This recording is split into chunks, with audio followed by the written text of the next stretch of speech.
Bienvenidos todos aquí en La Pagoda, en la Facultad de Medicina de la Universidad Autónoma de Madrid. Yo soy el decano, Carlos Félix Sánchez Ferrer. A mi izquierda está el viceconsejero de Universidades, Fidel Rodríguez Batalla, y a mi derecha, don José Ramón Sebane Trigo, que es el director general de la Fundación de la Universidad Autónoma de Madrid. En estos actos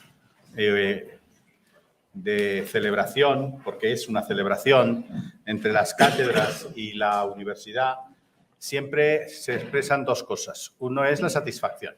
Es muy satisfactorio siempre encontrarse con este tipo de actividades, ver la inquietud, el desarrollo, cómo interacciona, en este caso, una empresa con la universidad en el desarrollo de cualquier cosa, bien de la investigación, bien de la docencia o sencillamente de una idea.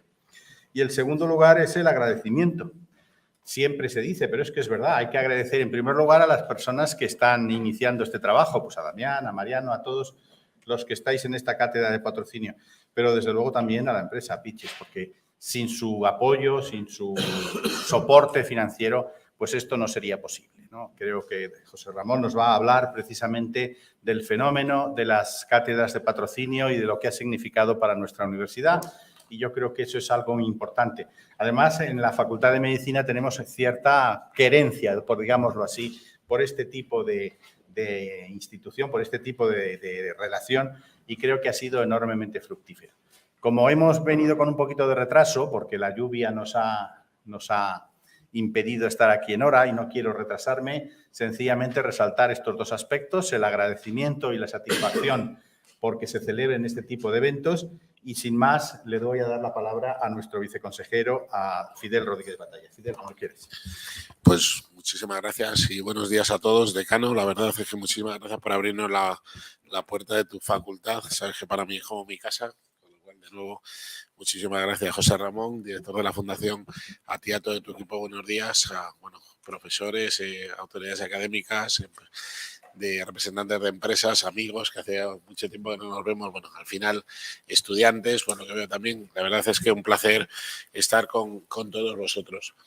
Venía pensando qué iba a decir, para no decir lo mismo que José Ramón, que hablaba el otro día, y digo, pues vamos a ver cómo lo hacemos, pero yo voy a poner el foco porque es muy importante la colaboración público-privada en el marco de la universidad pública. Cuando tú estás en un gobierno autonómico donde financiamos fuertemente a la universidad pública con 1.200 millones de euros, esto supone el 7% del presupuesto de la Comunidad de Madrid, va a las 6 universidades públicas y tenemos un gasto intensivo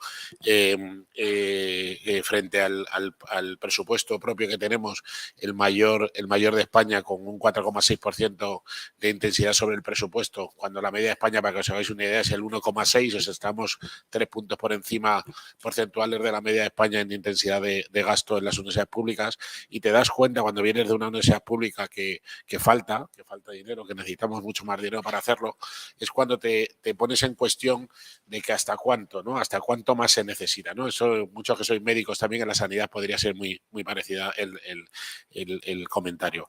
Pues hace falta todo el que sea necesario, pero también tenemos que buscar las fórmulas para hacer más eficientes cada euro que se pone del contribuyente, ¿no?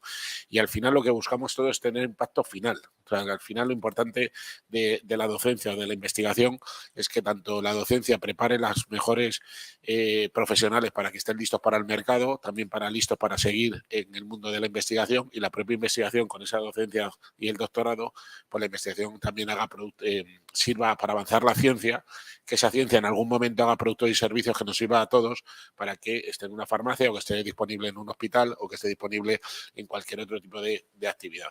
Y para eso la función pública está hasta donde está, pero luego necesitamos que la empresa acabe haciendo los productos como aquel que dice por lotes, ¿no? Al final, pues que se escale y que pueda llegar al final a las personas. Con lo cual, en esta búsqueda del impacto, todos estamos obligados a buscar fórmulas para ir construyendo plataformas, escenarios en los que nos permitan convivir y entendernos a unos y a otros de la mejor manera posible para que nuestros intereses y nuestras expectativas se vayan casando. Y yo creo que este es el resumen de una cátedra al final de universidad-empresa. Es un lugar, un espacio que de forma generosa, tanto los de la universidad como los de la empresa, se permiten durante un tiempo para empezar a trabajar de forma conjunta. Y lo más importante que pasa durante ese tiempo es que se conocen más, se trabajan de forma conjunta, se incorporan nuevos elementos dentro de la cátedra, como puede ser la formación, como puede ser el seminario de hoy o la jornada de hoy, pero también muchas veces hay doctorados industriales o hay doctorados en torno a la cátedra o hay otras actividades de investigación conjunta también de transferencia de conocimiento, hay acompañarnos de forma conjunta a ir a un congreso. Todo eso junto, al final lo único que vas haciendo es como un microgrupo de colaboración que, si todo va bien, normalmente tanto la ciencia tiene más ciencia para hacer y la empresa tiene más problemas o más oportunidades, más problemas que les llegan como oportunidades de solventar con nuevos productos o servicios para la sociedad. Con lo cual, lo que estamos viendo que muchas veces es algo que empieza como un granito, y ahora yo supongo que Ramón lo contará más en detalle, podemos ir creando estructuras que nos permiten a unos y a otros tener ese impacto. Con lo cual nosotros, desde el punto de vista de un gobierno, lo que tenemos que tener muy claro es que esto para nada, la iniciativa privada en lo público, no es para nada sustitutiva de la financiación de lo público, sino todo lo contrario. Nos permite primero dos cosas. Uno, que un euro que ponemos desde lo público pueda llegar a 1 euro y algo, es decir, para que llegue con mayor impacto en la sociedad. Y segundo, también para contrastar si lo que estamos haciendo tiene sentido. Porque podríamos quedarnos en la parte que nosotros generáramos actividades, tanto de docencia como de investigación, pero si no tenemos esta tercera misión de la universidad como es la transferencia, siempre te quedará la pregunta de ¿y lo que estamos haciendo es útil para la sociedad? Porque además en el marco de lo público quien está pagando todo al final somos nosotros como ciudadanos. Con lo cual este círculo virtuoso creo que es donde a mí me gusta poner la colaboración público-privada no como una cosa necesaria tanto por la financiación, sino por el objetivo final que hay detrás de todo, que es dar cada día más mayor calidad y servicio a los ciudadanos. De la universidad pública lo tenemos muy claro, desde el gobierno lo tenemos muy claro y desde la colaboración público-privada siempre nos permite llegar a sitios más lejos que seguramente solos no haríamos. Agradeceros a todos los que estéis en esta misión, desde pues, la parte más académica de la universidad, pero también a la empresa que seguramente también vosotros dentro de vuestra empresa habéis tenido que, pues eso, que por qué estáis aquí con una cátedra, por qué no estáis en otro sitio, por qué no tenéis más, por qué no tenéis menos, pues estos debates siempre, pues que ojalá la colaboración con la Universidad Autónoma de Madrid y con la Comunidad de Madrid pues sea siempre fructífera y que sea un éxito. Con lo cual, como ha dicho el decano, terminar que esto siempre es una fiesta, ¿no? Porque al final la transferencia de conocimiento es la hermana pobre de las cosas que pasan en la universidad, pero es muy importante porque también deciros que para que os hagáis una idea, aproximadamente el 5% de la financiación de una universidad a día de hoy es, no digo la autónoma, digo de media, es financiación con empresas y nosotros tenemos que subir a estándares casi del doble, de poder llegar a más del 10%, con lo cual es muy importante que todo esto también sea un ejemplo para otros que quieran venir a la universidad a trabajar de forma conjunta. Muchísimas gracias.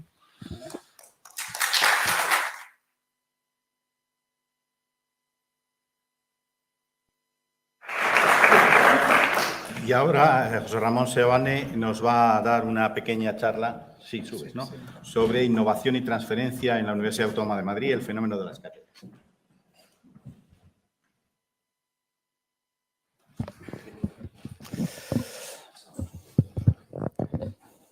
Buenos días a todos, viceconsejero, decano. Y dicen que las mejores comidas son las que empiezan por los postres.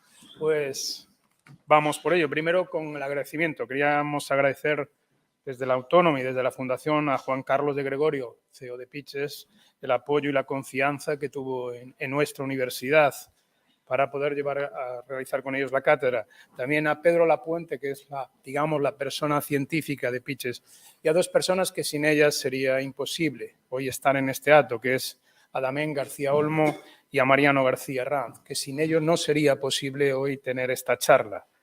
Ellos son, digamos, el espíritu de esta cátedra. ¿Por qué esta cátedra de medicina? Solo diremos una cosa. En el último examen MIR que hubo en España, el 61% de nuestros alumnos están en los 23 primeros puestos. Eso da un poco de la potencia que tiene nuestra universidad. Me han dicho que hablara de las cátedras es un tema pues sobre todo para los que llevamos la parte administrativa un tanto espinosa. Y hemos intentado hacer una presentación pues un poco más amena, como me decía Mariano hoy por la mañana, que sea divertida. Y a eso vamos. Entonces vamos a empezar un poco por la historia, ¿no? Por la humanidad. Si nosotros vemos la evolución de los últimos 40.000 años y lo acotamos a un año de nuestras vidas, es decir, a 365 días de nuestra vida, llevamos una sorpresa terrible y vemos que la ciencia ni ocupa ni un solo día de nuestras vidas. Ocupa 68 minutos del 31 de diciembre, es decir, 14 minutos a la automoción, 13 minutos con la aeroespacial y menos de un minuto con la llegada y el uso de Internet. Es decir, que nuestro desarrollo científico y tecnológico solo ocupa el 0,00148% de la historia del ser humano, es decir, menos del 1%.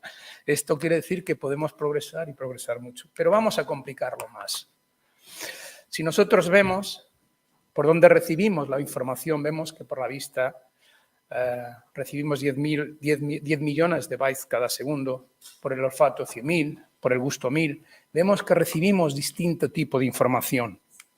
Esta información es procesada por nuestro cerebro. El cerebro procesa 400.000 millones de bytes cada segundo. No hay ordenador tan potente de momento. Pero solo somos conscientes de 2.000 bytes, es decir, nuestro disco duro solo se va a quedar de toda esta realidad que tenemos en nuestra vida con el 5 por 10 elevado a menos 9, es decir, con un nanómetro. En nuestra vida, de todo lo que vamos a vivir, todo lo que vamos a tener, solo va a ocupar un nanómetro, es decir, 2.000 bytes. Por eso, vamos a complicarlo, como decía yo, un poquillo más. Por nuestro cerebro pasan 60.000 pensamientos al día. Y veis, las ideas originales son pocas. El 95% de estas ideas se repiten. Y aún por encima, para complicarlo más, el 80% son negativas. Y además decimos, somos gente que no cambiamos, sí que cambiamos. Y cambiamos de opinión 14 veces en 3 décimas de segundo. Somos estables en el pensamiento, ¿no? Si esto tenemos, que somos, bueno, hoy por la mañana éramos 8.000 millones de habitantes, seguro es que alguno más, nos da una gran capacidad de generar. ¿Y qué generamos? Pues generamos 2 cosas primordiales, que son conocimientos tangibles, que todos conocéis, patentes, tecnologías aplicables, o intangibles, como es la formación y conocimiento. ¿Cuánto pesa un cerebro de un profesor, de un investigador? Todavía no tenemos medida. Creamos el Autónoma, un centro que es Neurotech, apoyado, y lo decimos en público, por el viceconsejero al cual le damos las gracias, que dice que podemos leer el pensamiento. Pues vamos a poder, si algún día podemos leer el pensamiento y pesar esos cerebros. ¿Y qué hacemos con todo este conocimiento? Lo tenemos ahí. Todos hemos leído Alicia en el País de las Maravillas, cuando se pierde y se encuentra con uno de los personajes y le pregunto, ¿por dónde debo ir? Y le dice, depende a dónde vayas. En realidad no lo sé, no conozco este sitio. Entonces le contesta, entonces tanto da por dónde vayas. ¿Por dónde? Es la estrategia que ha desarrollado la Autónoma a lo largo de estos años. ¿Dónde queremos ir? Son nuestros objetivos. Hoy aquí tenemos uno de ellos, que es el acuerdo con la Cátedra Pitches. ¿Y dónde estamos? Nuestro entorno y realidad. Como decía el viceconsejero, la presencia de entidades públicas y privadas es muy importante para la universidad y la relación con ellos. ¿Qué hicimos a lo largo de estos años en la universidad, en las entidades y en la FUAN? Y aquí hago un paréntesis, porque normalmente utilizamos la cabeza en España para investir, pero no para pensar. Y quería agradecerle al viceconsejero el esfuerzo tan grande que hizo por crear una de las mejores fundaciones. Yo no digo la número 1, pero sí entre las mejores de España y el esfuerzo que realizó al frente de la misma. De esos hechos, como dicen, aquí están las realidades. Tenemos en este momento, desde la Fundación, lleva toda la transferencia y la formación de la Universidad Autónoma a través de una encomienda. No es, digamos, una fundación al uso, sino una fundación ejecutiva. Tenemos 1.586 proyectos activos. Tenemos 288 patentes. Tenemos 31 cátedras en este momento activas. Tenemos, y en la universidad sabemos crear empresas. Tenemos 14 empresas. La última, en mercado, hemos tenido una ronda de capital y han invertido nosotros 6 millones de euros. Sabemos hacerlo. Y formamos 203 personas. Tenemos 203 títulos de formación que engloban más de 5.000 alumnos. ¿Pero qué es una cátedra One? Una cátedra de la Universidad Autónoma no es más y simplemente que una forma de colaboración innovadora entre la UAM con entidades públicas y privadas, así de sencillo. Los campos, pues somos los que dominamos, la docencia, la investigación y la difusión de conocimiento. ¿Cuál es su estructura? Pues tiene un consejo directivo, tiene una dirección de una cátedra, las cátedras tienen un presupuesto de 50.000 euros anuales y son 4 años y renovables. Pero también en estas cátedras detrás hay toda una maquinaria para que se cumpla y darle la seriedad a la misma. No se aprueban todas las cátedras, se aprueban aquellas cátedras que realmente tienen que someterse a unos determinados filtros. Como veis, el tiempo de creación para que todo el mundo que ha trabajado con la organización del Estado son unos plazos realmente mínimos. Son 6 procesos y no tardamos más de 2 meses en realizarlos. Y el último es la aprobación por el Consejo de Gobierno de nuestra universidad. La historia. Pues tenemos una experiencia de 84 cátedras creadas. A lo largo somos una universidad relativamente joven. Tenemos 31 cátedras en vigor, 73 entidades que han participado con nosotros, 78 directores de cátedras y 28 departamentos. Hoy una de las cátedras que estamos aquí en colaboración con ella pues es la cátedra Pitches. La cátedra Pitches es una cátedra en terapias avanzadas y secretomas celulares. ¿Qué hacemos con ellos? Pues lo que hemos dicho hace un rato, investigación, formación y difusión del conocimiento. Por eso estamos hoy todos en este evento. Conocemos el secretoma, que hoy hablaremos mucho de él, para la relación entre la universidad y Pitches. La creación de esta cátedra ha sido como una tormenta de citoquinas. Son las 2 expresiones que hoy vamos a ver, secretomas y citoquinas. Muchísimas gracias a todos.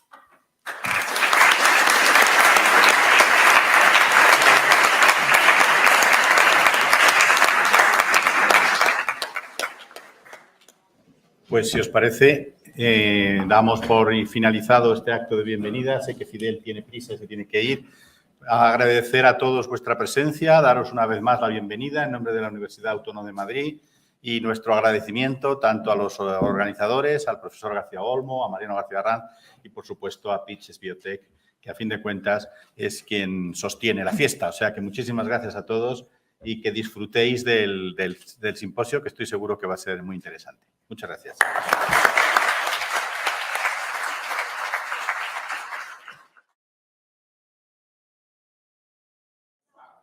A continuación, lo que se ha visto en el programa es que tendremos una sucesión de ponencias científicas para centrar el tema del secreto. Exactamente qué es, qué pretendemos hacer, etc. Es una forma de llevarnos a la parte que más nos interesa de la reunión de hoy, que es la discusión final, la moderación, que como veis se ha puesto en el programa. Y yo creo que ahí es para lo que tenemos que centrarnos. Yo, sobre todo, con la afluencia presencial, a mí me encantaría, y intentaré que sea así, estimular el debate al final, qué hacer para ayudar al ser humano, cómo mejorar las condiciones, etc. Pero antes que nada vamos a coger ambiente, y para coger ambiente tenemos pues 3 magníficos ponentes. El primero será el profesor Mariano García Arranz, que nos va a dar un overview de qué es esto del secretoma y aclarar un poco la terminología y estas cosas. Seguidamente, de la Agencia Española del Medicamento, la doctora Celia Serrano nos hablará de las condiciones preclínicas que necesitamos para poder llegar a la clínica. Y finalmente, antes del café, luego seguiremos pues, el profesor Fermín Sánchez Dijo, que es un gran especialista, un gran científico, un hematólogo de la Universidad de Salamanca, gran experto, probablemente, yo creo el mayor experto nacional en secretoma, pues probablemente pues, nos hablará y nos contará y también algunas cosas que habrá recogido en el último Congreso Internacional en París, donde nos vimos hace unos días, y creo que tenemos un programa súper completo. Empiezas, Mariano, tú. Y luego... Bueno, pues lo primero, agradeceros a todos que queráis participar con nosotros de esta jornada y que esta cátedra os haya parecido atractiva. Para nosotros es toda una nueva iniciativa y una nueva carrera a andar y que estamos como muy ilusionados con ella. Cuando me propusieron, desde la organización entre los que yo estaba, era dar una pincelada inicial de qué es el secretoma. Digo, yo qué sé qué es el secretoma, ¿no? Fue mi primera pregunta. No tengo ni idea qué es el secretoma. ¿Y quién lo sabe? Yo creo que es complicado saberlo, ¿no? Entonces me estuve buscando, intentando hacer una definición. Y al final lo que pensé, dije, bueno, el secretoma celular es un grupo de proteínas, de vesículas que están en el espacio extracelular y lo que hacen es montar un diálogo con el resto del organismo. Entonces, bueno, eso fue un poco mi idea, ¿no? Es aquello que nos permite tener una comunicación entre las células. Y esto, ¿por qué se me ocurrió esta reflexión? Aparte de que, bueno, creo que es algo que es así, pues porque tuve un amigo que hace años me invitó a leer un libro que me pareció maravilloso, que era este libro de Biomimesis. Que la idea del libro es muy sencilla, es fíjate en lo que hay a tu alrededor y lo que hay de la naturaleza para ver cómo puedes explicar cualquier cuestión o avanzar en cualquier cuestión. Entonces, claro, yo pensé, dije, secretoma, diálogo, hablamos con los demás. ¿Qué hacemos nosotros en la vida normal? En la vida normal tenemos un diálogo. El ser humano hay unos elementos de la comunicación. Hay un emisor, hay diferentes mensajes, canales y sobre todo hay un contexto en el que vamos a dar en cada caso un mensaje distinto y hay un receptor que es importante. ¿Eso ocurre en nuestro organismo? Obviamente. Yo creo que tenemos una comunicación celular. Las células también se comunican entre sí en nuestro organismo y esta comunicación está descrita que hay varios tipos de comunicaciones, autocrina, eustacrina, paracrina, endocrina. Y en todas ellas hay unas proteínas o unas moléculas que mandan estas señales al resto e indican lo que hay en cada caso, en cada contexto se va a hacer o tienen que actuar. Eso para mí es el secretoma y eso es lo que queremos intentar averiguar. ¿De qué estamos hablando, ¿no? ¿Qué lenguaje usa? Pues lo desconocemos. Conocemos algunas señales del secretoma, pero no sabemos si es un lenguaje de signos, si es un lenguaje con un micrófono, a lo mejor en un entorno cuchichean, en otro entorno pues hablan un idioma que somos capaces de traducir en algún momento, pero es algo importante y esa comunicación es lo que queremos descubrir con esta cátedra o por lo menos dar una primera pincelada de saber qué es esa comunicación que hay entre las células.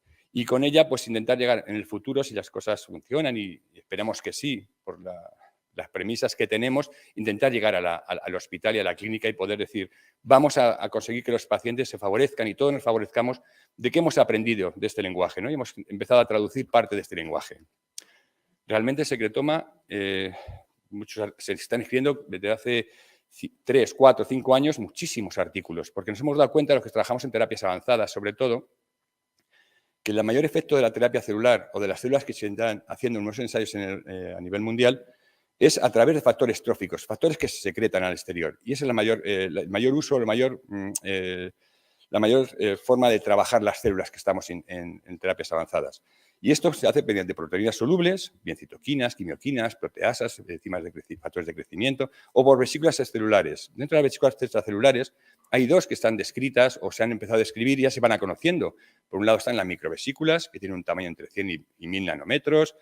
Tenemos un marcador, sabemos que llevan dentro, o se ha descrito que llevan dentro mRNAs, microRNAs, que llevan mRNAs mensajeros. Bueno, y luego tenemos otro tipo de vesículas más conocidas o más descritas cada vez más, que son los lisosomas, tienen un tamaño entre 40 y 100 nanómetros y que llevan también proteínas, etcétera. Y todo esto son señales de comunicación. Todo esto nos permite a la célula que está en el hígado decirle a la célula vecina, oye, vamos a hacer esto porque acabamos de ingerir este alimento, tenemos que secretar tal producto. Y estos son señales. Y las células se comunican entre sí de esta manera.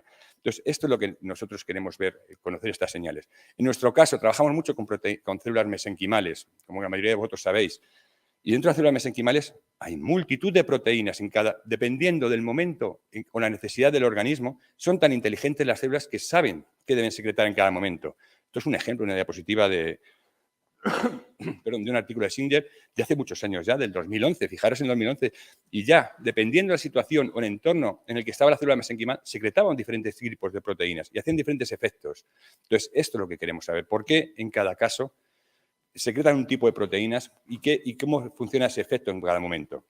Es decir, en nuestro presente lo que queremos hacer es intentar conocer el idioma del secretoma, como la piedra Rosetta, intentar traducir y saber en cada situación qué van a expresar e intentar hablar con las células y conocer su idioma para que podamos, dependiendo de una patología a tratar o qué queremos hacer, cómo podemos traducir nuestro lenguaje al lenguaje del secretoma. Y esto es un poco lo que yo quería introducir con lo que es el secretoma. A ver, como casi todos los medicamentos vivos, esto no es un medicamento vivo, estos son proteínas pero que se exportan o salen de un medicamento vivo, tenemos problemas, obviamente. Dos células idénticas no van a dar nunca el mismo secretoma, salvo que tengan los mismos estímulos, hayamos sido capaces de tener el mismo lenguaje con ellas, en cada ocasión o en cada entorno, dependiendo del entorno, van a decir una cosa distinta. Y esto es lo que tenemos que saber hablar con ellas. Por ello, creo que para ir a la clínica necesitamos al menos un consenso de unos mínimos exigibles para, a partir de un cultivo celular, permitir que ese secretoma se pueda utilizar. No podemos pretender decir el secretoma tiene A, B, C. No, es inviable. Tampoco las células tienen A, B, C, es inviable. Los medicamentos vivos nunca pueden ser estrictos, pero sí es verdad que hay unos rangos y esos rangos son los que tenemos que trabajar y los que queremos jugar para poder ir a la clínica como si fuera una fórmula magistral, pero dentro de rangos, no con una estructura específica. Y bueno, y ya por último yo expongo una de mis dudas, que es parte de las grandes dudas y problemas que tenemos y que queremos poco a poco en nuestros diálogos, pues principalmente con las agencias reguladoras, en nuestro caso la Agencia Española del Medicamento, que siempre nos ha ayudado y a la que agradezco su presencia aquí y su continua ayuda en todo momento, pues es cómo vamos a avanzar en el secretoma. Yo recuerdo cuando con el profesor García Olmo hace más de 20 años hicimos nuestros primeros avances en terapia celular, que al final le ha dado afortunadamente un producto que se llama Darbastrocel y que está en el mercado vendido por Takeda, pues nos hicimos la misma pregunta. ¿Cómo consideramos las células mesenquimales? ¿Qué podemos hacer con ellas para avanzar, ¿no? En este caso, pues nos surge la misma duda. No hemos visto una regulación clara sobre lo que es el secretoma, no hemos mirado, no hay una guía que digamos, bueno, pues tenemos que chequear estos puntos y con esto avanzamos. Vamos haciendo cada check-in y ya sabemos lo que tenemos que hacer. No existe. Creo que tenemos que es algo que tenemos que jugar todos juntos y en este caso, gracias a esta cátedra, pues la empresa Pitches, el laboratorio de investigación al que nosotros pertenecemos, nuestra universidad y la Agencia Española del Medicamento, tenemos que ir los tres de la mano, ir avanzando para alcanzar el objetivo final de decir, ¿cómo hacemos esto? Que sea seguro para los pacientes, seguro para la población y que nos permita avanzar. Porque uno de nuestros objetivos de esta cátedra es que, igual que fuimos pioneros a nivel mundial con la terapia celular en España, nos gustaría ser uno de los pioneros a nivel mundial con el secretoma en este caso.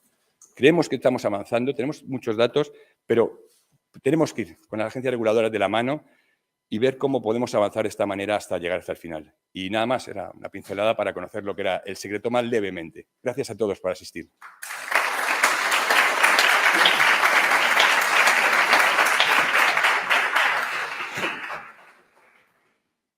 Bueno, a continuación, el siguiente ponente es la doctora Celia Cerrato.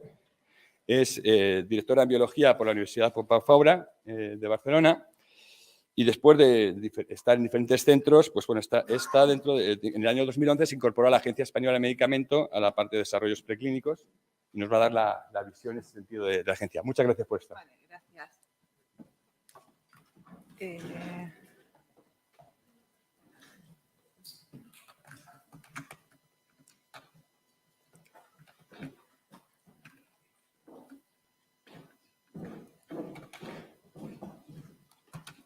Está en la carpeta.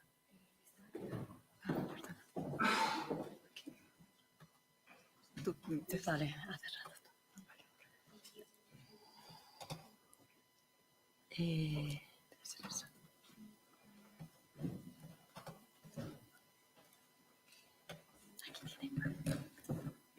Paso aquí. Vale, bueno, buenos días a todos. Bueno, como ha dicho ya el doctor Mariano García, yo soy Celia Cerrato y trabajo en la Agencia Española de Medicamento, concretamente en el área de evaluación preclínica. En primer lugar, quiero agradecer a los organizadores que nos den la oportunidad de estar aquí, porque para nosotros en este tipo de medicamentos que son tan nuevos y que aprendemos todos a la vez, es importante una colaboración desde las fases iniciales. Entonces, agradecemos mucho tener esta oportunidad. O sea, me ha alegrado ver la charla anterior porque a mí se me plantearon las mismas dudas. O sea, la primera pregunta, digo, ¿cómo defino el secretoma y cómo explico lo que es? Y llegué a la misma conclusión realmente.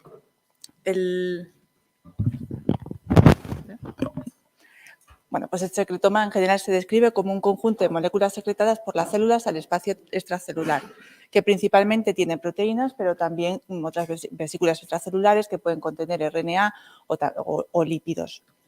No voy a detallar mucho el marco regulatorio porque lo desarrollará posteriormente mi compañero Pablo de Felipe, pero sí que el caso más sencillo, que yo creo que es la fase en la que estamos ahora mismo en el desarrollo de secretomas como medicamentos, podemos decir que, de acuerdo a esta guía que ha elaborado la Agencia Europea del Medicamento en colaboración con la Comisión Europea, el secretoma puede ser considerado un medicamento biológico. Y si bien tiene muchas peculiaridades, como hemos hablado anteriormente, sí que la guía que nosotros utilizamos para poder decir qué estudios preclínicos son necesarios, teniendo siempre en cuenta las particularidades de cada producto, sería la guía ICH-S6. En general, el dossier de preclínica, independientemente del tipo de medicamento, tiene 3 partes. Farmacología, que nos va a definir el mecanismo de acción y es la primera prueba de evidencia del medicamento. Farmacocinética y toxicidad, que nos van a permitir saber el perfil de seguridad del medicamento. Independientemente del tipo de medicamento, cualquier dossier, ya sea para la autorización de un ensayo clínico o para una autorización o para un registro de un medicamento, tiene que cumplir con todos estos principios. Ahora bien, el contenido de cada una de las secciones es diferente dependiendo del medicamento. Ahora, a partir de ahora ya me voy a centrar solamente en las particularidades que serían para un medicamento basado en el secretoma, teniendo en cuenta que es un tipo de medicamento nuevo y que todo esto puede avanzar a medida que el propio campo vaya avanzando. La primera característica del secretoma es que es muy complejo. O sea, tenemos un conjunto de moléculas que bueno, no sabemos muy bien cuál es la responsable de la actividad biológica y por eso recomendamos que el primer paso tiene que ser una buena caracterización desde el punto de vista de calidad. ¿Por qué? Porque el producto que se administre en los estudios en animales de farmacología y de toxicidad tiene que ser representativo del que se vaya a utilizar en humanos. Entonces, si empezamos a hacer un desarrollo preclínico con un producto que no tenemos bien caracterizado, puede ser que esos estudios luego no nos valgan o que haya que hacer estudios adicionales para comparar el estudio inicial con lo que hemos tenido anteriormente. Por lo cual, nuestra primera recomendación es caracterizar bien el producto desde el punto de vista de calidad. Una vez que tenemos el producto caracterizado, la primera parte serían los estudios de farmacología, que, de nuevo, por la complejidad del producto, recomendamos que se haga una descripción de la actividad biológica de los principales componentes. Y, como ya nos vamos a centrar en estudios en animales, definir la homología entre la diana de esos componentes entre las diferentes especies animales. Eso nos va a permitir identificar las especies relevantes para los estudios de toxicidad, pero también interpretar los hallazgos en los estudios de toxicidad. En un medicamento basado en proteínas, pues la aproximación o lo más sencillo es demostrar la unión de esa proteína a la diana en el sistema humano y en el sistema del animal. Aquí, como tenemos un conjunto de proteínas, pues en la medida que sea posible se hace este estudio con las proteínas que se pueda y en los que no, pues se puede hacer un estudio in vitro en un sistema celular que nos permita comparar la potencia del medicamento en el sistema humano con respecto al sistema animal. El siguiente paso sería la prueba de concepto in vivo en un modelo animal que sea relevante para la enfermedad. Si es una enfermedad inflamatoria, pues en un modelo de inflamación. Si es para el tratamiento de cáncer, pues en un modelo de ratón en el que se han generado tumores. Y este estudio nos va a ayudar a determinar la posología y la duración de la actividad farmacológica. En cuanto a los estudios de farmacología de seguridad, consisten en estudiar los efectos sobre el sistema nervioso central, el cardiovascular y el respiratorio. En el caso de un medicamento biológico, como estamos considerando el secretoma, no es necesario hacer un estudio adicional. Esto se puede estudiar dentro de los estudios de toxicidad general. Una parte que se complica con estos medicamentos tan complejos es la absorción. Necesitamos tener una mínima evidencia de que ese producto está, o los componentes principales de ese producto están en el animal, porque si no encontramos ningún efecto adverso, no vamos a saber si es porque realmente no tenemos producto o porque realmente el medicamento es muy seguro. ¿De qué componentes hay que hacerlo? Pues de todos, de lo que podamos. O sea, si el medicamento está caracterizado principalmente por 3 proteínas, pues se puede intentar hacer esas 3. Somos conscientes de que es imposible saber toda la composición del secretoma y hacer estudios de absorción de todas esas proteínas. Por lo cual, cuando se presente el dossier, pues se puede hacer una justificación de por qué se han seleccionado los que se han seleccionado.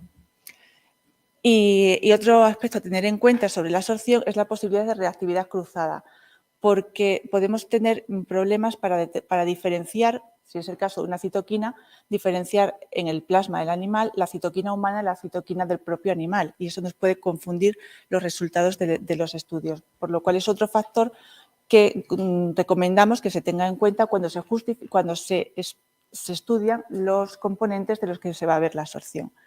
Esto, para un compuesto tan complicado es muy difícil decir exactamente lo que necesitamos, pero dependiendo de cómo se haya caracterizado el producto, siempre podemos hablar y podemos tener una mínima evidencia de que tenemos producto en el animal. La distribución también depende de la naturaleza, principalmente la naturaleza de los componentes. Si el secretoma se define por un conjunto de interleuquinas y lo vamos a administrar de forma intravenosa, no es necesario hacer estudios de distribución porque ya se sabe la distribución una vez que el medicamento llega al plasma.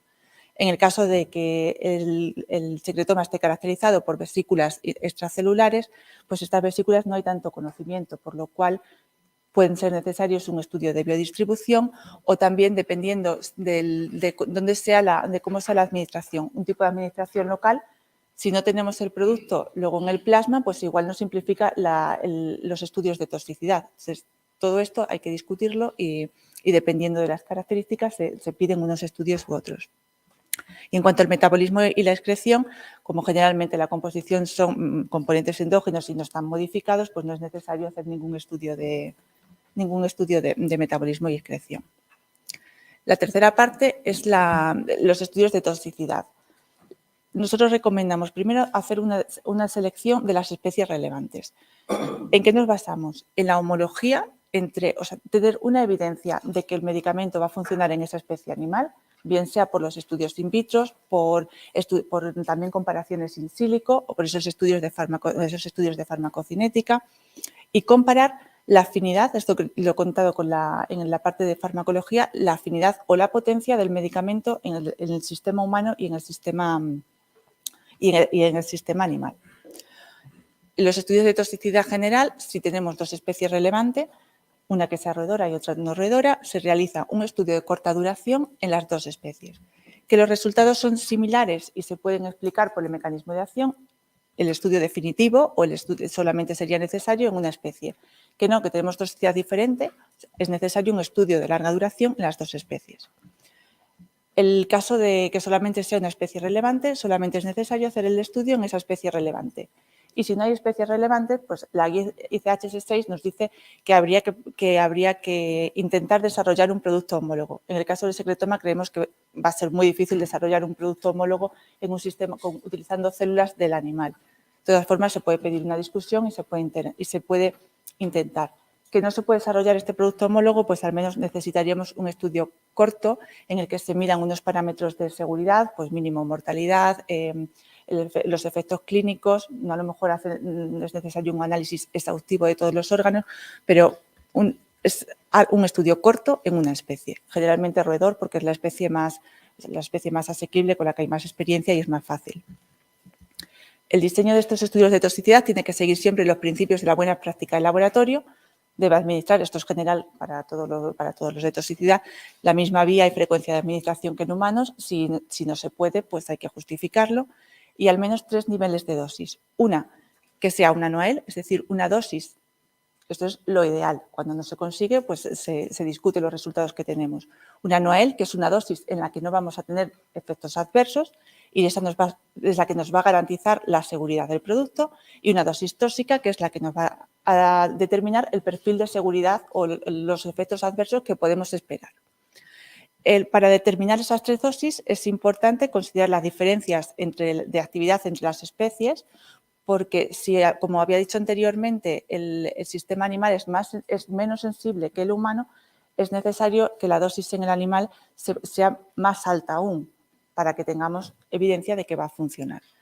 La multiplicidad de la dosis también, porque las dosis en los estudios de toxicidad tienen que ser más altas de la que se va a administrar en el ser humano. Y además hay que incluir un grupo que se trata durante el mismo periodo que los grupos principales del estudio, pero se dejan un periodo que puede variar dependiendo de la farmacocinética del producto para ver la reversibilidad de los posibles efectos adversos. Los parámetros que hay que medir en estos estudios de toxicidad general están descritos en la guía de estudios de dosis repetida de la EMA y en general pues, son los síntomas clínicos, pues, la variación del peso corporal, el control de la comida, el comportamiento, hemograma y un análisis bioquímico, el análisis macroscópico y microscópico de los órganos, la toxicocinética, por lo que decía, igual que la farmacocinética, y la inmunogenicidad.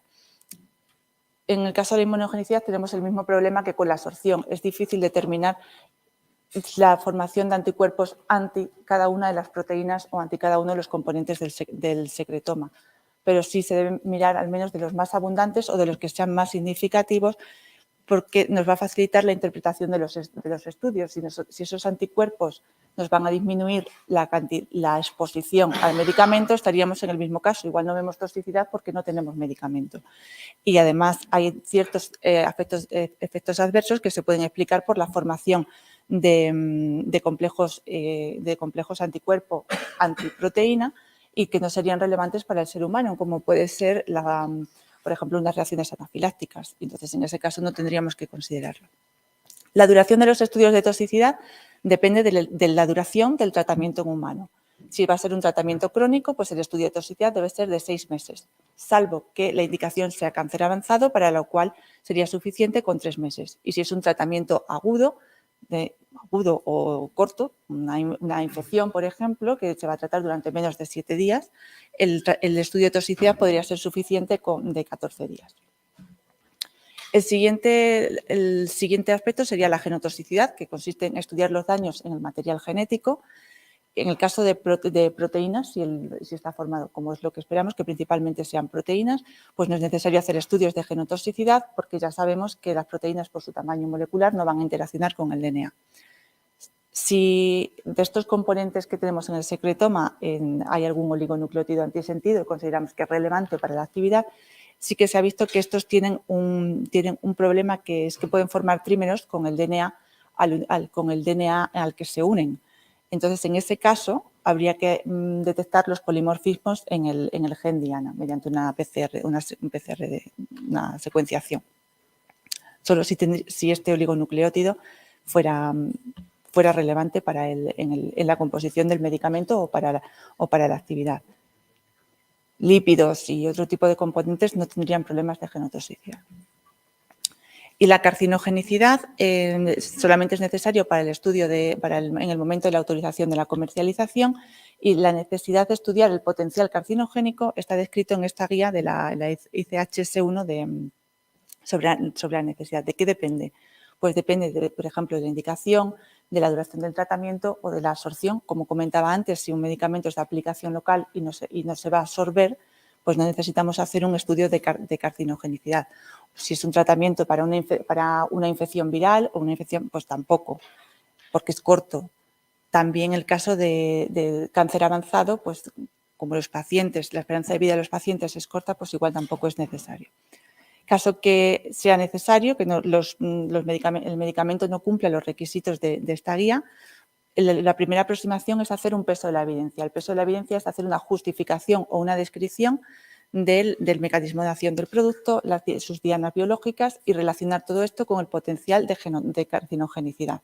También es importante los estudios de toxicidad crónica, que no hayamos visto ninguna evidencia de neoplasias, por ejemplo.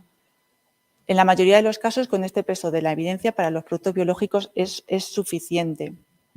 Que no fuera suficiente y además la especie roedora fuera relevante, se podría considerar hacer un estudio de carcinogenicidad en la especie roedora. Pero ya digo que en pocos biológicos no es suficiente con la evidencia.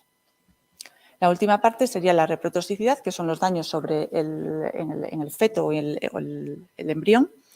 Y también depende, el paquete de reprotoxicidad depende de la relevancia de las especies. Que el roedor, que es la especie que se utiliza con más frecuencia y la que hay más experiencia, es más fácil, si es relevante, pues se hacen estudios de fertilidad antes de fase 3, embriotoxicidad en roedor y otra especie no roedora, si fuera relevante, también antes de fase 3, y desarrollo pre y postnatal para la autorización de comercialización. Muchos biológicos tienen solamente el primate no humano es relevante. Entonces, en este caso, solo se hace un estudio en el que se combina embriotoxicidad y desarrollo pre y postnatal para el momento de la autorización de comercialización. Y la última parte es sobre cómo extrapolamos nosotros los resultados de toxicidad o los resultados de modelos animales al ser humano. Si para un fase 1, en el que no tenemos datos de exposición, no tenemos farmacocinética en humanos, nos basamos en la dosis. Esa dosis que está generalmente expresada en miligramo kilo. Convertimos la NOAEL, cuando tengamos una NOAEL, en la especie animal, en la dosis equivalente a humano. Para ello está esta tabla de una guía de la FDA. Y esa dosis equivalente en humano la dividimos entre 10 porque es un factor de seguridad que nos va a garantizar la seguridad del producto en el humano. Esta es la situación ideal. Cuando tenemos algo, a lo mejor no llegamos a que esa NOAEL nos dé un factor de seguridad de 10, pues se valora los efectos adversos y se pueden monitorizar. Si tenemos muerte en los animales y no tenemos un margen de seguridad de 10, que recomendamos empezar con dosis más bajas. Que tenemos, por ejemplo, un efecto, una hepatotoxicidad que se puede controlar midiendo enzimas hepáticas, pues igual se puede aceptar esa dosis aunque el margen de seguridad no sea de 10. Y en estados más avanzados del desarrollo clínico, cuando ya hay datos de farmacocinética en humanos, lo ideal es comparar la exposición en la especie animal con la especie en el humano. Igualmente, dependiendo si tenemos un margen de seguridad de 10, lo consideramos seguro. Si no, pues se monitoriza, se describe en ficha técnica, dependiendo del efecto. Y por mi parte creo que nada más, solamente dar las gracias de nuevo a todos por escucharme y decir que somos conscientes de que es un producto complejo, que es nuevo para todos y que cualquier duda que tengáis durante el desarrollo de estos productos nos lo podéis consultar. Estamos encantados de atenderos. En la agencia tenemos la oficina de innovación que a través de ellos nos pueden mandar vuestras consultas y a veces si tenemos más carga de trabajo pues podemos tardar un poco más, pero evidentemente siempre que podamos os ayudaremos. Nada más, gracias.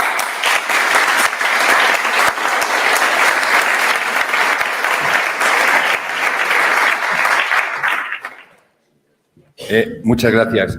Si os parece bien, hacemos las preguntas después de la mesa al final, que nos falta un ponente solo.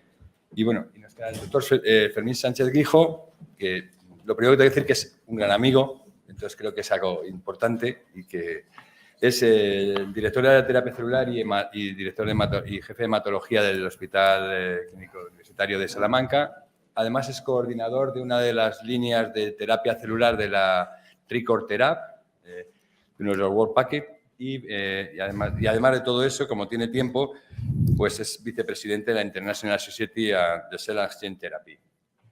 Y además de eso, hace muchísima investigación desde hace años con el secretoma de células mesenquimales, con lo cual creo que es algo que nos puede aportar una visión desde lo que es el mundo hospitalario de investigación de lo que estamos haciendo en esta línea. Muchas gracias por venir, Fermín. Bueno, lo primero de todo, voy a agradeceros a la cátedra, a la Universidad Autónoma y a Pichis y por supuesto a vosotros dos, a Damián y a Mariano, que estoy aquí porque soy amigo vuestro, no porque realmente sepamos de secretoma, porque el secretoma en el propio término de secreto, pues resulta que es difícil, ¿no? Saber hasta definir el secretoma. Y creo que esta es una jornada especialmente atractiva por el poder interaccionar no solo entre la industria académicos, sino también, por supuesto, con dos representantes de lujo de la agencia, porque es clave que desde el primer momento podamos ver con vosotros cómo hemos de desarrollar las investigaciones preclínicas y cómo tenemos que pensar en los ensayos clínicos a la hora de trabajar con ello. Me pasa otra cosa curiosa, que gracias a que estéis vosotros dos, Damián y Mariano, es la primera vez en mucho tiempo que voy a hablar y va el programa con media hora de adelanto. Ayer, de hecho, estaba en mitad de la consulta, me escapé para una teleconferencia y le tuve que poner por mensaje interno a la moderadora que cortara el que hablaba antes que yo, que si no me volvía la consulta y se quedaban sin que hablara. Pero esto es bueno, pues excepcional. Me habéis pedido que hable de cómo hemos virado, si es que hemos virado, que yo creo que no todavía, de la célula mesenquimal a las vesículas extracelulares y el secretoma de estas células en programas de terapia celular. Entonces, bueno, realmente voy a contar un poco la historia de por qué nosotros hemos hecho ese cambio, poniendo algún ejemplo de a lo que nosotros nos hemos dedicado, porque si uno hace, como decía también, ese overview general, pues quizá no llegue a la profundidad de entender bien por qué nos ha preocupado, ¿no? La primera vez que nos dimos cuenta los hematólogos que las células del estroma eran importantes era hace muchísimos años, cuando analizábamos los cultivos de hematopoiesis, que eso es de los años 60. Nos dimos cuenta que era fundamental las células del micromedio ambiente, los fibroblastos que llamábamos entonces, eran claves para el mantenimiento de la hematopoiesis. Y hacíamos estos estudios pensando en la célula hematopoiética, pero luego nos dábamos cuenta que el estroma era muy importante. Y después vimos que estas células del estroma eran capaces de formar colonias, unidades formadoras de colonias, exactamente igual que hacían las células madre hematopoiéticas. Entonces luego un comité de listos, algunos muy amigos nuestros, en 2006 dijeron, bueno, pues vamos a definir estas células mesenquimales de las que todo el mundo habla y tratar de fijar unos criterios comunes para realmente llegar a un consenso en los trabajos que ya se estaban publicando muchos. Entonces, estas células, como sabe la mayor parte de la gente que están aquí, tiene tres características principales. Una es su adherencia al plástico en las condiciones estándar de cultivo, un inmunofenotipo con una serie de marcadores donde lo más importante eran los negativos, porque las primeras fuentes celulares que se utilizaron fueron las de la médula ósea, y entonces esos antígenos negativos son los de las células hematopoiéticas, y luego, como cualquier célula madre, la capacidad de diferenciarse, al menos in vitro, a osteoblasto, adipocito y condrocito. Esto es un ejemplo de cómo analizamos ese perfil inmunofenotípico, esa capacidad de diferenciación in vitro, y realmente desde la médula ósea lo que nosotros hacemos es basarnos en esa propiedad de adherencia al plástico, y recambiando el medio, pues vamos eliminando células hematopoiéticas y nos van quedando las células mesenquimales. Porque os hagáis una idea, en nuestra unidad de producción celular para nuestros protocolos clínicos, a partir de 50 mililitros de médula ósea, bueno, al final, tras un par de semanas o 3, somos capaces de tener una dosis de 1 millón de células por kilo de peso del receptor, que es lo que administramos en la mayor parte de nuestros programas, y en el contexto del trasplante hematopoiético, del tratamiento, las complicaciones, lo hacemos en dosis secuenciales.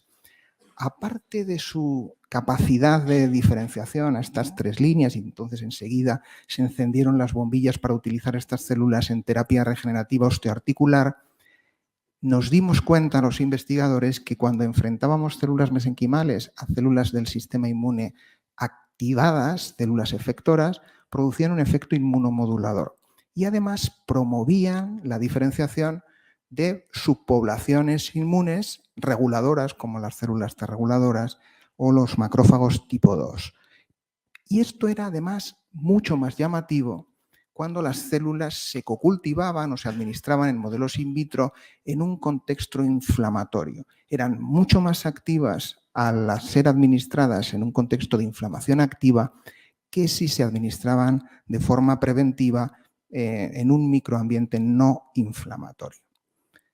Bueno, pues ese camino ese camino de desarrollo no ha sido fácil, como yo también anticipo que quizá no sea fácil el camino regulatorio y de desarrollo clínico del secretoma, ¿no? La primera vez que se utilizaron células mesenquimales en humanos fueron para una cosa muy rara, que era utilizar células autólogas en la recuperación de la quimioterapia, y conozco bien a quien lo hizo y contacté con él y me pasó este artículo. Es muy interesante, pero ahora no lo hemos vuelto a hacer. Realmente, digamos que todo comienza con otra amiga nuestra, que es Katarina Leblanc, en el Karolinska, tratando un niño con enfermedad injerto contrarreceptor, que sabéis que es la complicación fundamental que se asocia a más morbilidad después de un allotrasplante de progenitores hematopoyéticos, daño tisular inducido por los linfocitos T del donante, que reconocen selectivamente algunos epítopos de daño tisular presentado por las células del receptor, y los órganos diana inicialmente son la piel, el tubo digestivo, el hígado. Los pacientes tienen diarrea, tienen erupción cutánea, y es el tubo digestivo, digamos, y el hígado son las complicaciones mayores. Bueno, pues un niño con enfermedad injerto contrarreceptor aguda refractaria a múltiples tratamientos inmunosupresores, como vamos a ver en una de las siguientes diapositivas, recibió por primera vez en 2004 células mesenquimales halogénicas y lo veremos cómo respondió. Entonces, enseguida se empezaron a desarrollar muchísimos ensayos clínicos fase 2 y todos favorables.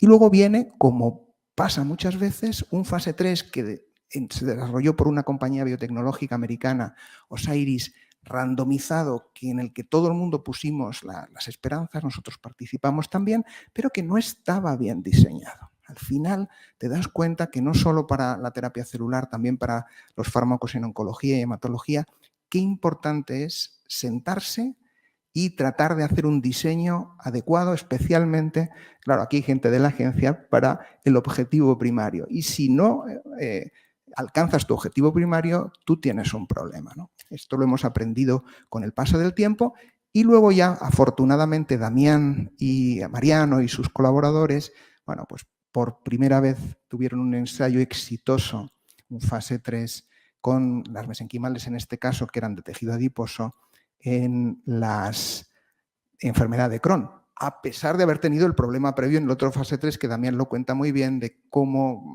los ensayos en cirugía a veces también te puedes llevar disgustos. Y creo que vamos a vivir también este año, quizá después del verano, por fin, la primera aprobación en enfermedad injerto contrarreceptor pediátrica de ese producto que en 2010 falló en el diseño. Bueno, aquí estáis, ha pasado el tiempo, yo creo que no habéis envejecido ninguno de los dos, pero realmente sois los padres del Darvastrocel, del Alofisel, pero yo no voy a hablar de fístulas, voy a hablar de enfermedad injerto contrarreceptor. Este es el caso del niño que publicó Katarina Leblanc en Lancet. Fijaros, bilirrubina, no sé si estáis viendo el puntero, sí, y número de deposiciones al día, 20, 25. Bueno, pues este niño no había respondido a ciclosporina, prednisona, buba, infliximab, etcétera. Recibe su dosis de mesenquimales, responde y eventualmente tiene otro episodio de reactivación de la enfermedad injerto contrarreceptor que responde a una dosis adicional. Otra idea interesante desde el primer caso, que muchos pacientes necesitan dosis secuenciales. Bueno, pues Katarina lanzó este fase 2, que ha sido el mayoritario, donde los pacientes que alcanzaban respuesta completa de la enfermedad injerto contrarreceptor tras el tratamiento celular tenían una ventaja significativa en la supervivencia. Eso se vio en este ensayo clínico, lo hemos visto en múltiples ensayos también de la Red Española de Terapias Avanzadas, y realmente cuando uno hace un análisis conjunto de alcanzar respuesta completa, complete response, y la supervivencia, como digo, analizando varios ensayos clínicos, fase 2, siempre había una relación directa entre la respuesta completa y la mejora en la supervivencia. Pero viene el fase 3 mal diseñado y mal elegido el endpoint primario. Mal elegido el endpoint primario porque era la respuesta al día 100, la tasa de respuesta entre el tratamiento celular y el mejor tratamiento posible. Realmente no era un placebo, porque no puedes dejar con placebo a los pacientes con enfermedad injerto contra huésped, pero era el mejor tratamiento a elección del centro. Otro error. que cada centro hiciera su tratamiento. Bueno, pues como veis, la P no significativa y entonces Osiris abandonó el campo. Pero si uno se fija en los datos de afectación digestiva y de afectación hepática, había una ventaja significativa para el tratamiento celular. Osiris abandonó, pero llegaron los australianos y compraron el programa y trataron de optimizar los resultados. Este ensayo no daba para más. Se presentó en 2010 en un congreso americano y no se ha publicado hasta 10 años después, donde realmente no había diferencias significativas por el diseño de ese ensayo, pero sí había, como os digo, ventaja en pacientes pediátricos, en estos órganos en alto riesgo. Entonces, uno de nuestros amigos también, Jacques Galipo, dijo, bueno, es que estos cambios fundamentales en el diseño de los ensayos son importantes, y Mesoblast les hizo caso y modificaron un fase 3 que tienen, donde realmente, aunque lo compararon con controles históricos, hay una ventaja realmente significativa en pacientes pediátricos en respuesta global 70% versus 45%.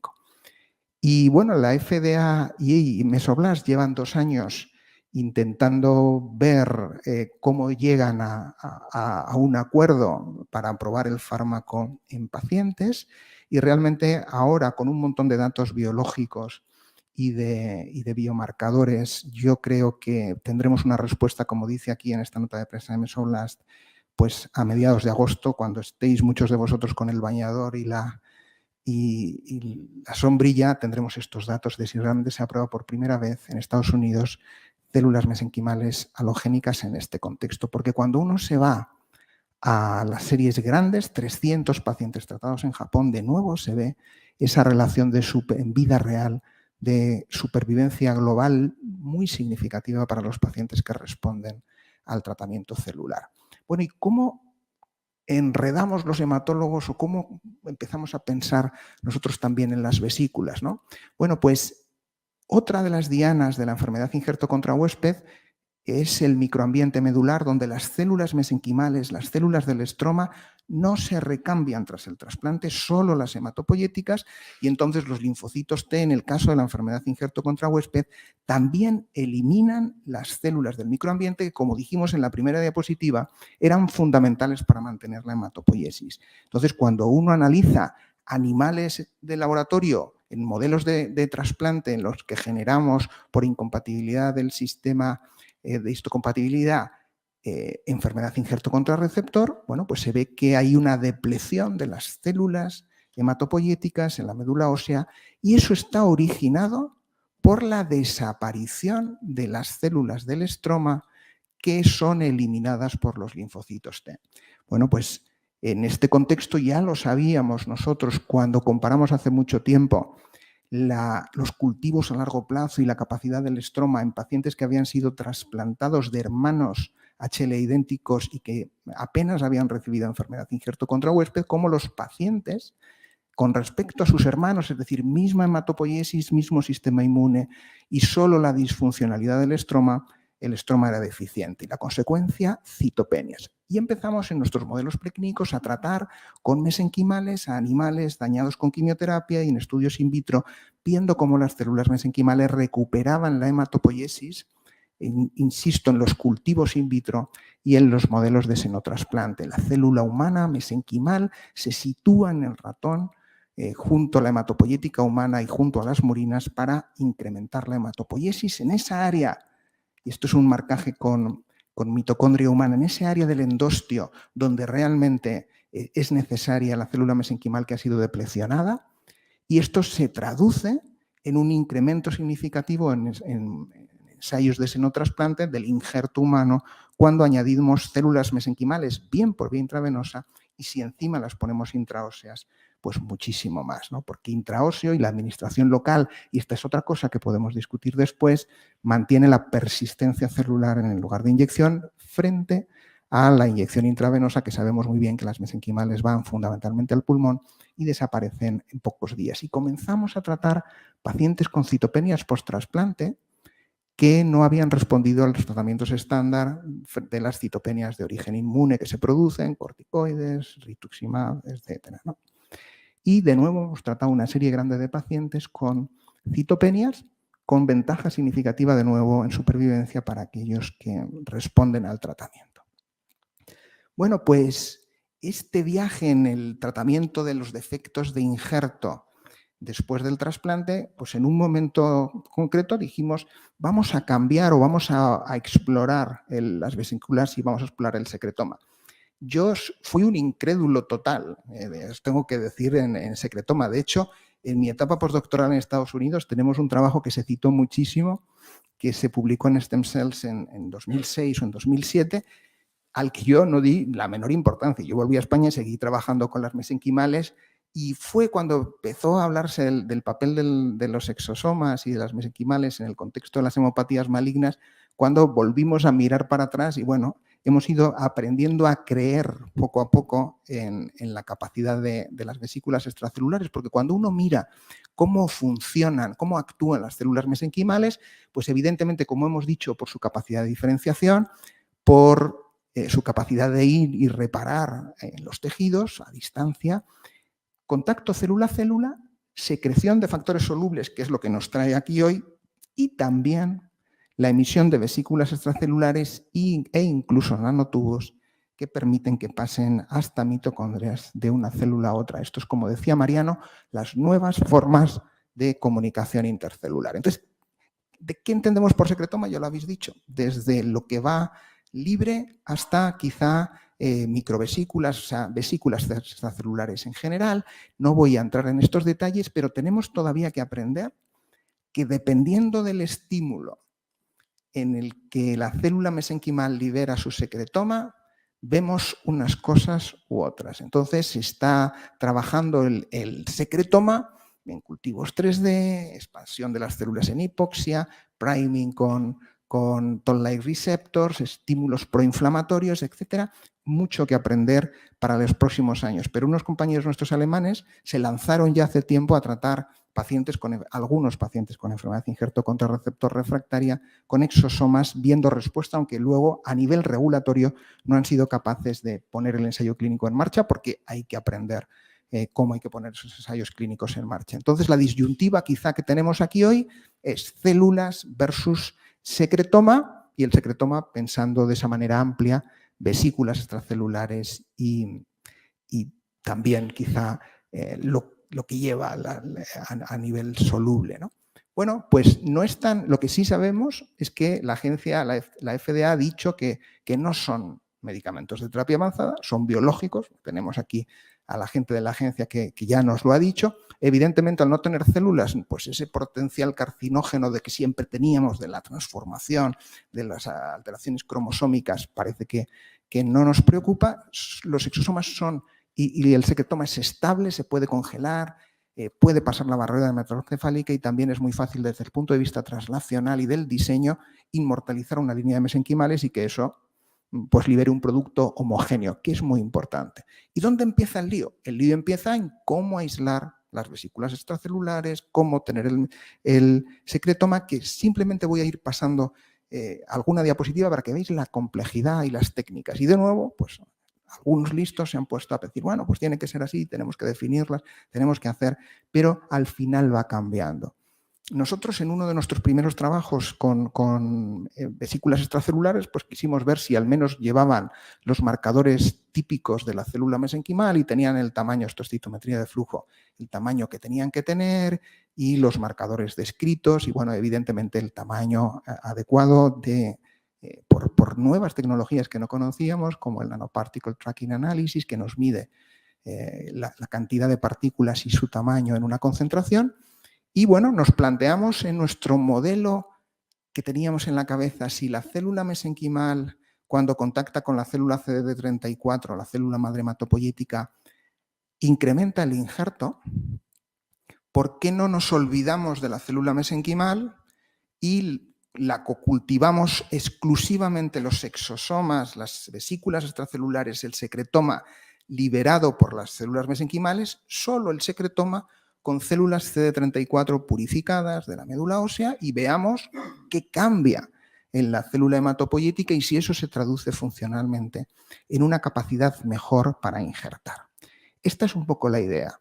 CD34, la célula clave, célula madre hematopoyética, la responsable de la reconstitución de la hematopoiesis y el sistema inmune.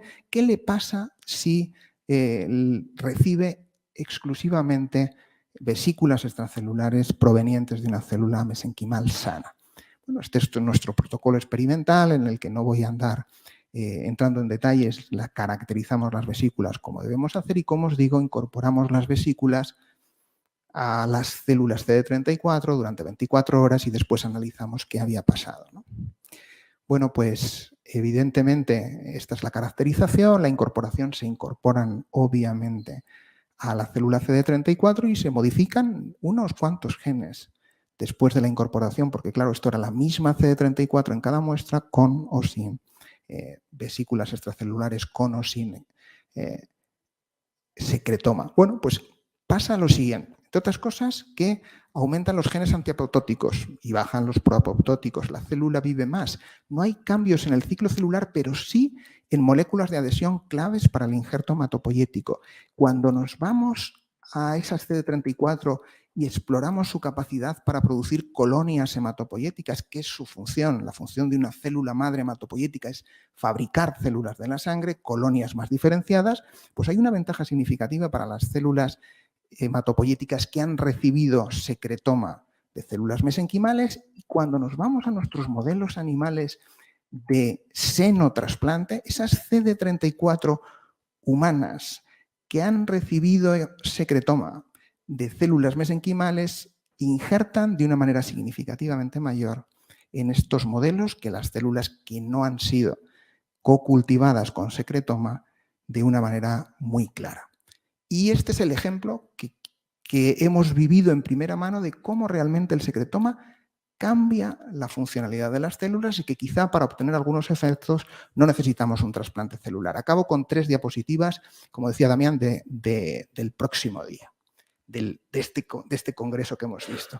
Mirad, hay un grupo en Francia que se llama Amanda Silva, es la líder de este equipo, que ya tienen en su cabeza todo esto, ¿no? Utilizar el secretoma para la repitelización, la crioprotección, la necrosis, con todas estas funciones, reducir la inflamación, la fibrosis, realmente lo mismo que hacen las células mesenquimales. Y ellos tienen su forma de hacerlo porque, bueno, pues cada uno tiene que buscar su camino para patentar y para proteger intelectualmente, porque una de las críticas es, hombre, las células mesenquimales no producen grandes cantidades de vesículas extracelulares y lo que ellos han pensado es ponerlas en un bioreactor y además hacer turbulencia, como cuando vamos en el avión que vienen las turbulencias y entonces empiezan a meter a las células ahí en las turbinas, teóricamente empiezan a soltar vesículas extracelulares y ese producto es el que ellos tienen en desarrollo. Y acabo con lo que ellos más ilusionados están y volvemos de nuevo aquí en la Universidad Autónoma de Madrid con Damián y con Mariano, ya están tratando las fístulas en los modelos preclínicos con geles termosensibles, que hemos trabajado con geles termosensibles en la red de terapia celular, en esos geles que a bajas temperaturas son líquidos y entonces permiten la solubilidad de las células, pero que cuando entran a 36, 37 grados solidifican, pero van permitiendo que los factores tróficos liberados por el secretoma se mantengan. Quizá esto puede ser el futuro en múltiples aplicaciones y en eso es en los que está todo el mundo ahora mismo en este 2023 hace una semana. Y nada más, con la foto de lo nuevo y lo viejo que tenemos en la universidad y en el Hospital Universitario de Salamanca, acabo mi presentación. Muchas gracias.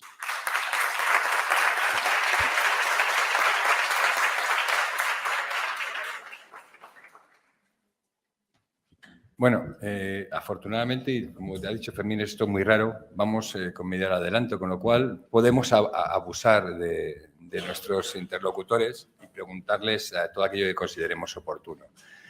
Yo no sé si desde el público alguien quiere hacer alguna pregunta.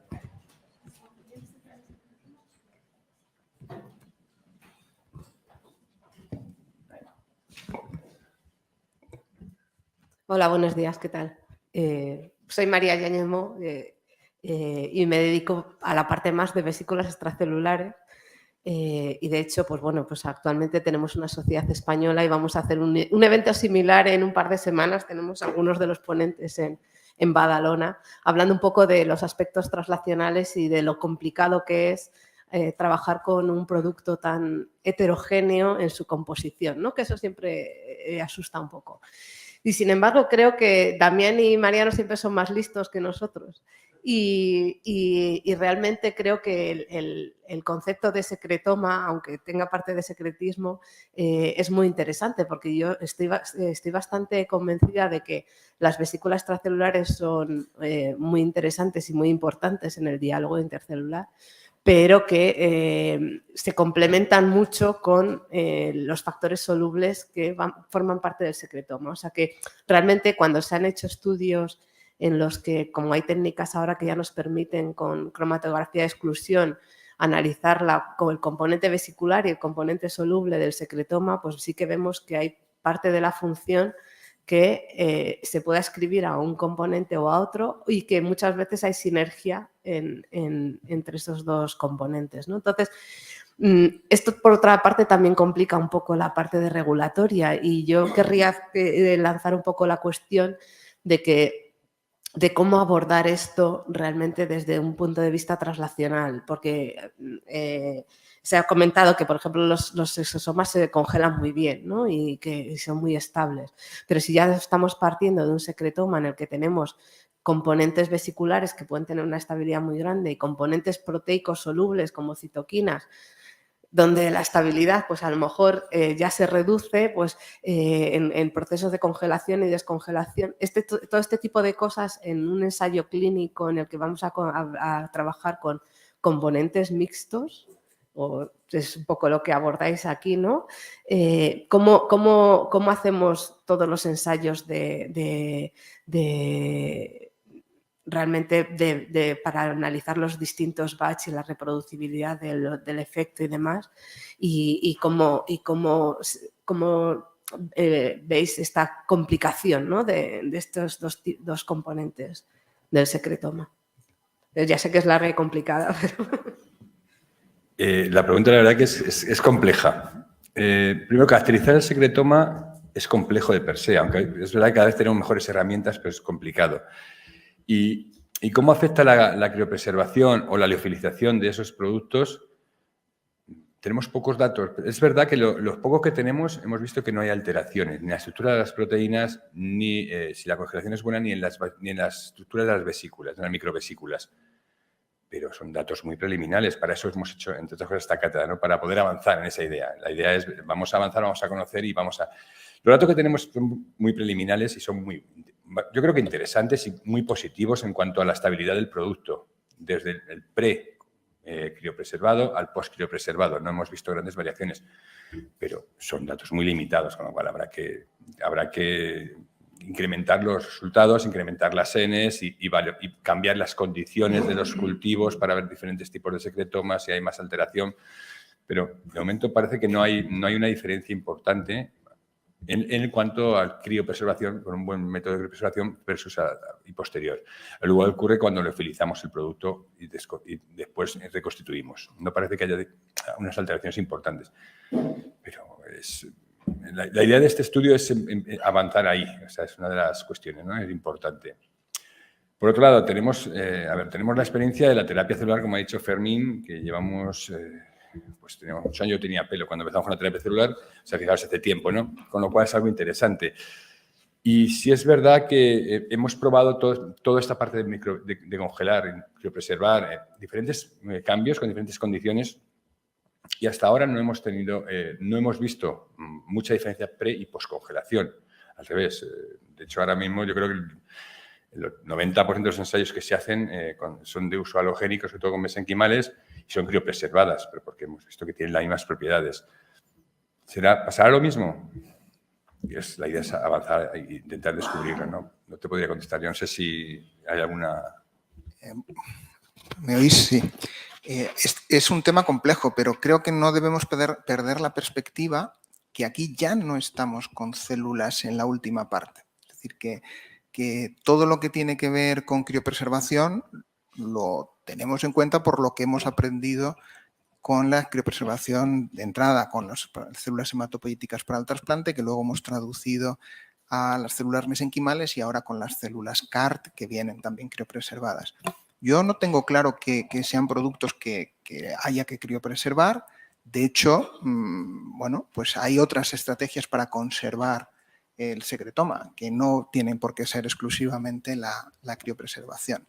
Y la otra cosa, desde el punto de vista que ya no necesitamos tener la célula, digamos, con condiciones de seguridad en cuanto a estabilidad cromosómica, genómica, etcétera, yo no veo descabellado, como están haciendo ya algunas empresas norteamericanas, generar líneas celulares de células mesenquimales expandidas en bioreactores, que estas sí que liberan en condiciones normales un producto totalmente homogéneo. Y si tú evalúas la preclínica y es el producto que utilizas en los ensayos clínicos, pues al final tienes la facilidad de que lo que tú estás patentando, lo que tú estás desarrollando es un producto homogéneo.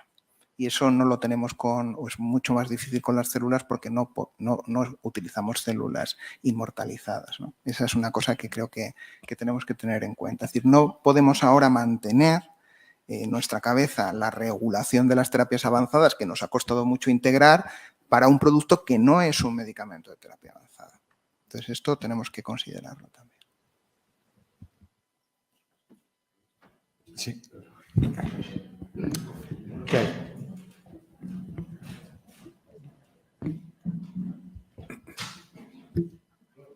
Es que creo que la pregunta que ha hecho nuestra colega es muy profunda y yo, aprovechando que tenemos a la doctora hace rato aquí, pues creo que es verdad. Es decir, ¿cómo vamos a manejar desde el punto de vista regulatorio tanta complejidad, ¿no? Es decir, cómo es extraordinariamente complejo cómo funciona, ¿no? Y es extraordinariamente complejo la cantidad de cosas que puede tener. Y probablemente, no sé, las agencias están acostumbrados, es natural por la historia de los medicamentos, a trabajar con medicamentos simples o moléculas sencillas o moléculas pequeñas.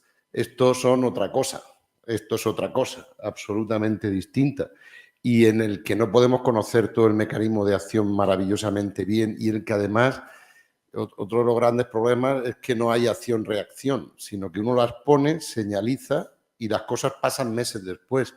Y lo que está ocurriendo en el mundo, que es lo que yo creo que el doctor Sánchez Guijo nos ha enseñado muy bien, es que ya están ahí. Quiero decir, ya están ahí. Me alegra que el campo de batalla sea la fístula, ¿eh? Me alegra porque dice, bueno, abrimos nosotros el campo de batalla en la fístula y ahora todo el mundo quiere compararse con Darvastroser en la fístula, ¿no? Pero si estamos aquí hablando de secretoma es porque con la terapia celular tenemos problemas. Tenemos problemas. El primer problema es que los resultados no son los que esperábamos. Queríamos mejores resultados, pero solo se nos cura el 60%. El segundo problema serio son los problemas logísticos. Es decir, esto de que tenga que estar viva y que no sé cuánto, y 48 horas de... Y el tercero es el precio. Entonces, por la complejidad logística.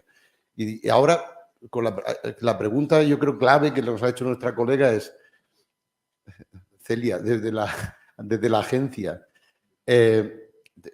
¿cómo veis esto? La regulación, es decir, probablemente muchas de estas, digamos, acciones preclínicas que serían normales para cualquier medicamento, aquí van a ser extraordinariamente difíciles. Contestar a muchas de esas preguntas van a ser y algunos están llegando a la clínica. A mí me sorprendió en París que algunos estaban ya tratándolo. En Estados Unidos hay varios ensayos de un producto que se llama ExoFlow, que es de Direct Genomics, que está haciendo ensayo clínico. Son vesículas extracelulares liberadas a partir de células mesenquimales y hay ensayos ya reclutando pacientes en Estados Unidos en Crohn.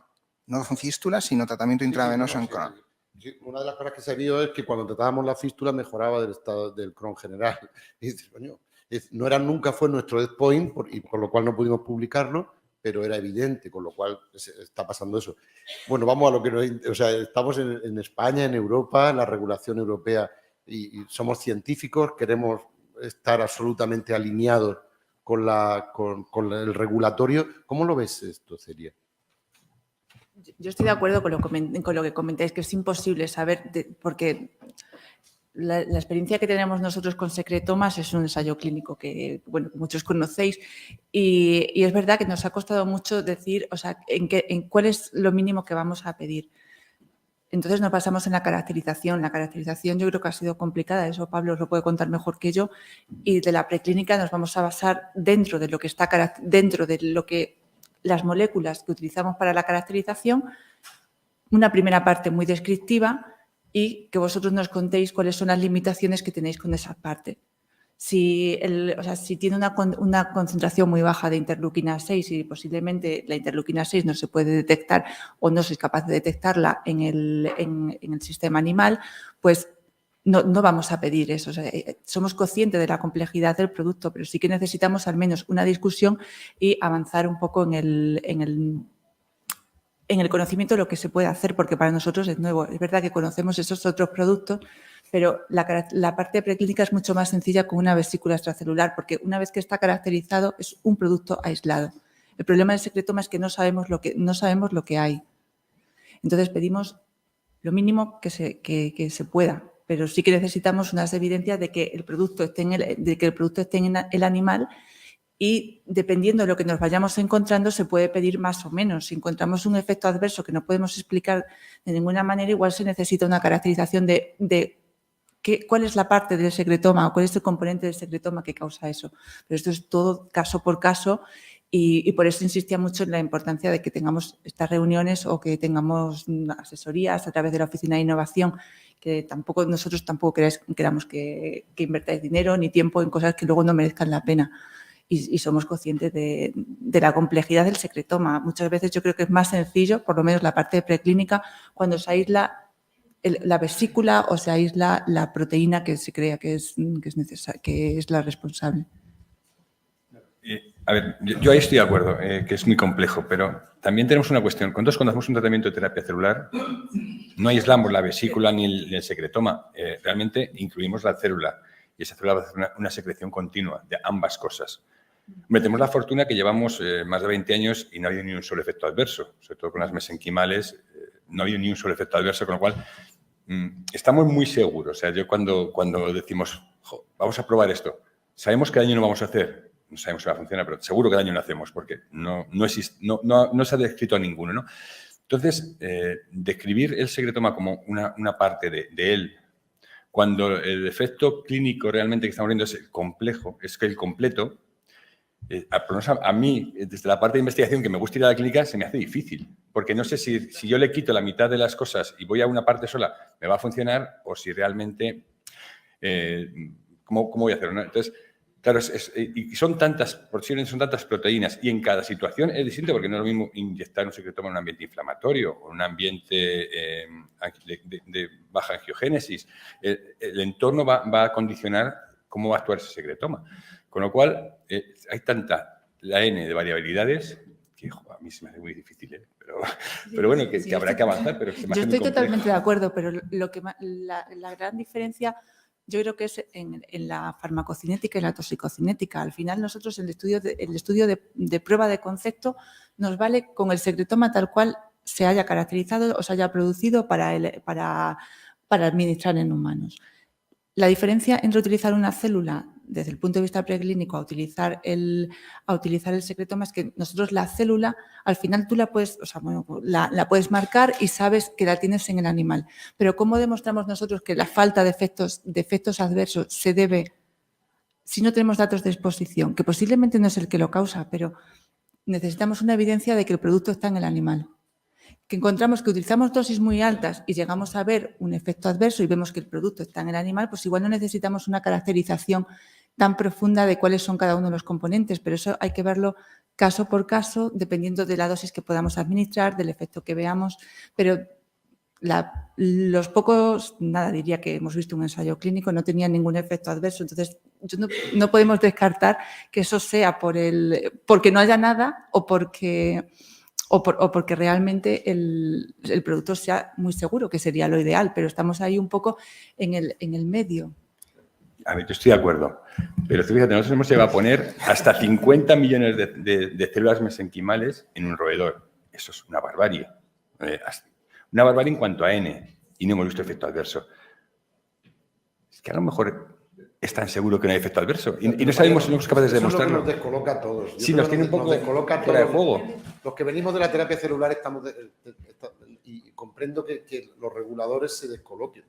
Porque verdaderamente lo que te llama la... Y sí, yo también, porque cuando ves que algo va subiendo la dosis en preclínica y no pasa nada, dices, bueno, esto es como el agua del Carmen. Es decir, esto no va. Quiero decir, si no veo efectos indeseables para luego poder bajar la dosis, que es lo que hemos hecho en toda la historia de la farmacología desde que existe, o sea, pero claro, va subiendo la dosis hasta que el animal lo inunda de células y no pasa nada. Y yo creo que eso es lo que tiene descolocado. Yo creo que los que venimos de la terapia celular nos tiene descolocado, ¿no, Fermín? No, a ver, yo creo que aquí hay que tener en cuenta dos cosas que las habéis dicho muy bien.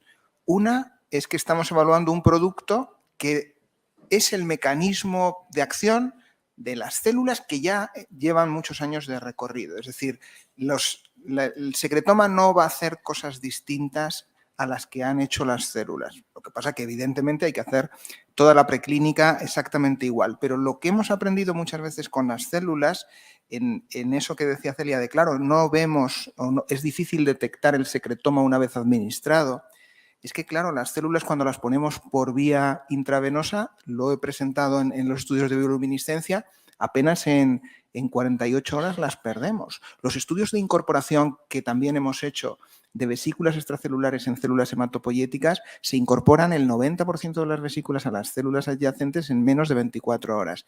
El pretender detectar secretoma en un modelo animal a mí se me antoja muy complicado, lo cual no quiere decir que haya que sentarse, que haya que ver y realmente asegurarnos que no hay efectos adversos, pero yo no me preocuparía tanto por no detectarlo porque sabemos que es muy difícil. El secretoma se administra y los factores solubles hacen su efecto prácticamente inmediato y las vesículas extracelulares se incorporan a las células adyacentes o a distancia, hacen su efecto, pero no las vamos a seguir detectando si vamos más allá de 24 o 48 horas. O sea, que la ciencia, de nuevo, tiene que guiar también un poco que estas colaboraciones y estas reuniones entre los agentes reguladores y los investigadores, que son fundamentales para estar todos seguros que estamos haciendo las cosas bien. Pero el secretoma tiene sus particularidades en este aspecto. Yo creo que eso es muy importante. Tenemos una pregunta. Perdón. Soy Carlos Cabañas y trabajo en el Centro de Biología Molecular Severo Ochoa, que es un centro mixto, como se sabe, entre la Universidad Autónoma y el CSIC. Y tenía dos preguntas concretas para Fermín. Y la primera de ellas es que los datos que has presentado se veían los efectos del secretoma producidos por células mesenquimales sobre los progenitores hematopoyéticos, sobre las células CD34 positivas.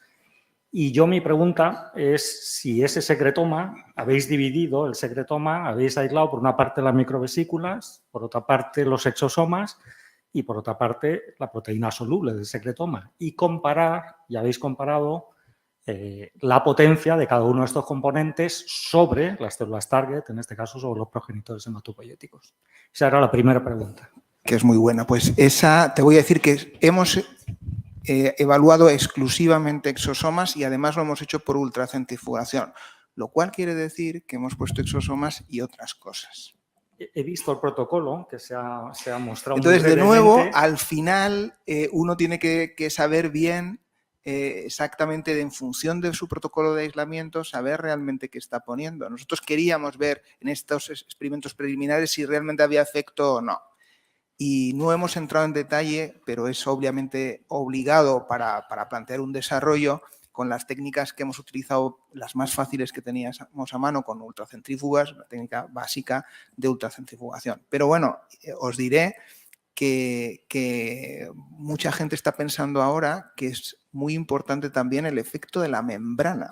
Nos hemos obsesionado mucho con el contenido en microRNAs, en proteínas, en lípidos dentro de las vesículas extracelulares, pero las membranas, los receptores, activadores, etcétera, la membrana parece que tiene también muchísima importancia. Entonces, al final, de nuevo, estamos poniendo muchas cosas. Nos puede pasar parecido a lo que nos ocurrió al inicio de las mesenquimales, que las poníamos y funcionaban y no sabíamos cómo.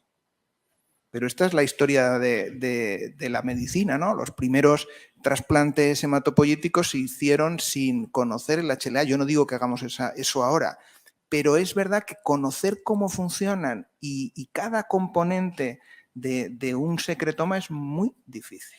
Y de hecho no sabemos si decimos exosomas, pero no son exosomas. Es que hay factores solubles, hay restos de fragmentos de membrana, es decir, hay muchas cosas. Pero nos interesaba en esto ver el efecto, pero no lo tenemos disgregado. Eso es lo que hay que hacer de aquí en adelante. Muy bien.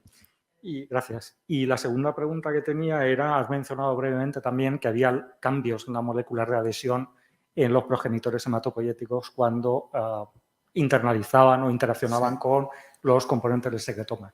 ¿Cuáles serían? He visto CD44. Hemos visto CD44 mayoritariamente. Y yo buscaba CXCR4, pero apenas hemos visto cambios en CXCR4, porque al final cuando ves una mayor capacidad de injerto en el seno de trasplante y una mayor capacidad clonogénica, sabes que el eje fundamental de interacción entre la célula CD34 y el microambiente es el eje CXCR4 SDF1, pero no hemos visto una activación, un aumento significativo en la expresión de CXCR4. Hemos visto fundamentalmente CD44 y luego quizá ese aumento en la supervivencia celular pues haga que el efecto que estamos viendo en mayor injerto pues tenga que ver con otras propiedades funcionales que adquiere la CD34 y que permiten en ese modelo funcional mayor injerto y no sea exclusivamente por la sobreexpresión de moléculas del homing, que también hay que decir que una vez que llegan a la médula ósea ya está.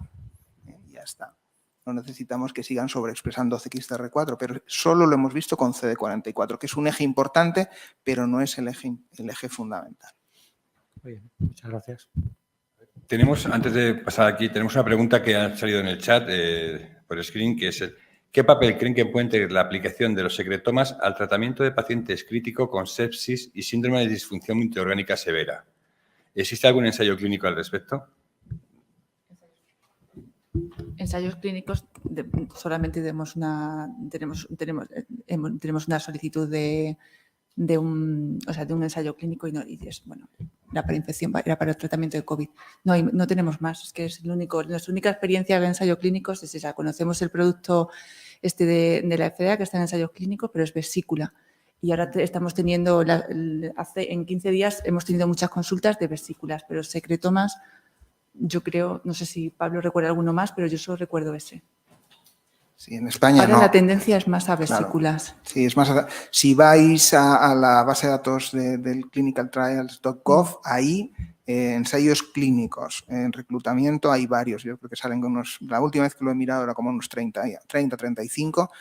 Y mayoritariamente hay algunos en Crohn, también en distrés respiratorio y luego obviamente en la parte del COVID pues hay varios ensayos para el distrés respiratorio del COVID, pero no en España, como habéis dicho muy bien. Sí. ¿Alguna pregunta más tenemos en la sala? Sí, aquí.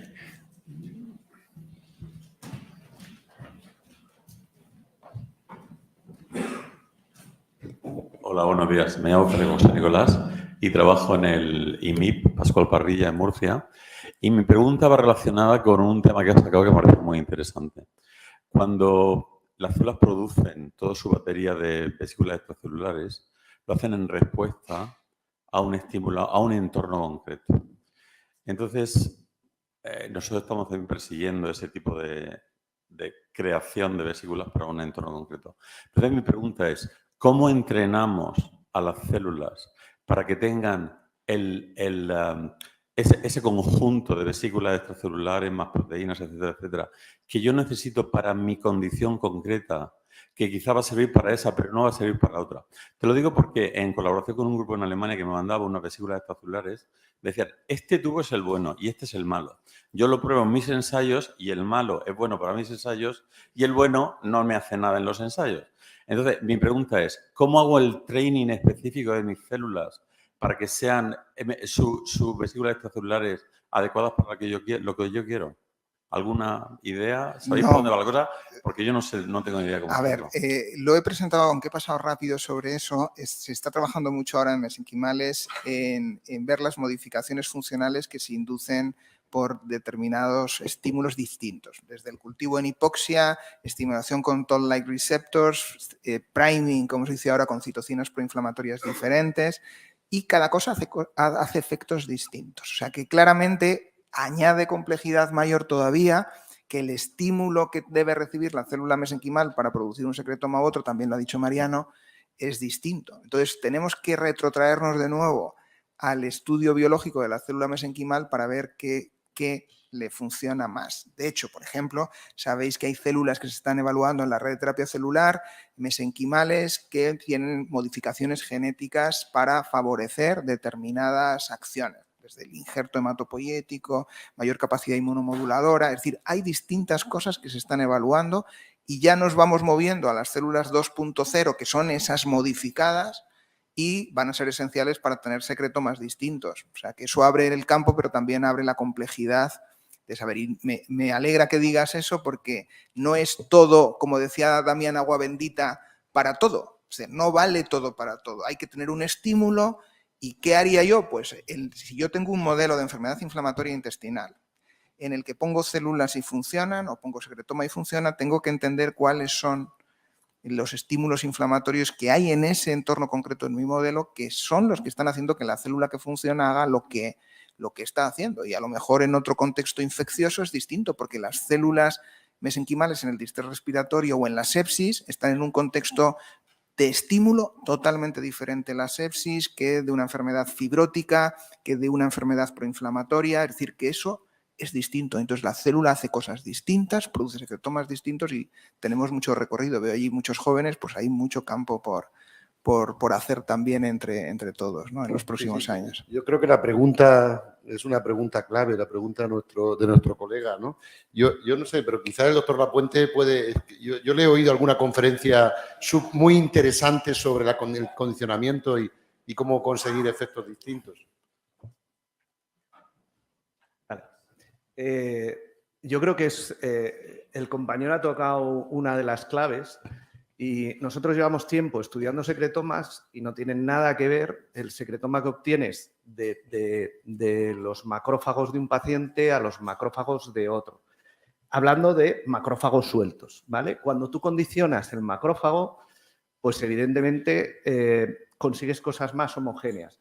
Pero ya cuando consigues cosas más homogéneas es cuando señalizas a la célula de la que quieres extraer el secretoma con otro tipo celular. Y cambia también la situación cuando esa célula le condicionas. La célula que está condicionando a la célula inmunitaria de la que quiero sacar el secretoma, si condiciono su situación. Por ejemplo, no tiene nada que ver señalizar un macrófago para obtener un medio condicionado con un miocito sano a tener un miocito muy enfermo, ¿vale? El secretoma es totalmente diferente. Tienes ahora bastantes artículos, empieza a ver, por ejemplo, de caracterización compleja con espectroscopía de Raman, donde la huella que da la espectroscopía no tiene nada que ver.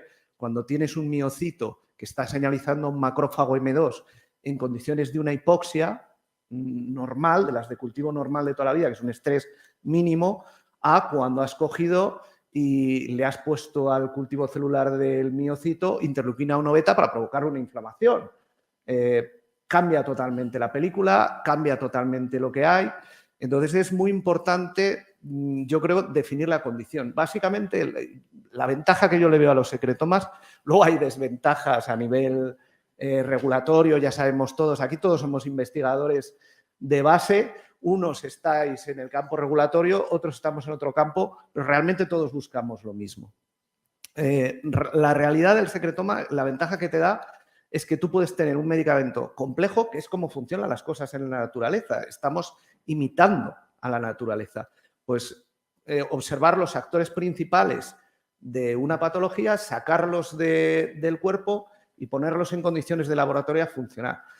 Aparte hay otro tema importante para la homogenización y lo que vas a conseguir, lo que llamaríamos el quorum sense, que esto ahora se ha estudiado en las bacterias, ya sabéis que le han dado un premio muy importante, el premio Princesa Sofía, Princesa de Asturias, que Sofía ya hace años dejó de ser princesa.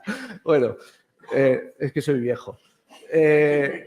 La historia es que parece ser que también es muy importante el número de células que lo están produciendo. No tiene nada que ver cuando cambias los ratios también. O sea, es un tema complejo, pero que es manejable en principio. Fábrica, o sea, que las células son una fábrica y la pones a trabajar en un sentido o en otro según los estímulos que le provoques. Pero entonces, desde el punto de vista regulatorio, nuestros colegas en la agencia tendrán que evaluar los productos de una forma separada, ¿no? O sea, un producto producido bajo estas condiciones y dirigido para tal enfermedad, porque ¿no lo ves así? Sí, eso es indudable.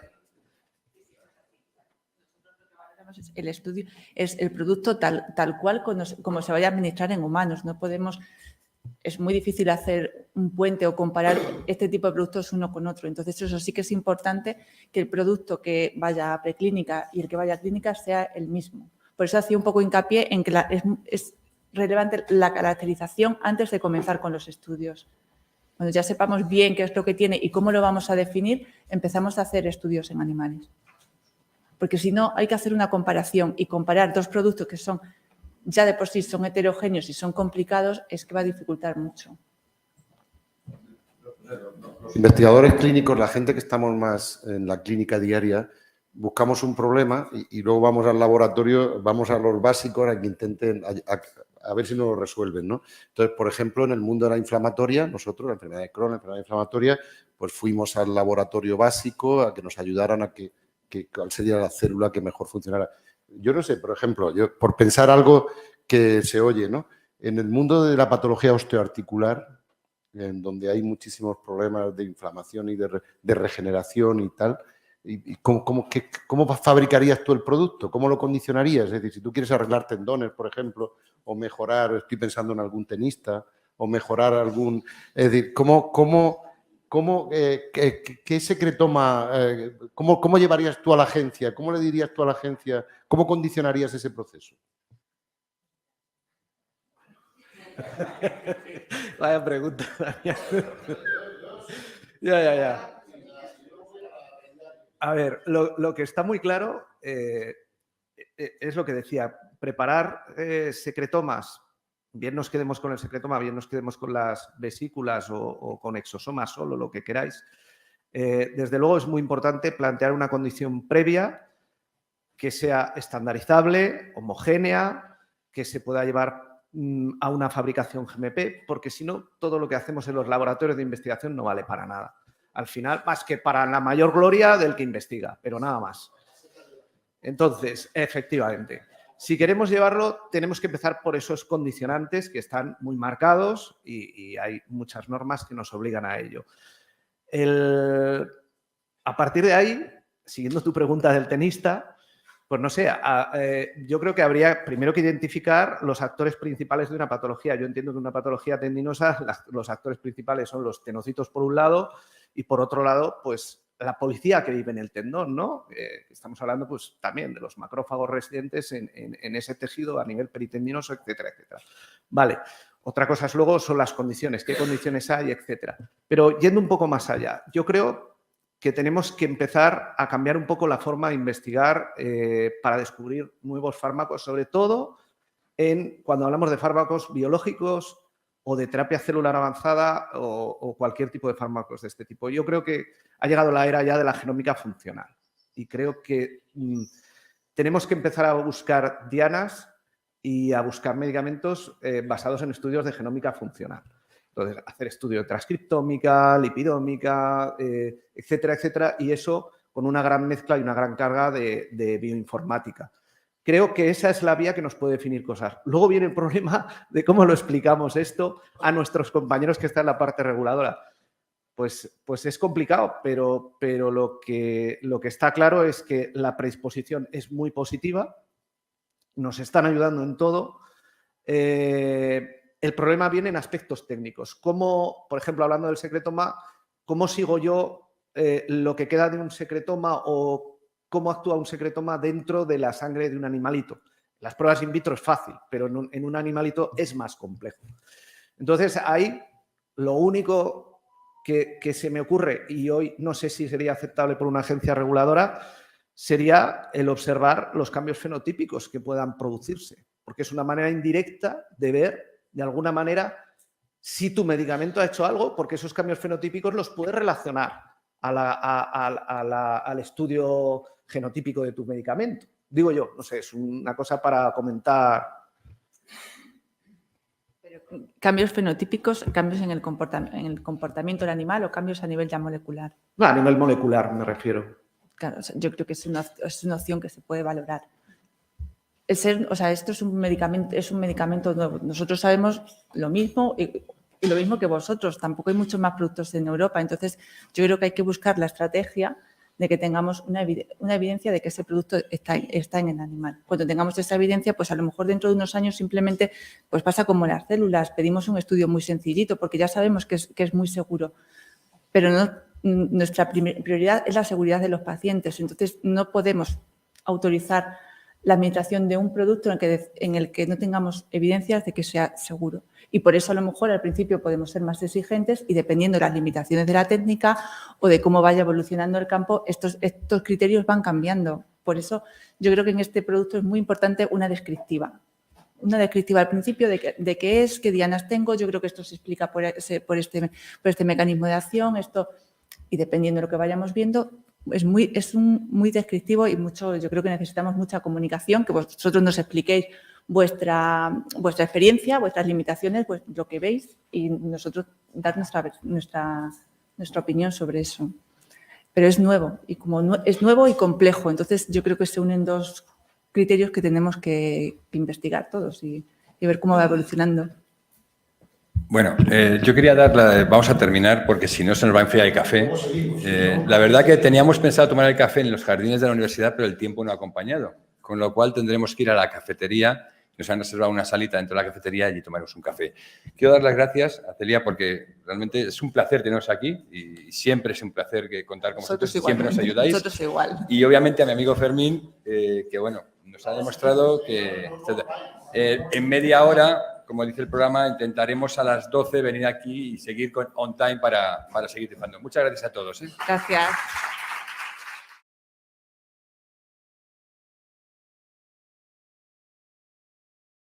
Ahora llegamos a un segundo apartado en el que queremos sobre todo ver, pues primero agradecer nuevamente a la Agencia Española del Medicamento su presencia aquí. Igual que antes hemos visto los criterios preclínicos que podríamos abordar o en lo que estamos hablando, creo que ahora nos viene la parte de calidad clínica que nos va también a asesorar al respecto. Y a continuación, la segunda parte de esta mesa, pues queremos ver un poco la misión o la visión que tienen las industrias de terapias avanzadas en este campo del secretoma o su punto de vista. Y para eso, pues bueno, vamos a compartir con Julio Font, que es el CEO de la empresa Histocel. Pues nada, sin más, voy a dar la palabra a Pablo de Felipe, que es licenciado en Ciencias Químicas por la Universidad Autónoma de Madrid y que lleva en la agencia desde el año 2008 y es miembro del apartado de la División de Productos Biológicos, de calidad de productos biológicos, para que nos dé la visión desde su punto de vista de todo esto que estamos hablando, que es el secretoma, cómo podemos avanzar en ello. Pablo, muchas gracias por venir y te damos la palabra. Sí, por favor.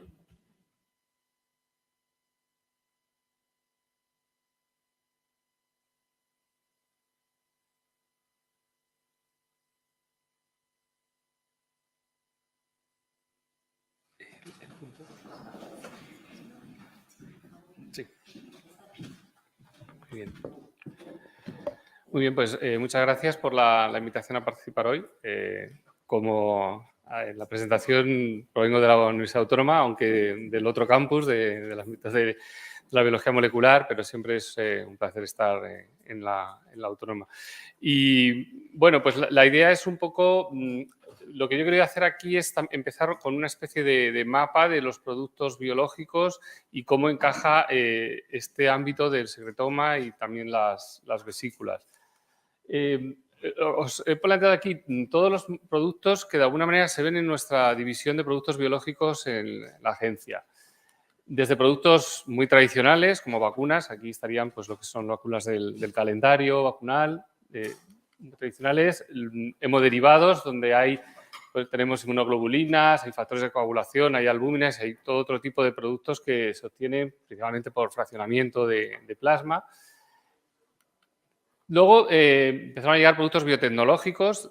Ahí podemos ver desde moléculas muy sencillas, empezaron pues, interferones y proteínas pequeñas, hasta proteínas recombinantes tan grandes como pueda ser un monoclonal. En los últimos años también han empezado a venir vacunas biotecnológicas, incluidas pues, las que se han utilizado para la COVID-19, con lo cual hemos ido ampliando un poco el ámbito. Las terapias avanzadas también se han incorporado en las últimas 2 décadas, con los 4 principales tipos de terapias génicas, celular somática, ingeniería de tejidos y terapia combinada. Y también es algo lo que tratamos en la división de biológicos dentro de lo que es el área de calidad. Y luego he puesto aquí un poco lo que serían otros biológicos para, podéis ver un poco diversidad de cosas que estamos viendo.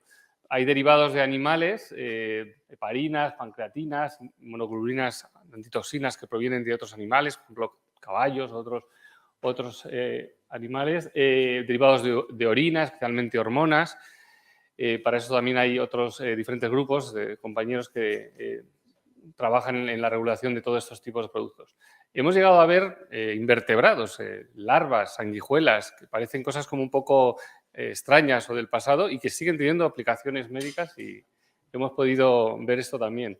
Bacteriófagos es otro tema que se está empezando a reactivar. No es nada nuevo, tienen un siglo, pero no se han utilizado mucho y en los últimos años ha empezado a reactivarse este tema. Microbiota fecal también es otro producto. Hablando de productos complejos que decíamos antes, la complejidad que tenemos aquí también es bastante amplia. Aquí no hay una célula, aquí no hablamos ni de especies, a veces hablamos de géneros y de una enorme complejidad. Plasma rico en plaquetas también es un producto que tiene más de una década de recorrido con nosotros y que también tiene su propia complejidad. Y he puesto aquí al final, porque es lo que vamos a hablar más hoy, todo lo que tendría que ver con el secretoma. Y bueno, esto lo he preparado un poco los últimos días, pues viendo la bibliografía, con poca experiencia en cuanto a consultas que tengamos nosotros, porque no ha habido muchos grupos que vengan a presentarnos esto, pero sí que hemos podido ver que hay una diferencia por lo que sea, por un lado, el secretoma más como los medios, factores más solubles, lo que he puesto aquí, medios condicionados, que es una terminología que tal vez no es la mejor, pero para entendernos un poco, y lo que sería luego el mundo de las vesículas, exosomas y otras vesículas.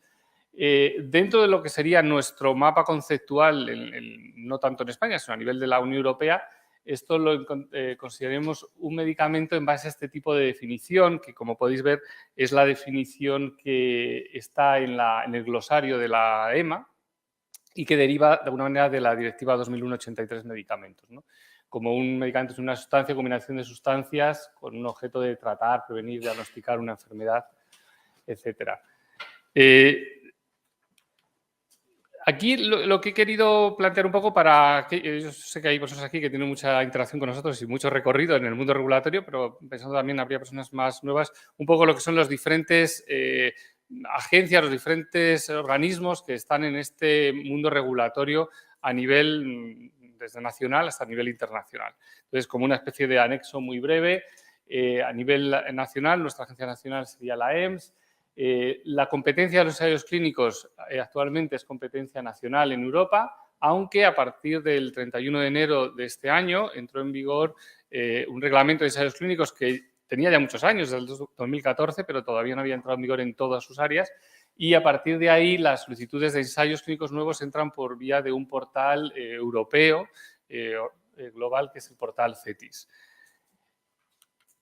A nivel de autorizaciones, sobre todo de medicamentos, lo que se llama la autorización centralizada, que luego veremos un poco qué es. Esto es a nivel de la EMA, de la Agencia Europea de Medicamentos, aunque la autorización finalmente es emitida por la Comisión Europea. La Agencia Europea no deja de ser un órgano asesor consultivo que da un informe positivo o negativo respecto a la autorización de un medicamento y la autorización finalmente la da la Comisión Europea. Hay otro organismo que se conoce menos, que es la HMA, que está formado por los jefes de agencias nacionales en Europa y que colabora también con la EMA en determinados aspectos y uno de ellos también son los ensayos clínicos.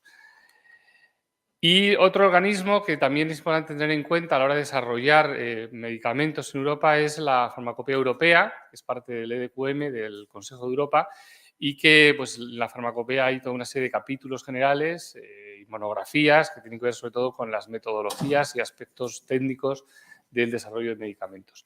Y finalmente una referencia, que ya salió en la presentación de mi compañera, a ICH, que es este alianza a nivel global en la que se intenta armonizar los requerimientos para el desarrollo de medicamentos en todos los ámbitos.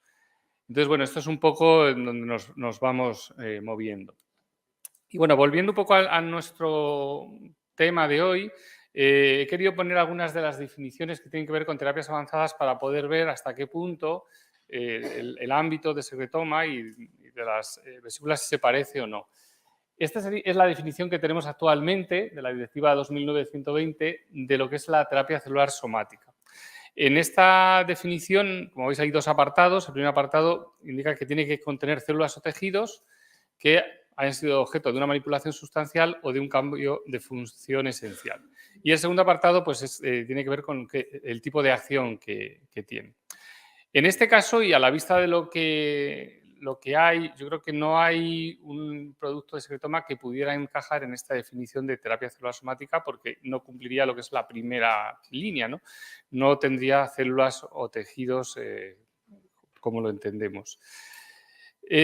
Sí que podría encajar en lo que es la definición de medicamento biológico como algo más general. Esta es la definición que hay en el glosario de la EMA, que proviene de esta otra directiva, 2003-63, como un medicamento cuyo principio activo está producido por un organismo vivo y las definiciones con más detalle pues, incluyen pues, producido por células, tejidos, por cultivos. En cuanto a la terapia génica, es la otra parte también muy importante de las terapias avanzadas. Aquí nuevamente vemos dos apartados para definir lo que es una terapia génica. Entonces aquí el principio activo contiene o está constituido por un ácido nucleico recombinante y ese sería el primer bloque y el segundo tiene que ver otra vez con lo que es su efecto terapéutico. Hay una línea al final que indica que las vacunas contra enfermedades infecciosas no se consideran terapia génica independientemente de la tecnología que utilizan porque en Europa las consideramos vacunas y eso tiene sus propios ámbitos regulatorios, ¿no? Y se separa de aquí. En este caso sí que hay casos particulares y ha habido algunas decisiones ya de la EMA en el que puede haber tomas sobre todo lo que son las vesículas extracelulares que puedan ser terapia génica si contienen un ácido nucleico recombinante o está constituido por él y el efecto depende directamente de esa secuencia de ácido nucleico recombinante o de su producto, su proteína. Os voy a poner aquí un par de ejemplos. Solamente ha habido dos decisiones de la EMA de clasificación en este sentido. Una es del 2018, esta que tenéis aquí, exosomas, que tienen RNAs de un origen recombinante. Y esto es bueno, un poco la explicación que hay en la página web de la EMA, he puesto los enlaces, se puede seguir esto. Y la segunda decisión en este sentido, muy parecida, es del año 21, en el que nuevamente se planteaban unos exosomas, en este caso más complejos, pegilados, derivados también de cordón umbilical y igualmente conteniendo un RNA mensajero y más cosas, como podéis ver toda esta lista de componentes. Bueno, antes de seguir más con algo de definiciones, he puesto aquí lo que es, los diferentes ámbitos en los que se puede utilizar un medicamento dentro de la Unión Europea. Básicamente son estos, son los ensayos clínicos, que como he comentado, pues entran por este portal CETIS, en el que la responsabilidad es por parte de la EMS, en el caso de España, en coordinación europea desde que tenemos este portal CETIS, especialmente cuando se trata de ensayos dirigidos a varios países en la Unión Europea, en el que se plantea una evaluación ya coordinada y no tanto una evaluación como existía antes, en la que se iba país por país de manera totalmente independiente. Luego hay también, por supuesto, el ámbito de los medicamentos que se llaman situaciones especiales, el uso compasivo, en el cual la competencia es la EMS.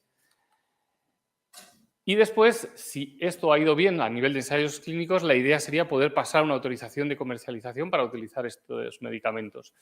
Como veis, hay 4 tipos diferentes de autorizaciones de comercialización. Lo que es la nacional es medicamentos de autorización nacional que se autorizan a nivel de la agencia de la EMS, pero luego hay otra serie de procedimientos, tal vez el más conocido en este ámbito es el centralizado porque afecta a biotecnología, terapias avanzadas, pero hay otros que también están coordinados en la EMA.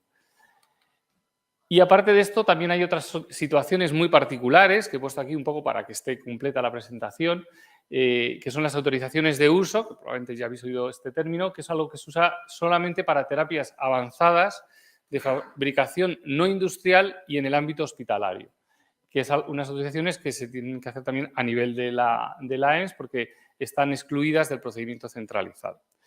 Y luego también ha habido una regulación muy específica para lo que son los productos de PRP, que tienen este nombre complejo, el nombre formal de uso terapéutico no sustitutivo de plasma, autólogo y sus fracciones. Y esto también se ha regulado por parte de la EMS hace, creo que 10 años ahora mismo.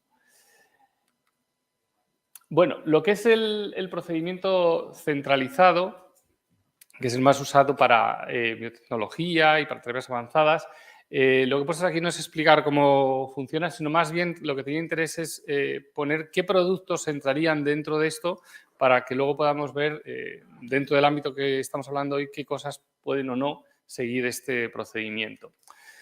En la regulación que tenemos actualmente sería obligatorio para medicamentos humanos que tengan una nueva sustancia para tratar esta serie de indicaciones, es decir, esto no es tanto por el tipo de producto, sino por el tipo de indicación. También para productos que sean biotecnológicos, en este caso es por el tipo de productos, como productos de ingeniería genética, terapias avanzadas y también medicamentos huérfanos, que han sido designados como huérfanos. De alguna manera, estos son los productos que por el tipo de producto o por el tipo de indicación tienen que ir por procedimiento centralizado. También hay una serie de productos que no son obligatoriamente por procedimiento centralizado, pero que es opcional. Y serían estos, nuevas sustancias activas para otras indicaciones, que sea considerado como una innovación terapéutica o que la autorización sea de interés para la salud pública o animal en el ámbito de medicamentos veterinarios. Pero en este caso tiene que ser el solicitante el que tiene que plantear que va a querer utilizar el procedimiento centralizado.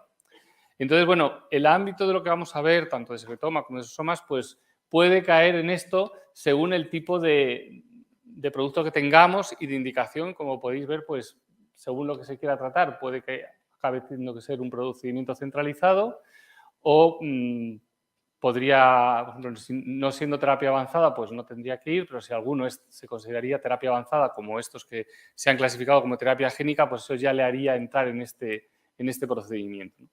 Entonces, bueno, como veis, hay una amplia variedad y eso es una de las cosas que habría que ir definiendo en cada caso.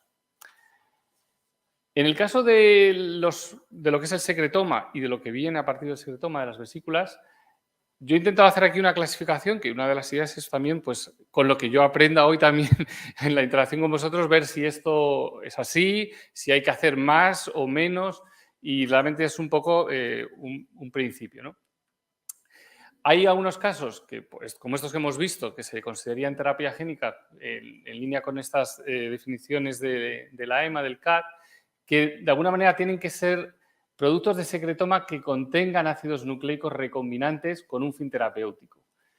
Esto, pues yo creo que además puede aplicar es a las vesículas, que podrían entrar en este ámbito porque tienen ahí dentro un mensajero que tenga un origen recombinante y que tenga una finalidad terapéutica. En este caso, pues el ensayo clínico se haría a nivel de la EMS y la autorización tendría que ser centralizada o, en el caso que esto pudiera entrar en las situaciones de una autorización de uso, pues sea una autorización a nivel de la EMS. Hay otro ámbito que yo me planteo que podrían ser productos biotecnológicos, sin ser terapia génica. ¿Qué ocurriría si lo que tenemos en el secretoma son proteínas recombinantes por una modificación genética en las células productoras? Y algo de esto ya se empezaba antes a comentar. O en el caso de vesículas, que tengan ácidos nucleicos recombinantes, pero que no tengan un fin terapéutico. Si, por ejemplo, el ácido nucleico recombinante que hay en la vesícula no es terapéutico porque es marcador o para alguna otra cosa así, eso no le incluiría en la definición de terapia génica. La definición de terapia génica tiene que ser que la actividad terapéutica dependa directamente del gen en cuestión. Y sí que tenemos, por ejemplo, algunas ocasiones, ha habido algunos productos en los que son células modificadas genéticamente, lo cual las convertiría en terapia génica, pero ha habido casos en que la modificación, por ejemplo, consistía en introducir un mecanismo de seguridad para, por ejemplo, destruir esas células, pero la función terapéutica no dependía de ese gen, sino de la célula en sí, del tipo celular, y eso no se ha clasificado como terapia génica y se ha clasificado como terapia celular. El Zalmoxis era un producto que era de ese tipo. Entonces, bueno, me planteo que esto podría ocurrir también en este ámbito de las vesículas, aunque no sé si esto es una especie de ejercicio mental más que un producto real, ¿no? En este caso, pues bueno, sería igual ensayos clínicos a nivel nacional y en esta ocasión sería un centralizado normal y corriente en el ámbito biotecnológico. Y luego el campo que probablemente sea el más común serían productos que serían sencillamente biológicos, como hemos comentado antes y también lo ponía al principio, ¿no? Secretomas de líneas celulares establecidas o cultivos primarios en los que no se hagan modificaciones genéticas y lo que se quiera son utilizar las proteínas y todo lo que hay secretado ahí o vesículas que se secreten por esas células, pero de manera, el secretoma de alguna manera natural que producirían esas células. Y en ese caso, pues los ensayos clínicos serían nuevamente a nivel nacional y la autorización pues dependería, podría ser una autorización europea o podría ser también una autorización nacional si ese producto no entra dentro de los aspectos que fuerzan a que tenga que ser un centralizado, ¿no? Va a ser un poco difícil porque, como habéis visto, las indicaciones que llevan a un centralizado pues suelen ser algunas de las que más se suelen utilizar, pero hay indicaciones que puedan quedar fuera del centralizado. Bueno, pues aquí también lo que antes contaba mi compañera, la Oficina de Innovación de la EMS, con el correo electrónico nuestro, para que cualquier consulta, duda, pregunta, pues podéis entrar ahí y a partir de ahí se centraliza todo, tanto si es a nivel de calidad, si es de preclínica, si es el diseño de un ensayo clínico, cualquier cosa podéis enviarla ahí porque los compañeros ahí pues, se encargan de distribuirlo internamente. Y luego he puesto ya para el final lo que serían consideraciones respecto al área en el que yo trabajo más, que es el área de calidad, de fabricación, que serían importantes en este ámbito.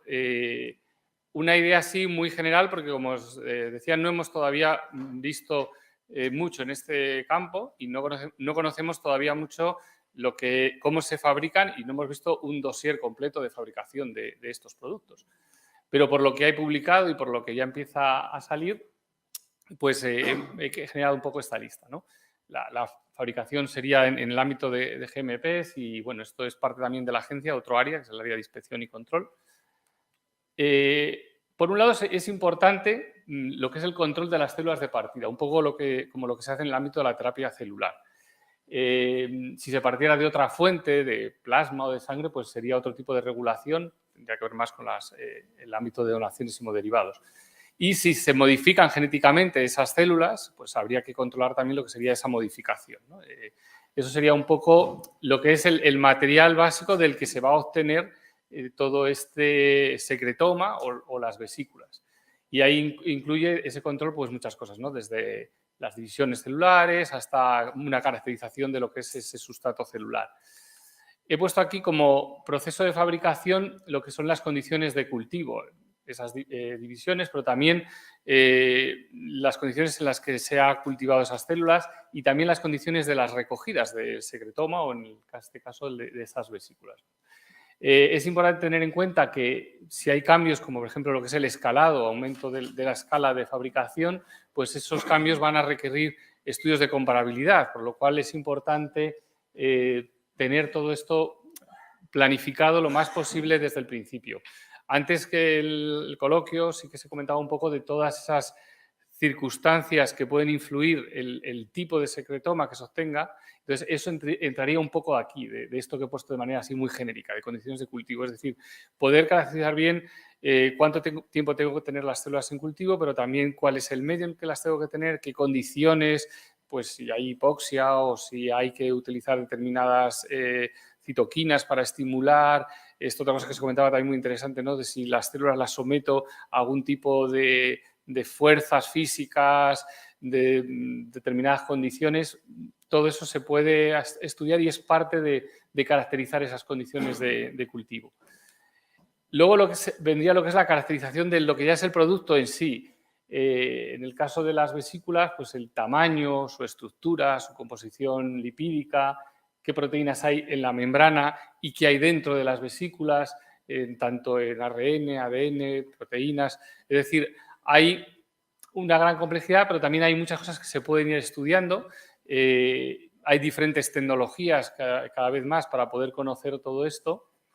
Y la idea es intentar buscar un balance en el que no se trata de estudiarlo todo por acumular información simplemente, sino poder decidir qué parámetros van a ser los más importantes, los que mejor van a definir a nuestro producto y van a capturar mejor sus capacidades, pero también cuáles en la caracterización, algo que es importante es también encontrar los puntos débiles del producto. Es decir, qué técnicas de caracterización permiten estudiar características del producto que puedan ser afectadas si el producto, por ejemplo, se degrada.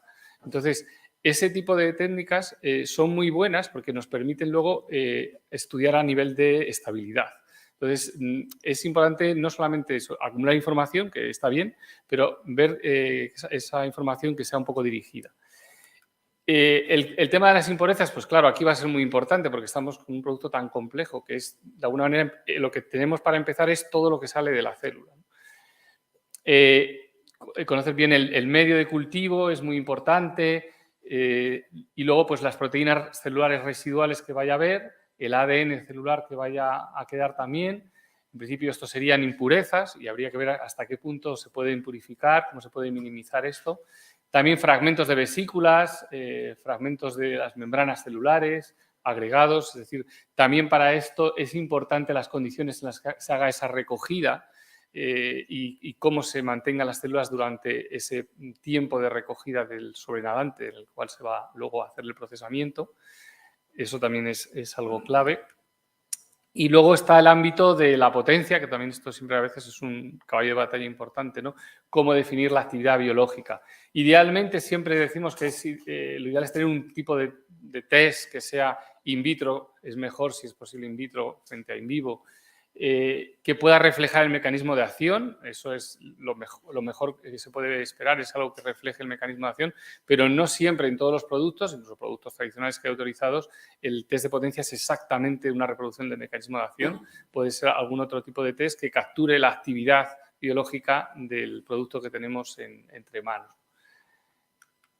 Y luego, de alguna manera, a partir de todo este estudio, todo esto también es caracterización de alguna manera, ¿no? Las impurezas, la potencia, tienen que salir las especificaciones del producto que vamos a liberar, idealmente, al final.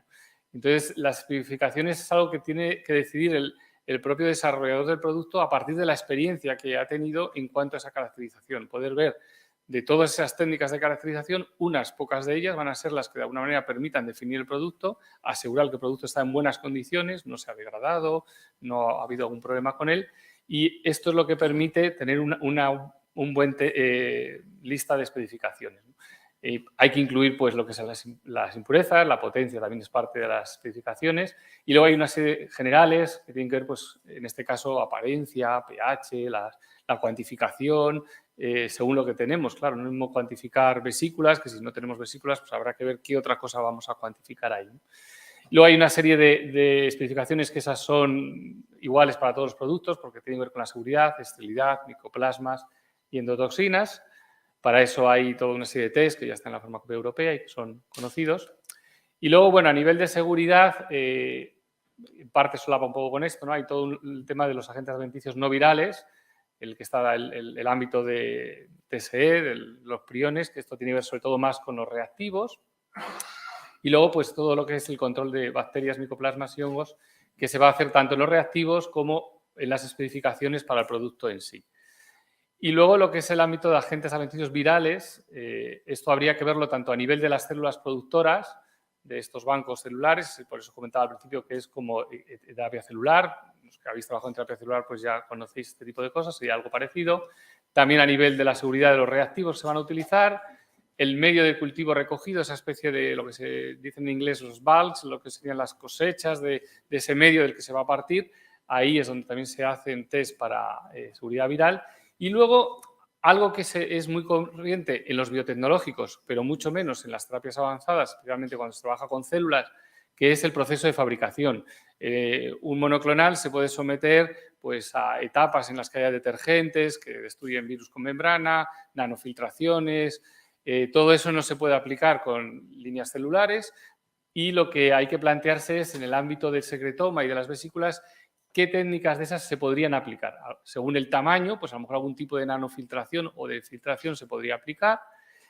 Alguna etapa a lo mejor sí que puede servir o ayudar a eliminar virus como las cromatografías, según el producto que estemos tratando, pero bueno, eso va a quedar muy abierto al tipo de producto porque de alguna manera nunca vamos a estar en una situación peor o más difícil que la que hay cuando tenemos las células enteras, ¿no? Donde la seguridad se garantiza más que por este tipo de etapas, por lo que es todo el proceso de fabricación a nivel estéril. Y luego está finalmente el ámbito del almacenamiento y la estabilidad, que bueno, esto va a depender si el producto se va a usar en fresco o se va a almacenar. Yo he visto también algo que se comentaba antes, que cada vez hay más productos en este ámbito en los que por la naturaleza sobre todo de las vesículas que se pueden almacenar. Eso da mucha más flexibilidad también a los investigadores porque el procedimiento se puede utilizar a más largo plazo y ahí lo importante pues es la formulación, la criopreservación y poder desarrollar una serie de especificaciones. Normalmente las especificaciones de estabilidad son no exactamente las mismas de la liberación, a veces son un poquito menos, pero lo importante es que capturen aquellas test que van a medir características que puedan ser afectadas por la degradación. Y ahí sí que es muy importante que haya test que sean indicadores de la estabilidad del producto. La cuantificación es muy importante. Si son vesículas, pues evidentemente es importante cuantificarlas, pero también algo de caracterización, aunque no sea tan completa como la que se ha hecho antes, y también el tema de la potencia, eso sí que es importante, asegurarse que al cabo de un tiempo, en unas condiciones de estabilidad, cuando ese producto se descongela o se reconstituye de la manera que sea, la potencia se sigue manteniendo o si ha bajado, controlar los rangos en los que se va a mantener esa potencia. Y bueno, esta es la presentación por mi parte y luego, pues si queréis, podemos comentar algo más.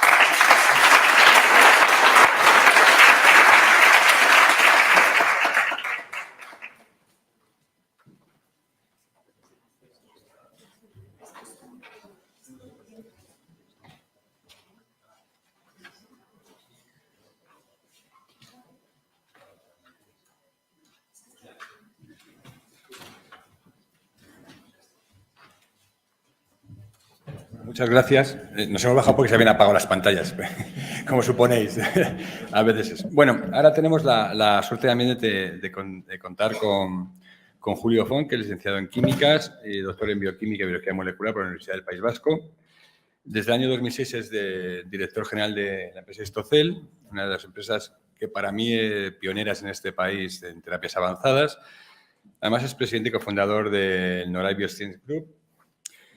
Y desde hace unos años está dentro de la junta directiva del Basket Health Cluster y nos va a dar la visión que tienen ellos a la hora de producir secretomas y su ventaja inconveniente frente a la producción de células. Julio, muchas gracias. Gracias, Mariano. Bueno, en primer lugar, buenos días, quería agradecer a la cátedra del Autónoma de Madrid y Pitches por esta invitación a hablar hoy aquí, a Mariano, a Damián, a Juan Carlos, a Pedro. Bueno, me han pedido que hable de las células o secretoma, ventajas e inconvenientes para su fabricación y distribución a gran escala. Y es lo que voy a intentar hacer, ir comparando bueno, qué supone fabricar un medicamento de terapia celular y qué supone fabricar un secretoma. Actualmente en Histocell, afortunadamente, estamos ya fabricando medicamentos de terapia celular, que llevamos ya muchos años, y pues, recientemente, desde el año pasado, también hemos empezado a fabricar secretomas, ¿no? Bien, Por dar unas pinceladas de la compañía, aunque muchos ya nos conocéis, Histocel es una empresa que casi tiene ya 20 años, se fundó en el año 2004. Y bueno, pues algunos nos dicen ya que somos de los pioneros, no sé si los pioneros o los viejos del lugar, en el ámbito de la terapia celular. Es una empresa que nos hemos dedicado al desarrollo, primero a la investigación, luego al desarrollo y ahora también a la fabricación de medicamentos en el ámbito de la medicina regenerativa, tanto medicamentos de terapia celular, productos sanitarios, que tenemos algunos ya en el mercado también para curación de heridas. Y ahora, pues recientemente también estamos trabajando en todo el tema de fabricación de biológicos asociados a las células, siempre a las células. Bien, en la parte de CDMO, que es la que nos ocupa hoy, Histocel tiene 13 años de experiencia. Trabajamos desde etapas tempranas hasta fases clínicas avanzadas. Ha comentado la doctora de la agencia que es muy importante que los lotes de preclínica sean iguales que los lotes de fabricación GMP.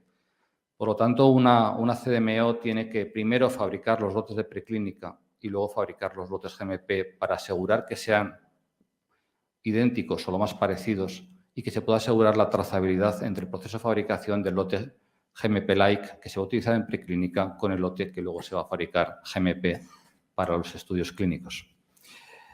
Nosotros, en este sentido, ahora mismo con la nueva fábrica tenemos capacidad hasta 1.200 lotes año. Hemos apostado porque tengamos una fábrica muy flexible, con procesos de fabricación que sean flexibles, escalables, con salas dedicadas, pero que puedan permitir simultaneidad de procesos. También que podamos incorporar todas las nuevas tecnologías que están ya aquí, como todo el tema de bioreactores. Y bueno, pues como han dicho todos los anteriores ponentes, permitidme porque voy a repetir algunas cosas, pero es lo que tiene que ser el último. Llevamos muchos años trabajando de la mano de la agencia, en nuestro caso más con inspección y control, y bueno, pues intentamos siempre hacer lo que nos dicen y eso nos ha ido muy bien, ¿no? Esta es la nueva fábrica, es un proyecto precioso, es un proyecto que hemos desarrollado mediante un acuerdo estratégico con la empresa Pitches, que nos va a permitir fabricar pues, medicamentos de terapia celular, secretomas, exosomas, etc. La construcción terminó en diciembre. En estos momentos estamos en pleno proceso de autorización por inspección y control. Estamos hablando posiblemente de unas principales fábricas de medicamentos de terapia celular y biológicos, desde luego como CDMO posiblemente la principal de España, con 600 metros cuadrados completamente dedicados. Y no queremos hacer todos los días lo mismo, aunque desde un punto de vista económico nos gustaría, pero por la experiencia de Histocel en toda la parte de investigación y de desarrollo, queremos posicionarnos en aquel cliente que necesita hacer unos lotes GMP-like y luego necesita industrializar para finalmente acompañarle en las fases clínicas. En este caso ya podemos llegar hasta fase 3 con estas nuevas instalaciones, ¿no? Bien, entrando un poco en materia del tema que nos han pedido, hablar de la fabricación de los medicamentos de terapia celular, vamos a hablar de células por simplificar, y con los secretomas, lo primero que es muy importante es que el origen es el mismo. Es decir, cuando se fabrica un secretoma, estamos haciendo exactamente lo mismo que cuando fabricamos un medicamento de terapia celular. Por mucho que al final, y lo diré al final, como os he dicho muchas veces ya hoy, su clasificación regulatoria sea diferente, el origen es el mismo. Para fabricar un secretoma también se parte de bancos y de cultivos de células humanas. La diferencia es que obtenemos dos productos diferentes. Por un lado, las células que en este caso no nos van a interesar, y por otro lado, obtenemos el secretoma. La materia prima es exactamente la misma. Tenemos que utilizar bancos, extracelulares, cultivos de células primarias. Por lo tanto, los criterios a tener en cuenta para seleccionar la materia prima son los mismos. ¿Qué tejido de origen? ¿Dónde conseguirlo? ¿Cómo caracterizarlo? Va a haber donantes. Es muy importante los criterios de selección y aceptación de los donantes. Ahora que en los últimos años hemos empezado a trabajar con compañías internacionales, por ejemplo, con empresas japonesas, para ellos el tema del donante es muy importante porque, por ejemplo, los virus que se piden en Japón son diferentes a los virus que se piden en Europa. Los criterios FDA son ligeramente diferentes, pero en las fases iniciales clínicas son bastante diferentes a Europa. Mucho más restrictivo Europa que FDA. Luego es más restrictivo o igual de restrictivo, pero inicialmente es más restrictivo Europa. El aislamiento de las células de origen y luego la variabilidad de los donantes. Una discusión con la que siempre estamos es, ¿merece la pena hacer un pool? No. Nosotros hasta la fecha no lo hemos hecho muy en línea de lo que la agencia ha considerado conveniente, pero es una opción que siempre está sobre la mesa. A partir de aquí, otro punto que también se ha hablado mucho. La célula al final es una materia prima y cada vez la vemos más como una materia prima. Esa célula, tanto para hacer medicamentos de terapia celular como para hacer secretomas, hay que someterla a diferentes procesos. Estos procesos de activación, diferenciación, modificación de las células son los que nos van a permitir también obtener secretomas con diferentes propiedades clínicas, que es lo que hemos discutido en la mesa anterior. En función de qué queramos hacer con esas células, tenemos que someterlas a diferentes procesos. Puede ser un cocultivo para inducir diferentes acciones en el secretoma que estamos buscando, puede ser un cultivo en hipoxia, puede ser una deprivación del medio de cultivo, puede ser una prediferenciación de las células con agentes químicos, uso de diferentes factores de crecimiento y, ¿por qué no? Ahí tenemos las CAR-T y todo lo que viene, una modificación genética de las células para hacer una combinación de terapia celular y terapia génica. Todo esto es igual para las células que para el secretoma, pero en la investigación de los científicos es lo que estudiáis y lo que luego da lugar a los diferentes productos y procesos que van a dar lugar a los diferentes medicamentos en función de la indicación clínica a la que queramos ir. Y esta es la parte que os toca a los científicos investigar. Nosotros, cuando nos llega a fabricar, lo que tenemos que ver es si eso que habéis diseñado se puede fabricar o no se puede fabricar, porque hay veces que, desafortunadamente, pues no se puede fabricar. O simplemente es absolutamente no rentable, porque si sacamos medio mililitro, pues no vamos a ninguna parte, ¿no? Bien, si seguimos en lo que son fases equivalentes en el proceso de fabricación, en las células, pues normalmente utilizamos frascos de cultivo, factorías cell stacks. Se están muy empezando todavía a utilizar bioreactores. Se hace una expansión, centrifugación, cambios de medio y finalmente el acondicionamiento de las células, del medicamento de terapia celular. En el secretoma empezamos exactamente igual. Hacemos el cultivo de las células, el cocultivo, aplicamos los sistemas de prediferenciación, utilizamos factorías cell stacks, sistemas de cocultivo, bioreactores y acabamos recolectando el secretoma. Hasta aquí, prácticamente lo mismo. Luego, y meto una primera reflexión personal, yo no veo gran diferencia hasta la fecha entre un medicamento de terapia celular y un secretoma. Luego sí, podemos empezar a utilizar ya procesos de concentración, ultracentrifugación, que se utiliza mucho para obtener exosomas o vesículas. Podemos utilizar la filtración tangencial para conseguir una concentración en proteínas y en diferentes agentes del secretoma. Se puede aplicar un sistema de liofilización y al final siempre tenemos un acondicionamiento del producto final en función de la técnica de fabricación o del proceso que hayamos utilizado. Igualmente, los sistemas de downstream solamente se aplican a los secretomas para obtener el conjunto de proteínas y de moléculas que lo componen. Evidentemente, el secretoma sí que permite mayor opciones de escalado y automatización de la producción frente a los medicamentos de terapia celular que están compuestos por células. Y esto es una ventaja que, con el tiempo y según se vaya desarrollando la tecnología, es una ventaja innegable que tiene el secretoma. En las nuevas tecnologías que están ya aquí y que iremos incorporando para la fabricación de secretomas pasa por el uso de los bioreactores, porque al final vamos a querer, en cuanto queramos escalar, obtener grandes cantidades de secretomas, posiblemente con los mismos cultivos celulares y muy posiblemente con la utilización como mínimo de sistemas de concentración, principalmente filtración tangencial o liofilización. Si pasamos a la caracterización, bueno, ya se ha comentado y desde luego es el punto más complejo que ahora mismo tiene la fabricación del secretoma, ya que nos tenemos que enfrentar a una mezcla de proteínas, citoquinas, etcétera, exosomas y otras moléculas que las células excretan al medio. Precisamente el valor terapéutico del secretoma es la mezcla del conjunto de moléculas que están excretando las células. Pero a la hora de fabricación, esta caracterización, en función de lo que se nos exija por el regulador, puede ser mucho más compleja o puede ser menos compleja. Si comparamos terapia celular y secretoma, en la parte de identidad y pureza, en ambos casos hay que hacerlo. En terapia celular miraremos el fenotipo, miraremos la diferenciación de las estirpes, la citometría.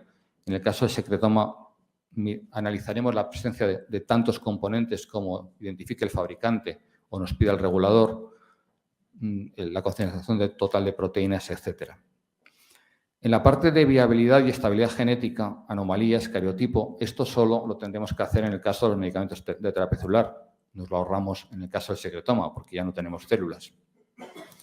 En la parte de composición, como hemos dicho, que es muy compleja, esto no hay que analizarlo en la terapia celular, lo cual es una desventaja de cara al secretoma, por lo menos hoy en día. A futuro, pues es un tema que supongo que irá evolucionando. En la parte de potencia estamos exactamente igual. Hay que mirar la potencia tanto en los medicamentos de terapia celular como en el caso de los secretomas. En el ámbito de las impurezas, pues también tenemos que mirar impurezas tanto en los medicamentos de terapia celular como en los secretomas. Antibióticos, reactivos de cultivo, factores de crecimiento, cualquier cosa que hayamos echado al medio de cultivo, que hayamos utilizado durante el proceso de fabricación, hay que registrar estas impurezas por lo menos en las primeras fases. Aparece, al ser un biológico, o estar hoy en día clasificado como biológico, aparece el tema del estándar de referencia, del reference estándar, que se exige en el caso de la fabricación de medicamentos biológicos y que no tenemos en el caso de medicamentos de terapia celular. Y esto aplica una complejidad también importante en el caso del secretoma al ser clasificado como un biológico. En la parte de controles de calidad, las especificaciones, pues estamos un poco en ámbitos similares, ¿no? Al final siempre hay que hacer unos controles de calidad, tanto estemos en el mundo de los medicamentos de terapia celular, terapia génica o en el mundo de los biológicos. Si comparamos un poco los controles de calidad, en el caso de la terapia celular y los secretomas, hay algunos que son los mismos, como la seguridad microbiológica, micoplasmas, endotoxinas, biobarden, ausencia de virus, esterilidad, potencia. Hay otros que son ya más específicos, como en el caso del secretoma pueden ser la concentración de sustancias activas, proteína total, DNA, pH, agregados, osmolaridad, que son más típicos de medicamentos biológicos. Y hay otros que son específicos de la terapia celular, como pueden ser viabilidad, número total de generaciones, morfología celular, concentración, cariotipo o inmunofenotipo. Pero en cualquier caso tendremos que hacer controles de calidad. Esto los tiene que definir el promotor, la empresa, y el fabricante lo que tiene que hacer es realizar lo que el promotor le indique. En cuanto a producto acabado, tendremos que mirar, como ya se ha comentado, la estabilidad del producto y también la estabilidad en condiciones de almacenamiento y condiciones de uso final.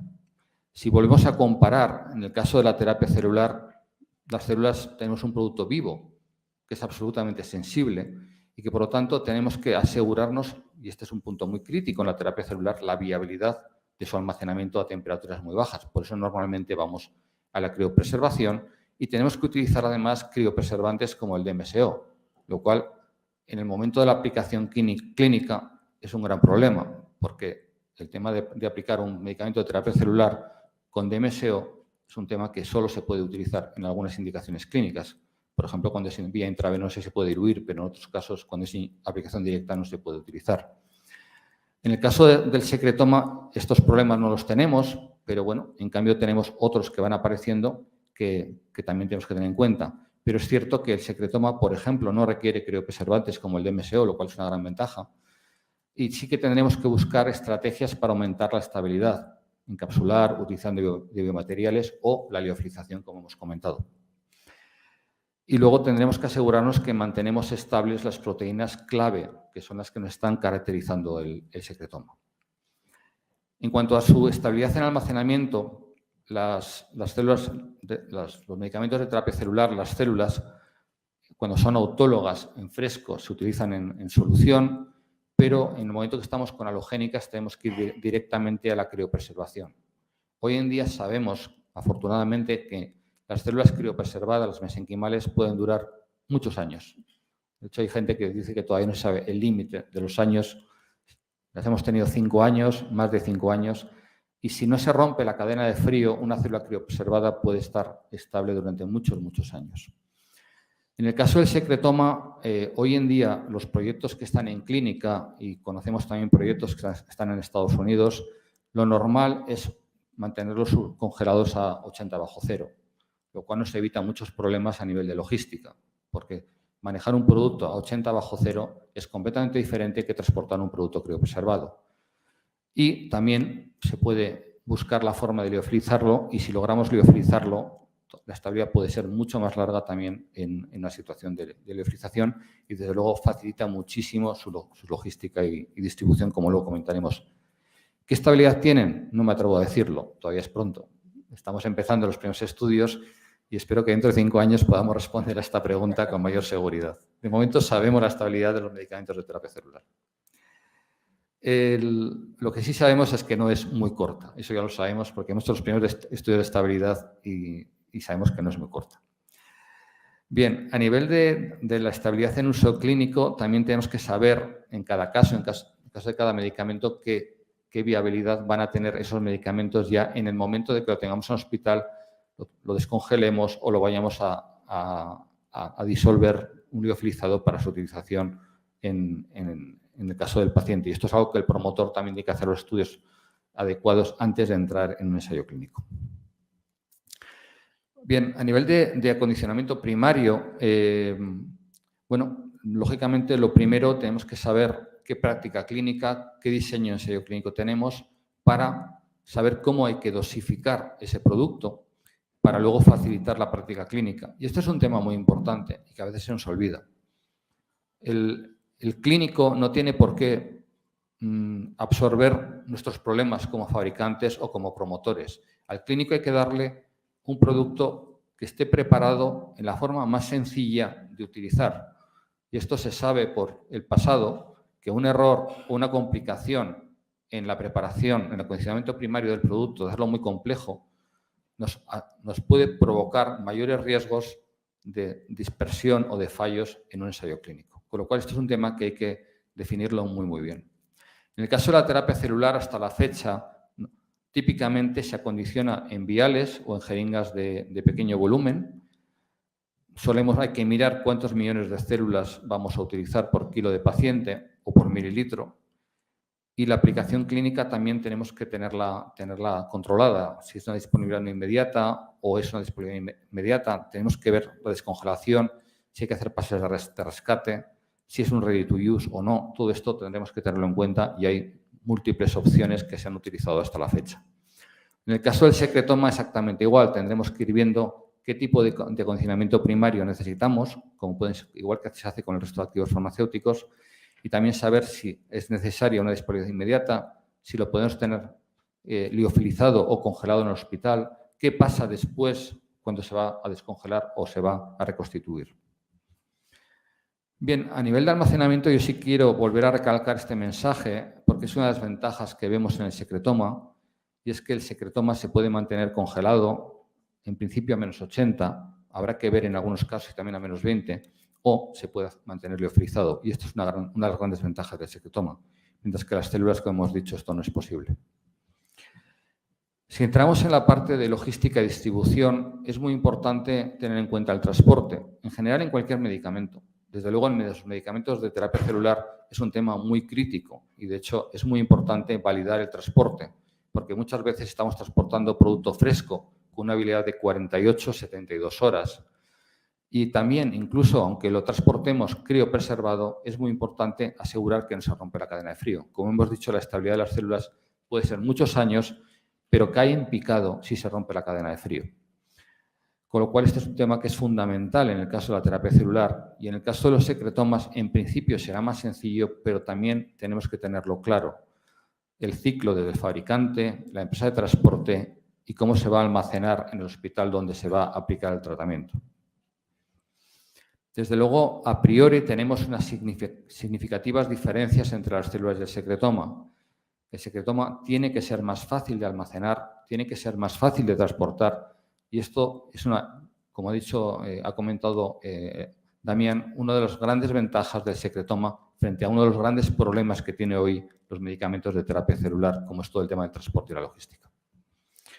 Bien, de la clasificación regulatoria hemos hablado largo y tendido, no me quiero extender, pero desde luego a nivel de fabricación nos enfrentamos a dos clasificaciones hoy en día muy diferentes.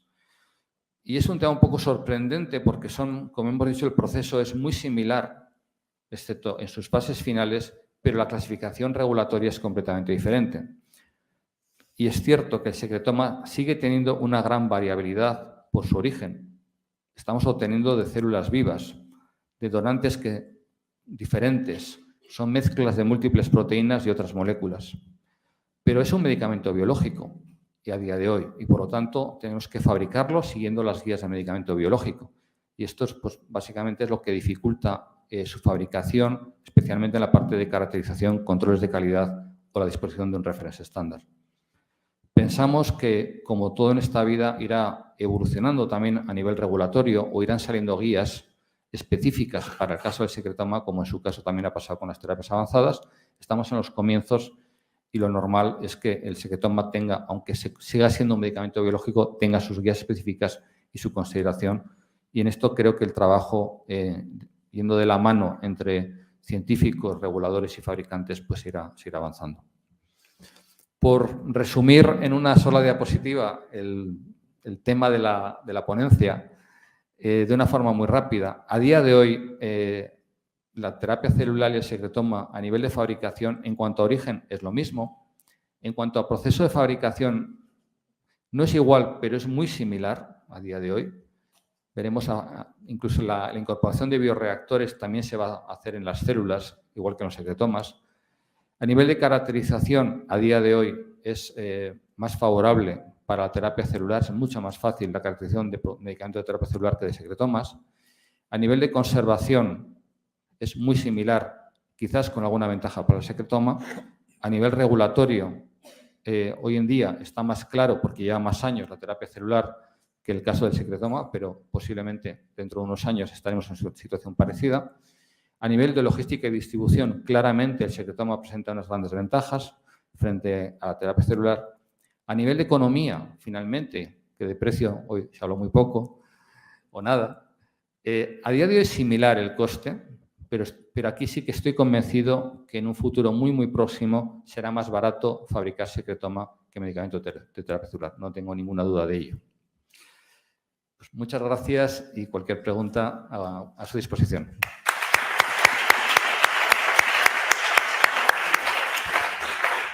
Muchas gracias, Julio. La verdad que ha sido un repaso y un comparativo excelente. Me ha encantado. Tenemos tiempo para un par de preguntas nada más, porque luego estoy seguro que en la mesa de debate todo lo que se nos ocurra va a surgir.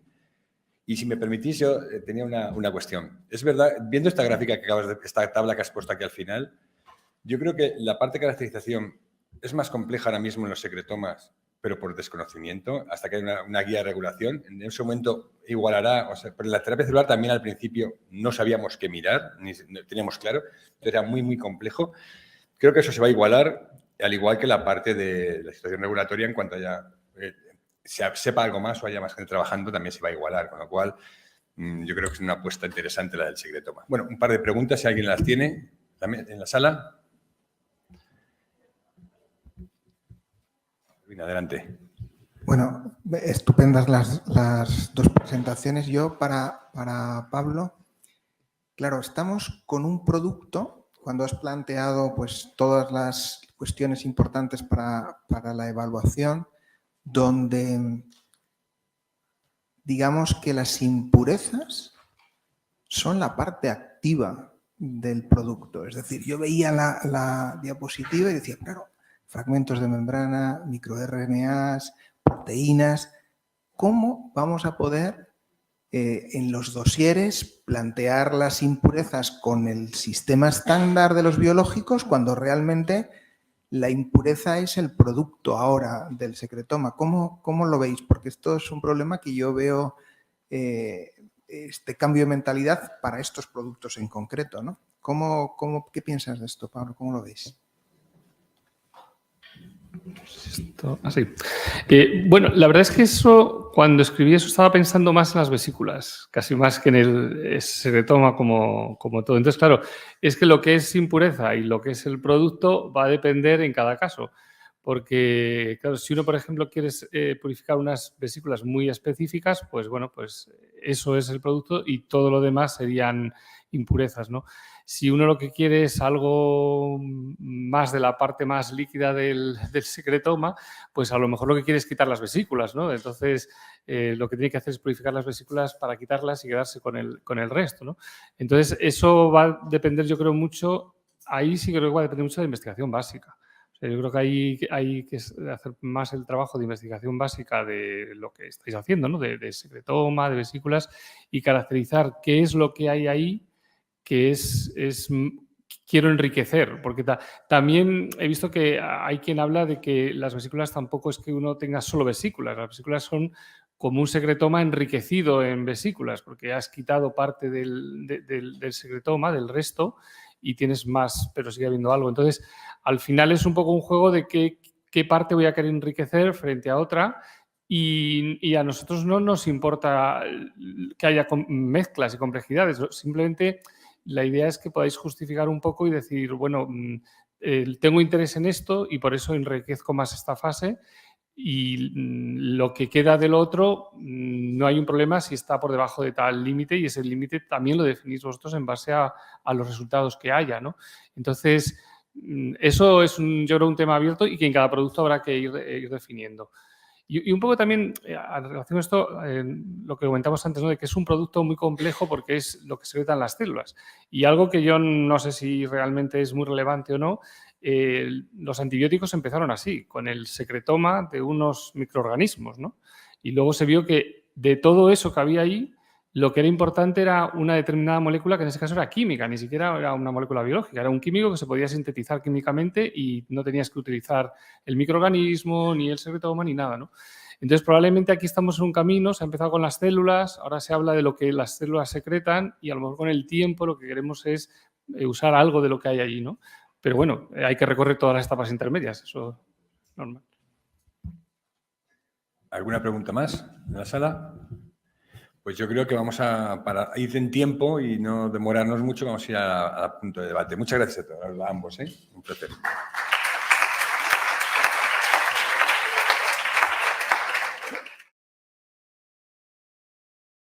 Muchas gracias. En este punto los organizadores habíamos previsto que hubiera un debate con todos los que han participado. De hecho, les hemos pedido que no se fueran, que no fueran llegando y yéndose. Y para ese debate hemos invitado pues a dos científicos, hemos invitado a científicos que sabemos, grandes conocedores del debate científico y del aspecto que nos interesa, especialmente al profesor Melchor Álvarez de Mon y al profesor Juan Pedro Lapuente. Y yo creo que vamos a organizar aquí el debate. Pero el debate, ellos nos van a ayudar, pero en realidad el debate es con todos y toda la sala. Como sabéis, este era un seminario muy especial en el que queríamos que hubiera conferencias cortas, pero que hubiera mucha, digamos, interrelación, porque aquí están presentes la asistencia, la empresa, los regulatorios, la investigación básica, es decir, todo lo que hace falta, toda la cadena de valor para llevar una idea al paciente. Y bueno, pues vamos al ataque, Melchor, ¿no?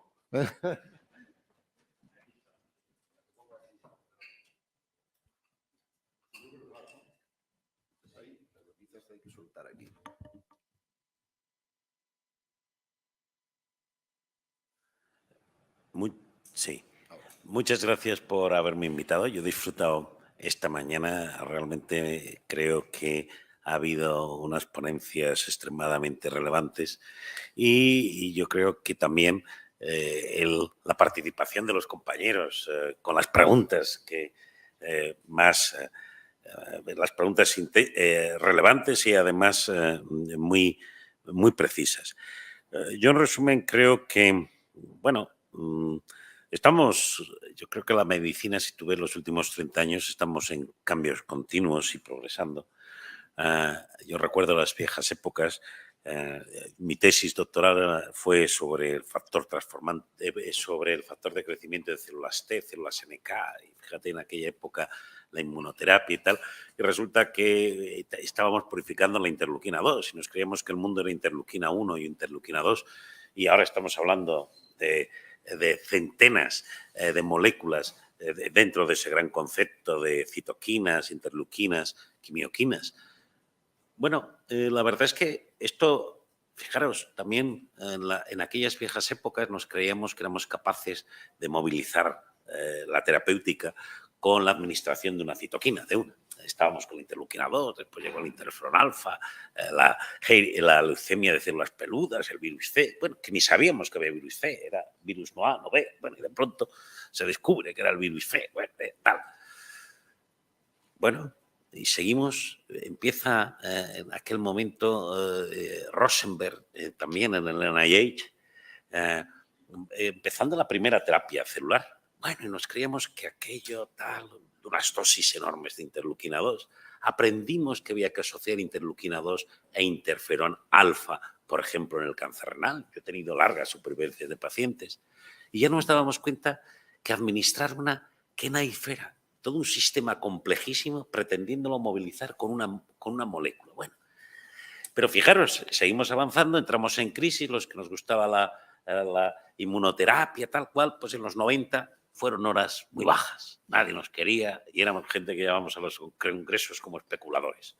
Bien, llega el 2000, todo esto cambia, los anticuerpos monoclonales. Empieza a cambiar un poco todo esto y después empiezan ya algo increíble, tocando una sola citoquina eres capaz de movilizar el sistema, tocando con un anti-TNF. Yo todavía no sé cuál es el mecanismo de acción de anti-TNF. Y he tenido la suerte de discutirlo con grandes sabios. Es cierto, es decir, fíjate, porque el soluble, bueno, pues si el TNF es mucho más relevante que el TNF soluble, también está todo todas las interacciones, no solamente desde el punto de vista de mecanismo efector, sino de mecanismo regulador. Pero bueno, bien, no me voy a meter ahora ahí. Entonces, si tú ves un poquito, también empezamos después los anticuerpos monoclonales para bloquear distintas moléculas de membrana, de superficie, con receptores, señalización. Y todos siempre hemos ido planteándonos que necesitábamos asociar. Que además, si uno investiga en los pacientes, esto es dinámico. Es decir, las alteraciones del sistema inmune, inmunoinflamatorio, no. Es que enfermedad TH1, TH2, es una enfermedad... No, mire usted, si el enfermo varía y un paciente que está respondiendo a un tratamiento al cabo de unos meses no responde, ¿por qué? Bueno, ignorantes. Vamos, o por lo menos yo soy un ignorante. Pero esto es así. Después avanzas tú, yo me acuerdo en los comienzos con nuestra amiga Cristina, Carlos, todas aquellas épocas, y metes ya terapia con células. O sea, de pronto metemos células y aquello empiezan a actuar y es capaz de modificar, bueno, tener efecto inmunomodulador, regeneración tisular, es capaz de hacer reparación de tejido. Complejo. Una sola célula es capaz de hacer todo eso en un contexto inflamatorio que le está alterando. Bueno, y ahora estamos con el secretoma. Entonces, a mí el secretoma me parece fascinante. También, no sé vosotros, yo soy un hombre en crisis, no sé cuál es lo relevante, si las moléculas solubles, si las vesículas, si es todo, cuánto es el contacto, yo no lo sé. Nosotros nos dedicamos un poco a esto y soy un hombre en crisis. Pero me parece extremadamente relevante y solamente querría decir una cosa, que además me ha encantado antes escuchando a la doctora Cerrato, ¿no? Evidentemente, la discusión sobre la terapia con células, en donde tienes una variable que es la supervivencia de la célula, pero la terapia, en mi opinión, con secretoma, es que la vida media de las moléculas no modificadas, porque nosotros no tenemos citoquinas modificadas ni tenemos anticuerpos monoclonales, es de horas o de 2-3 días. Entonces, este punto que yo creo que me parece crítico en la consideración por los que tienen que asegurarnos la seguridad de los que vamos a tratar, que yo creo que esto es esencial, pero también yo creo que antes se ha discutido un poco y yo creo que es importante porque lo que antes has comentado del agua de Lourdes, si yo te contase de mí mismo cuántas veces me lo he planteado, pero es obvio que si en el modelo experimental animal yo consigo un efecto y un efecto medible y cuantificable, es que lo que ha aportado es biológicamente activo.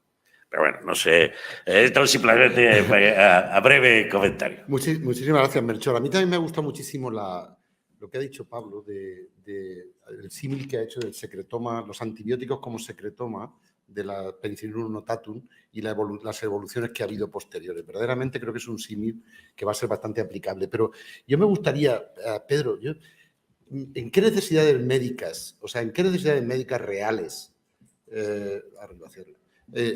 tú crees que se va a aplicar el secretoma? ¿Dónde ves? Estamos viendo a nuestros colegas norteamericanos, nos ha contado Fermín, que están ahí. Es decir, lo que no nos vamos a quedar, Europa nos va a quedar detrás, o España detrás, y tenemos que estar ahí. Y tenemos que acelerar y tener agilidad como para estar y ser competitivos. ¿Y tú dónde lo ves? ¿En qué necesidades médicas no cubiertas ves el secretoma? Bueno, ¿dónde no lo veo? Bueno, yo creo eres que... un supporter del secretoma. Claro. La historia es que estamos hablando directamente de que ahora tenemos la posibilidad tecnológica, como han comentado muchos de los ponentes, de realizar lo que los norteamericanos han dado a llamar el immunity training, ¿no?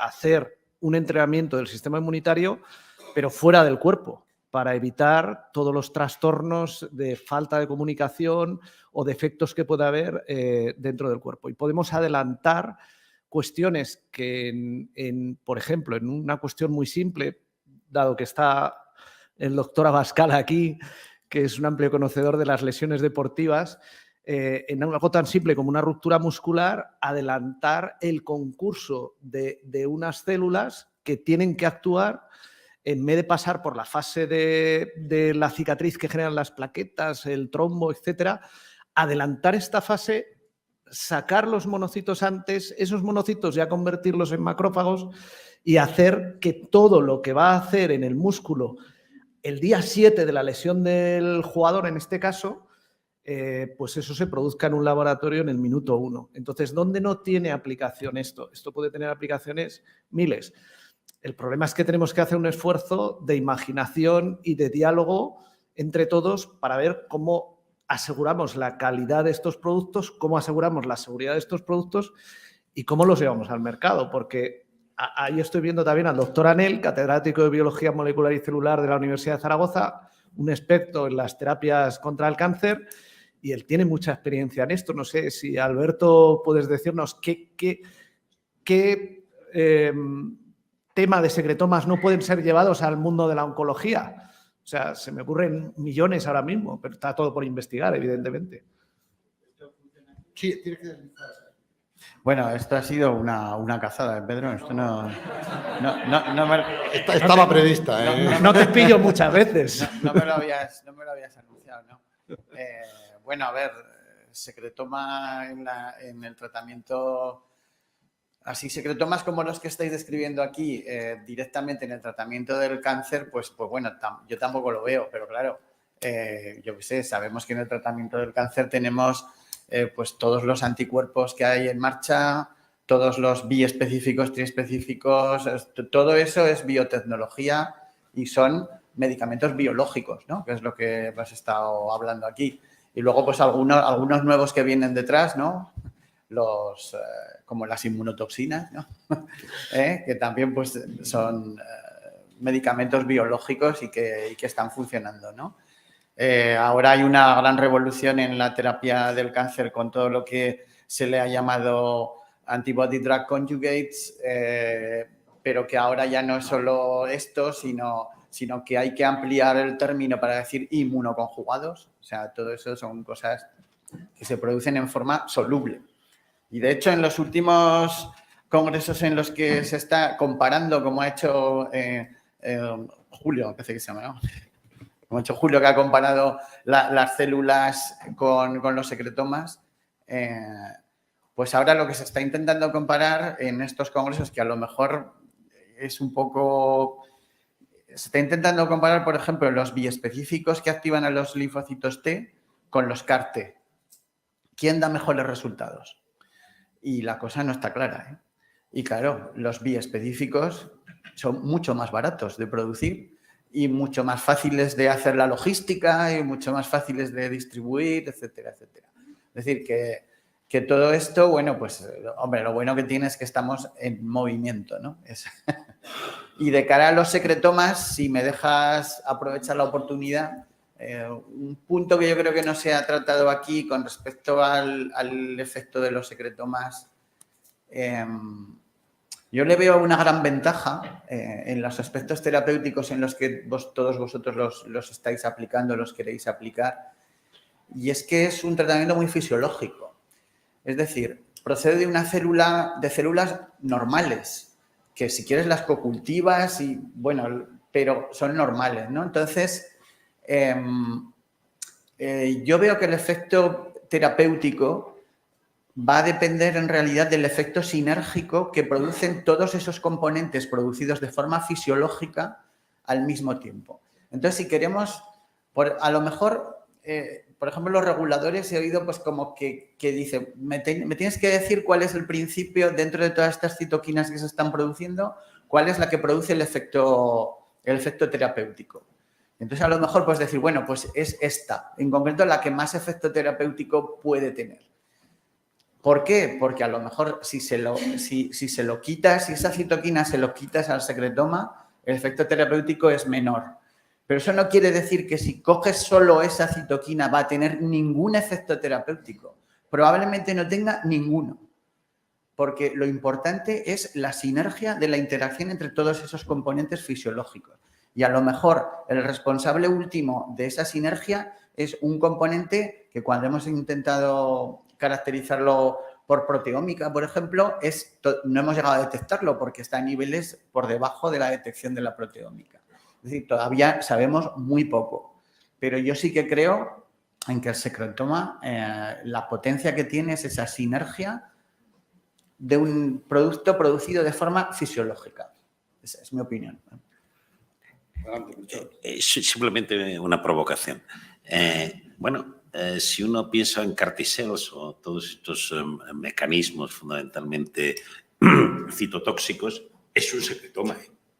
Es decir, al final, tú lo que estás es activando una célula que está secretando perforinas, tranzymes y muchas citoquinas y provocando un entorno que mata. Esto... Digamos que el cáncer tiene su propio secretoma, ¿no?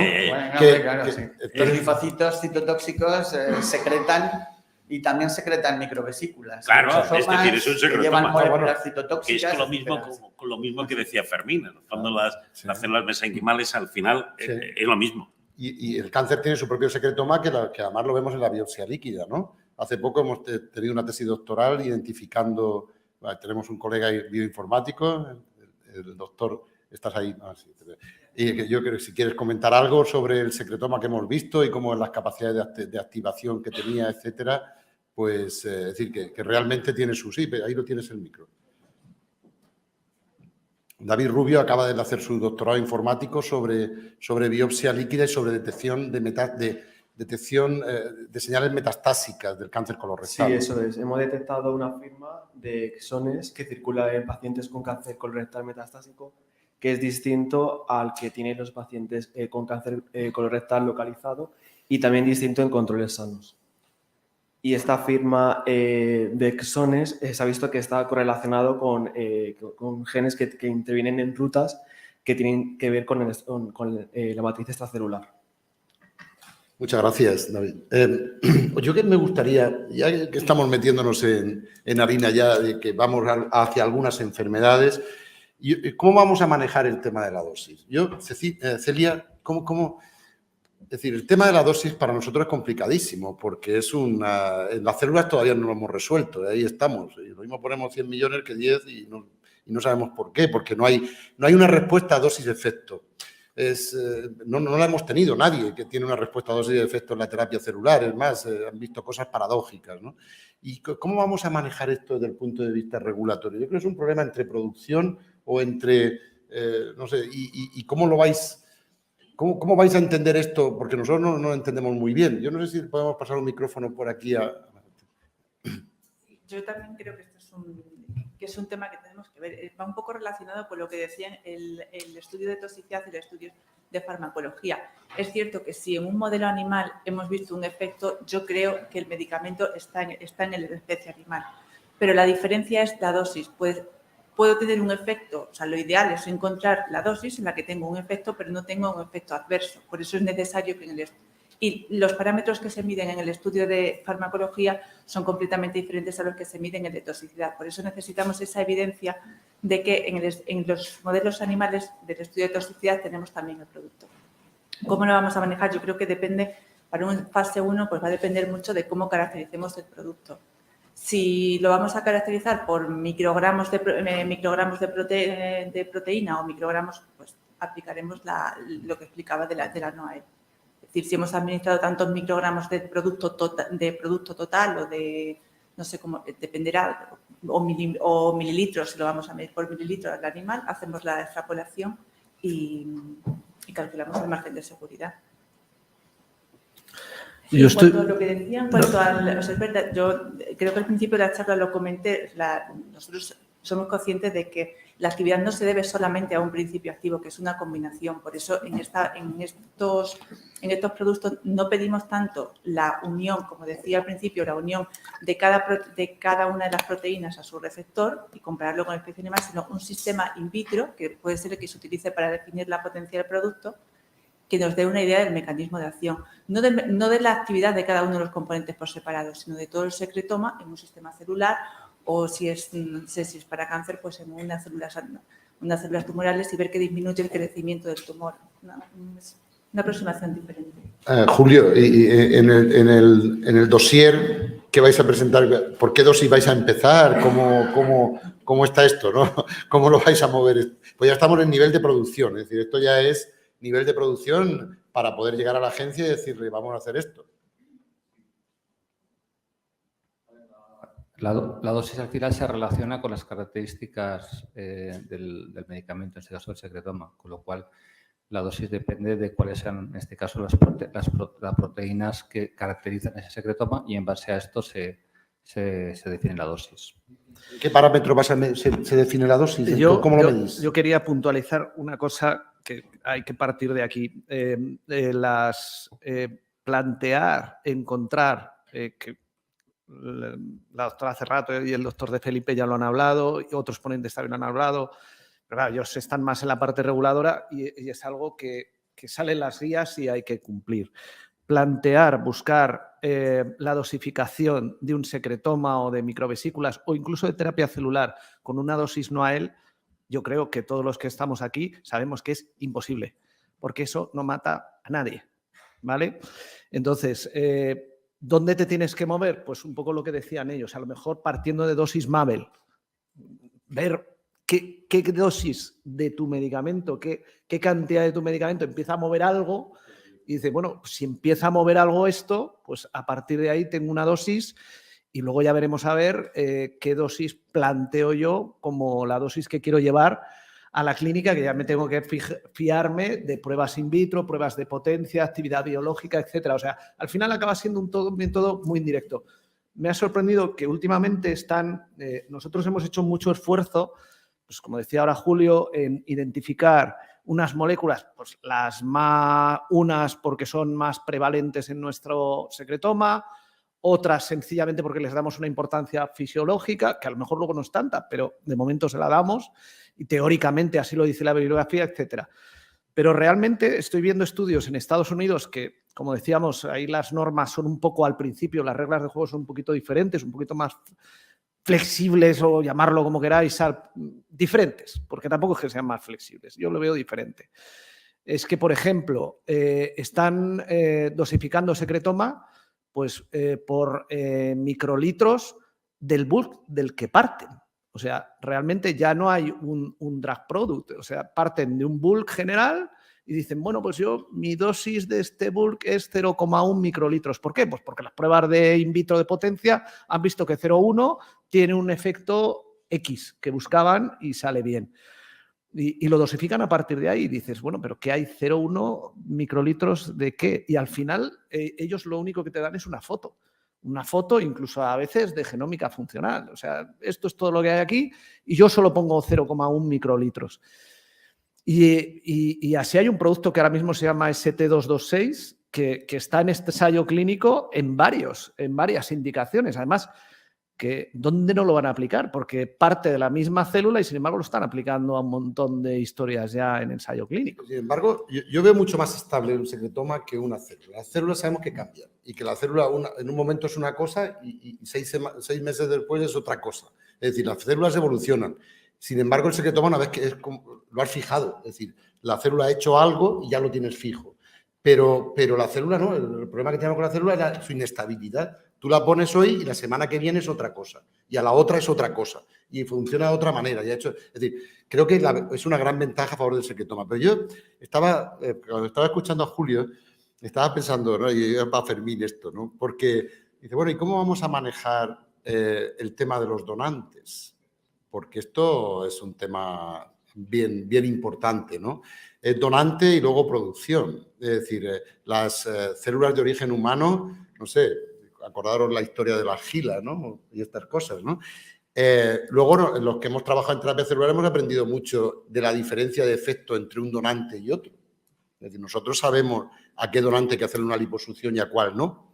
Lo sabemos perfectamente y de dónde hay que hacer la liposucción y cuál es la parte que funciona. Es decir, no tiene nada que ver. Los de los donantes, la regulación de los donantes es muy compleja. Bueno, no sé, para nuestro ensayo en Estados Unidos ha sido de una complejidad llamativa. Ciudadanos norteamericanos solo podían ser tratados con células de ciudadanos norteamericanos. Es decir, bueno, que desde el punto de vista regular, y la fabricábamos en 3 cantos, de forma que no era fácil. Bueno, es decir, todo muy complejo. Y yo sé que Fermín está muy al tanto ahora mismo del asunto este. ¿Cómo vamos a manejar eso? ¿Cómo lo ves tú?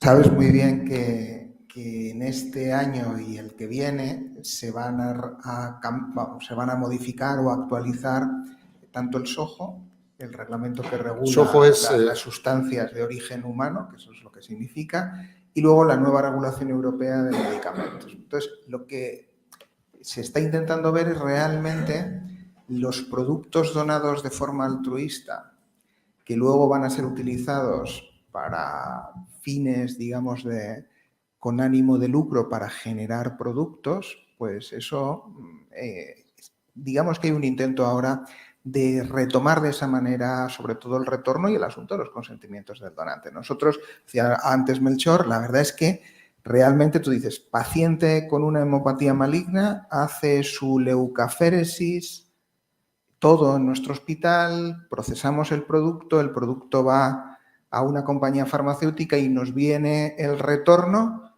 por 320.000 euros. Es decir, ¿hasta qué punto toda la maquinaria del sistema, por lo menos del sistema europeo de salud, del sistema nacional, en cuanto al permiso y consentimiento específico de ese donante, no solo para la producción del CAR, que esto es muy claro, de potenciales utilizaciones de esos productos diferentes, ¿no? Y entonces, lo que se está trabajando ahora a nivel regulatorio, también donde han de nuevo jugado un papel muy importante las organizaciones nacionales de trasplante, al final nos movemos, que tú lo sabes muy bien, Damián, en una regulación que era del mundo del trasplante hasta el 2007 y que desde el 2007 una parte que no se podía tocar, que era el trasplante hematopoyético y las que llamamos entonces terapias consolidadas, porque ya estaban establecidas en nuestro sistema sanitario, eso se quedó como siempre y el resto fue medicamento de terapia avanzada. O sea que realmente de ahí siempre ha habido ese problema. Nosotros, los donantes sanos de médula ósea que utilizamos para los aspirados de obtención de células mesenquimales son donantes que siguen el mismo y rigurosísimo proceso de selección, de información y de consentimiento, lo mismo que si fuera a donar médula ósea para un donante no emparentado, para un familiar que tiene una hemopatía. Entonces, bueno, esto es algo que en los próximos años va a venir clarificado, incluso hasta ese punto de que el donante autorice que se pueda explotar comercialmente sus propias células. Eso está claro. Pero lo vamos a ver, es un tema interesantísimo. Oye, Melchor, bueno, no sé si todo el mundo conoce al profesor Álvarez de Mora y sé que tiene una experiencia enorme en investigación clínica, una cosa impresionante. Y yo, ahora que has hablado de las CAR T-cell, ¿por qué ves que en estas terapias avanzadas o piensas que con el uso de células fracasa habitualmente los ensayos clínicos en fase 3? Es decir, es que esto no se puede hacer así, esto hay que hacerlo de otra manera. ¿Por qué? ¿Qué visión tienes de esto? Me gustaría tener una contestación, no la tengo. Yo creo que hay muchas variables, pero yo creo que estamos aquí, es la conversación de hoy. Yo creo que, por un lado, consideramos que por criterios de inclusión, en mi opinión, obsoletos, la medicina basada en la evidencia, en vigor, me parece formidable. Hemos avanzado de la anarquía a un orden, pero es obsoleta. Es decir, enfermedad de Crohn, ¿qué es la enfermedad de Crohn? Yo no sé lo que es la enfermedad de Crohn. No, es que es fistulosa, es inflamatoria. No, oiga, pero mire usted, los que nos hemos dedicado un poco a investigar ahí en estas cosas, te das cuenta cómo los patrones de expresión, y fíjate que te hablo solo de citoquinas, que si le añades quimioquinas y los receptores, bueno, son tan variables en el tiempo del propio paciente y tan heterogéneos a los que consideramos homogéneos clínicamente, que somos absolutamente vastos. Quiero decir, necesitamos mucha más investigación biológica, necesitamos muchos más biólogos básicos en la investigación en los hospitales, en la investigación clínica, que lo que está quedando en muchos sitios del mundo. Es decir, nosotros seguimos, mira, si es que en cáncer simplemente tenemos algunas mutaciones ¿qué mutaciones son las que utilizamos? Aquellas para las que la industria farmacéutica ha encontrado un medicamento que aborda esa mutación. Conclusión, estamos tratando como iguales enfermos totalmente heterogéneos. Estamos intentando tratar con un instrumento autólogo células T de tu propio paciente que son heterogéneas. Es que no tengo claro si le estoy metiendo memoria efectora que está ya agotada. Es que no me hagas que me... Entonces a todo esto se le pretende hacer... y encima no sabemos cómo va eso a emigrar a un tejido sólido. Que el tejido sólido encima además ha cambiado el endotelio, ha cambiado la microvasculatura, los macrófagos que hay están todas las células mesenquimales. ¿Y qué sabemos de cómo está esa estructura? Nada. Lo hacemos a ojo. ¿Tanta medicina científica? Pues mira, esto es como la prednisona. ¿Cómo se la das a los enfermos? A ojillo. Vas bajando a ojillo. Pues es así. Entonces, claro, si lo haces por fase 3, por criterios estadísticos de fase 3, fracasas. Creo que tenemos que aprender mucho más. Ahora, hay que seguir avanzando, porque si no, fíjate, hay muchos enfermos que se curan con largas duraciones y gente que se beneficia con muchos años de supervivencia, con lo cual a la vez lo estamos haciendo muy bien. Esto es mi opinión. No, yo aquí la quería llevar, o sea, sabía que iba a ser, pero hay un movimiento mundial en la idea de que las nuevas terapias probablemente no se pueden someter digamos, al método cartesiano del fase 1, fase 2, fase 3, fase 4, de acuerdo con las reglas. Y hay un movimiento en oncología, sobre todo... Y en inmunología. Sobre todo yo creo que más en inmunología le oigo más un movimiento que, claro, esto hay que casarlo con la actividad regulatoria. Porque, claro, entonces, si hubiéramos tenido que hacer fases 3, las CAR T-cell no se usarían. Creo que hay 1 o 2, ¿no? Ensayos en fase 3 ahora, uno ayer, y unos cuantos fracasados por el camino. Nosotros, hasta llegar a un ensayo clínico en fase 3 con células, digamos que funcionó, tuvimos unos desastres increíbles, porque no están sometidos a lo mismo que una molécula inerte. Yo creo que aquí estamos también, bueno, no sé, yo creo que es algo de física cuántica, ¿no? ¿Te parece algo más cuántico? Totalmente, pero bajando un poco a la tierra, porque si hablamos de lo cuántico nos vamos a morir. Me parece muy interesante toda la reflexión que habéis hecho ahora y yo creo que y esto va a ser un atraco para el doctor de Felipe, yo creo que podemos encontrar una vía, ¿vale? Una vía de tratar de sacar estas cosas para adelante entre todos. La investigación al final no deja de ser pues recorrer un laberinto y ir encontrándote puertas cerradas y entre todos los que estamos aquí, unos en el campo de la regulatoria, otros en el de la básica, otros en el de la clínica, tenemos que ir encontrando por dónde está la salida de verdad, ¿vale? Entonces, no sé, voy a decir una barbaridad, a lo mejor, o a lo mejor no lo sé, basados en esto. Es verdad que todos los que estamos aquí, incluidas yo creo que las empresas, lo que queremos es tener medicamentos seguros y eficaces. La terapia celular conocemos de su eficacia y el secretoma no va a aportar una eficacia ni mayor, pero tampoco menor a la terapia celular. Y si me apuras, algo mayor, porque el secretoma no se muere cuando lo pones. Y las células, pues sabemos que muchas fracasan, hay un porcentaje. Podría ser una vía de generar seguridad, de ir construyendo esta base de seguridad, y esto es una pregunta para el doctor de Felipe, una reflexión más bien.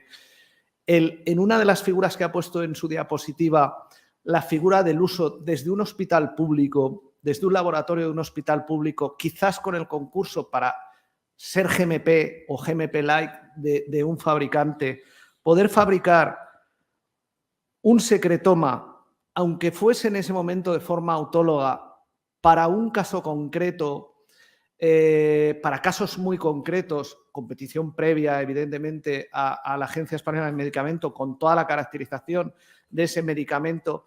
Por ejemplo, estoy hablando, en mi hospital, tenemos un grave problema con las pancreatitis. Grave, yo diría que tenemos una incidencia de pancreatitis en Fuenlabrada que supera la media nacional.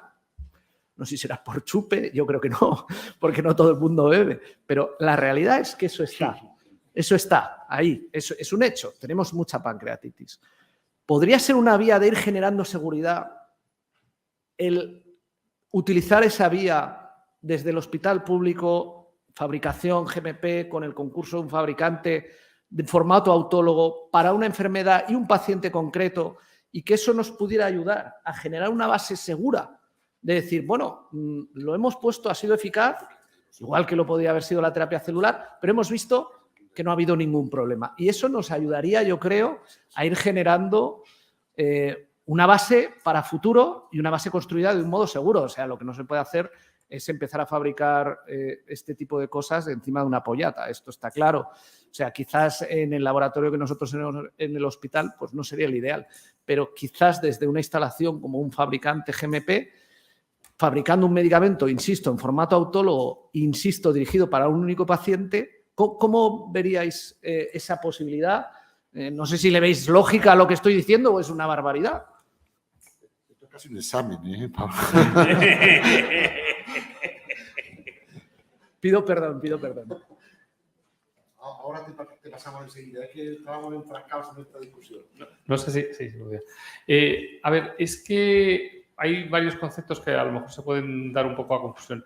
Lo de autorización de uso, que es para terapias avanzadas, no se plantea tanto para etapas iniciales, como sería aquí de ir acumulando evidencia, sino para etapas finales, realmente. O sea, la autorización de uso es como una alternativa al centralizado. Se supone que para llegar a la autorización de uso uno ya ha hecho ensayos clínicos y tiene esa evidencia ya acumulada. Lo único es que el procedimiento pues, es más sencillo porque es a nivel nacional en vez de tener que ir a Ámsterdam, pero es otra cosa. Lo que estabas comentando de usos más individuales, eso se parece más a los usos compasivos, realmente, más que al tema de autorización de uso. Pero aunque no estuviéramos en ensayos clínicos, en algunos aspectos, es que lo de la idea esta de los nuevos ensayos de construir una base de seguridad para luego lanzarse. Claro, pedir un uso compasivo sin que tengamos ningún ensayo clínico activo es muy complicado. Aparte, no se puede, de hecho. Pero, sin embargo, no sé, eso es lo que yo creo que está todo el mundo... No me chorres lo que estábamos tú y yo. Hombre, no, claro, eso son preguntas que yo no sé, yo no tengo la respuesta, pero es obvio que sí que... Antes lo comentaba Fermín, ¿no? Cómo realmente en algunas de todas estas indicaciones, y esto lo sabemos todos, los pasos primeros han sido de acuerdos, pues me imagino, con la agencia de cada país para hacer una terapia a una persona muy concreta en unas condiciones muy concretas y con toda la calidad en la producción. Y hay una línea de pensamiento que eso lo defiende, porque es la manera de conseguir evidencias alternativas a las vías de investigación clásicas e institucionales. Este es el cambio que se está promoviendo para las nuevas terapias. Y luego yo creo que ahí hay una diferencia muy importante entre unos países u otros, ¿no? Yo he puesto la imagen de la publicación de los alemanes en leuquimia en 2014 y decía, madre mía, y bueno, tengo cierta relación con ellos ahora, digo, pero vosotros, ¿cómo conseguisteis que la agencia reguladora alemana os permitiera tratar a un paciente con secretoma de células mesenquimales con una enfermedad injerto contrarreceptor aguda refractaria que no hubiera pasado previamente por tratamiento con mesenquimales? Bueno, lo justificaron y consiguieron sin ningún ensayo clínico. De hecho, han tenido proyecto europeo y les está costando muchísimo desarrollar el ensayo clínico porque si han ido por la vía del ensayo clínico tienen muchas más dificultades para justificar adecuadamente pues todas las cosas que se han hablado. Pero es verdad que han generado evidencia de que eso es potencialmente útil. Y me decía, nosotros no teníamos mesenquimales, teníamos secretoma, teníamos la capacidad, pedimos permiso, nos lo dieron y tratamos a algunos pacientes. Bueno, es una forma diferente, pero ahí hay una variabilidad entre países de la Unión Europea. Yo no sé si lo habéis percibido vosotros, y me refiero, sobre todo, nosotros hemos tenido, bueno, Mariano, yo y el equipo, bastantes conexiones con la EMA durante el desarrollo de Darbastrosel, y los máximos enemigos que teníamos siempre para hacer algo un pelín innovador era la Big Pharma. Es decir, la Big Pharma quiere regulación, quiere máxima regulación. Es así, es así. Y los máximos problemas que tuvimos de discusión en aquel momento, cuando empezó todo, yo podría citar las compañías, son las Big Pharma, que se oponían a que nada saliera de los... Pero claro, para seguir un camino regulatorio estricto, hace falta mucho dinero. Y además, en las terapias avanzadas, va a ser muy difícil que lo podamos seguir. Con lo cual, la investigación académica, innovadora y tal, queda completamente liquidada. Que es lo que yo veo. Es decir, Julio, ¿por qué? ¿Podrías contestar a la pregunta de por qué las Big Pharma no entran en esto? Otra pregunta que difícil respuesta. A ver, es una buena pregunta. A ver, yo creo que las Big Pharma entran cuando ven... Primero, hay áreas de interés y hay áreas que no tienen interés. Punto uno. Eso estamos viendo hasta con los antibióticos. Entonces, lo primero tiene que ser indicaciones médicas que tengan interés para la Big Pharma, y luego normalmente cuando entran es cuando ven indicios de eficacia clínica en un primer ensayo clínico. Ahí es donde suelen entrar, ¿no? Y luego hay muchas modas. La terapia génica, ahora que está muy de moda, cuando hubo los problemas que hubo con los primeros ensayos clínicos que hubo fuertes, quedó totalmente lapidada durante casi 20 años. Ahora la terapia celular no está de moda, pero bueno, veremos si con lo que has comentado de Mesoblast pues empieza a cambiar, ¿no? Al final todos son escalones que se van haciendo, ¿no? Mesoblast lo ha comprado la misma que compró Tygenix. Luego pues hay compañías que consiguen dar un escalón, fracasan y luego tienen que malvender todo lo que han hecho a una Big Pharma, que luego lo recupera al cabo de unos años, ¿no? Yo, sinceramente, el tema de las Big Pharmas, lo que veo es que se mueven por indicaciones y se mueven mucho por modas. Ahora, ¿qué quieren todas? Pues quieren terapias con adyuvantes para cáncer y CAR-T y lo demás, pues, creo que está de moda. Y es así, no es muy complicado al final. Las grandes farmas están cambiando continuamente de equipos directivos, continuamente de desarrollo de negocio, y no pensemos que de alguna forma que tienen discusiones muy, muy complejas. A veces es mucho más sencillo. Entonces, siempre van a por lo nuevo, a por lo que es llamativo, a lo que suena bien, y luego van siempre a donde se demuestra eficacia clínica en primeras fases. Ahí sí que suelen entrar rápidamente. Y lo que nos está pasando con la terapia celular en España es que ha habido mucho ensayo clínico no comercial, algún ensayo clínico comercial, pero si no demuestras una eficacia en el fase 1, prácticamente, pues es muy difícil que se lancen a por ello. Y luego yo, sinceramente, creo que se ha preocupado mucho el tema de fabricación hasta hace poco. Ahora ya menos, porque ya hay muchos CDMOs importantes. Pues tenemos el gran crecimiento de Catalent o todas las compañías de CDMO, terapia génica, terapia celular, que se han creado en los últimos 5 años, ¿no? Pero el tema de fabricación les preocupaba anteriormente. Tenemos una palabra pedida, lo que queremos es que participéis. Esto es un seminario y somos... Perdona, primero perdona, porque nos hemos enzarzado. Hombre, no. Creo que se oye. Yo aporto mi punto de vista de clínico. Yo soy reumatólogo, trabajo en el Hospital Huerta de Hierro y estoy diciendo que me está fascinando todo lo que estoy escuchando esta mañana porque abre muchas ventanas. Es verdad que los clínicos de cada, digamos, los clínicos que hacemos clínica diaria y futuros prescriptores de todos estos medicamentos, muchas veces necesitamos que nos digan exactamente qué es lo que estamos poniendo. Por ejemplo, ahora los pegamentos tisulares pues son complejos, son multicomponentes de distintas proteínas biológicas. La gente ya está familiarizándose con ello. El cirujano cuando hace suturas y tal, pues ya pone pegamentos tisulares y ya está empezando a entrar ese concepto. No digamos en reumatología o oncología la politerapia con multitaria, es decir, ya eso entra dentro de nuestro terreno. Pero claro, todos estos secretomas son productos biológicos muy complejos y evidentemente la naturaleza tiene muchísimos mecanismos vicariantes y redundantes. Nos ha sorprendido a todos al comercializarse el patisiran, que es un RNA de interferencia que bloquea la transcripción de transtiretina, pues deja de producir la transtiretina, antiguamente prealbúmina, y se acabó la amiloidosis por transtiretina. Y todo el mundo dice, bueno, pobre paciente que se va a morir de hipotiroidismo porque no tiene nadie que le vaya a llevar la tiroxina a los tejidos.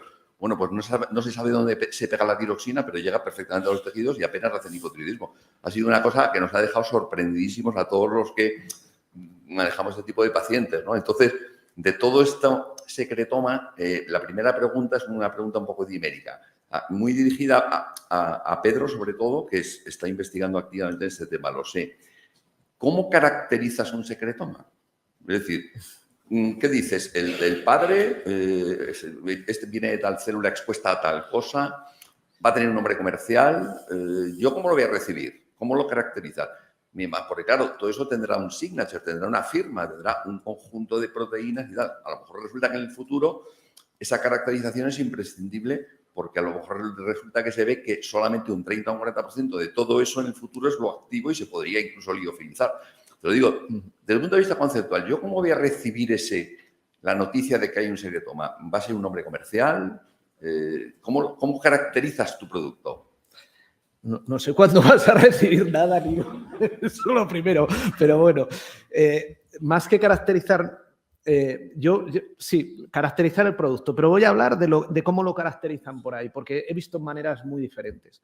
O sea, hay gente que lo está caracterizando, como decíamos, por un ensayo de genómica funcional y te hacen transcriptómica, lipidómica, metabolómica, etcétera. De ahí sacan una huella, una imagen que no deja de ser una imagen informática de exones que acaban siendo diferencialmente expresados por el alza o por la baja y eso te da una imagen en colores y acaban caracterizándolo así. Y luego a partir de ahí dicen... un heatmap, exacto, un clúster. CMAP, un heatmap.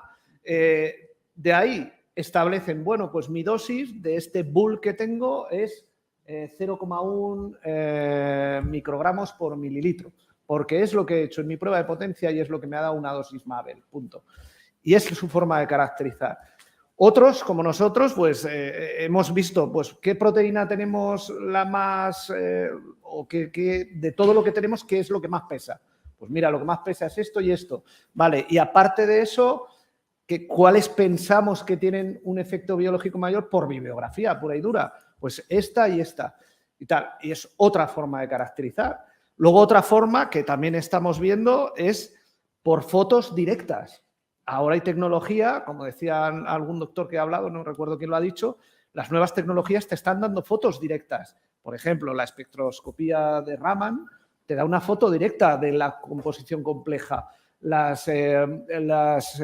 sistemas de HPLC por exclusión, definir, como decía el doctor antes, pues esta es la parte sólida y esta es mi parte soluble. Y como siempre tengo la misma foto, pues a partir de ahí, esto es a mililitros, 0,1 mililitros. Quiero decir, es muy complejo, no está nada claro. Lo que sí que tengo yo claro, que deberíamos de ir a sistemas cada vez más simples.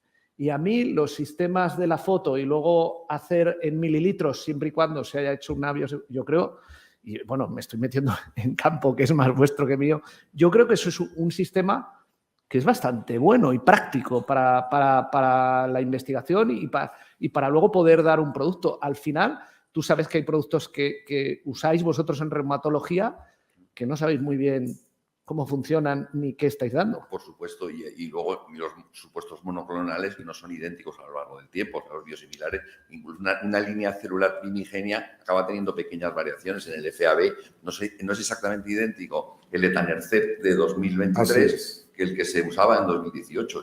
Totalmente. Exacto. Eso tenemos que estar acostumbrados a esto, ¿no? Pero yo lo que estoy viendo es que casi todos los que nos movemos en esto es en el mundo de la inflamación, ¿no? Y en el mundo de la inflamación y la inmunomodulación, porque hemos aprendido que tocar un switch no es suficiente porque el sistema es cuántico y va por cualquier sitio. Además, puedes hacer un desastre contando solo. Y hace falta regulación más fina. Regulación más fina que a lo mejor no entendemos. No entendemos, pero no sé, en este lío están los reumatólogos, los cirujanos por la cicatrización, que es un proceso muy básico, y la inflamación, la sepsis, etcétera, ¿no? Y luego todo el mundo de las inflamatorias. ¿Y en qué estáis nuestros colegas de Murcia? Nuestros colegas que han hablado, ¿en qué estáis con los alemanes y en qué fase regulatoria estáis? Sí, bueno, todo esto surgió en un proyecto europeo, un proyecto de colaboración en COST, donde toda la gente estaba en derivados perinatales, que son todas las células que vienen de membrana amniótica, líquido amniótico, cordón umbilical, todo esto. Y entonces ellos estaban utilizando exosomas derivados de, no creo que sean de Ward-Angeles cells, pero querían ver un poco regeneración neuronal y todo esto. Ellos le estaban funcionando muy bien, pero el problema es que cuando compartieron con nosotros los exosomas, pues sus controles malos para nosotros y nuestros efectos eran buenos, y sus controles buenos, o sea, sus efectores buenos, para nosotros no tenían efecto. Pero lo devolviste y el frasco, no vaya a ser que en el camino... No, es que lo hicimos 2 veces. La primera sospechamos porque la empresa se había quedado un poco por ahí en Murcia, como está diciendo, como en la esquina derecha de un sitio que nadie conoce. La empresa le costó un poco llegar, siempre tenemos el mismo problema.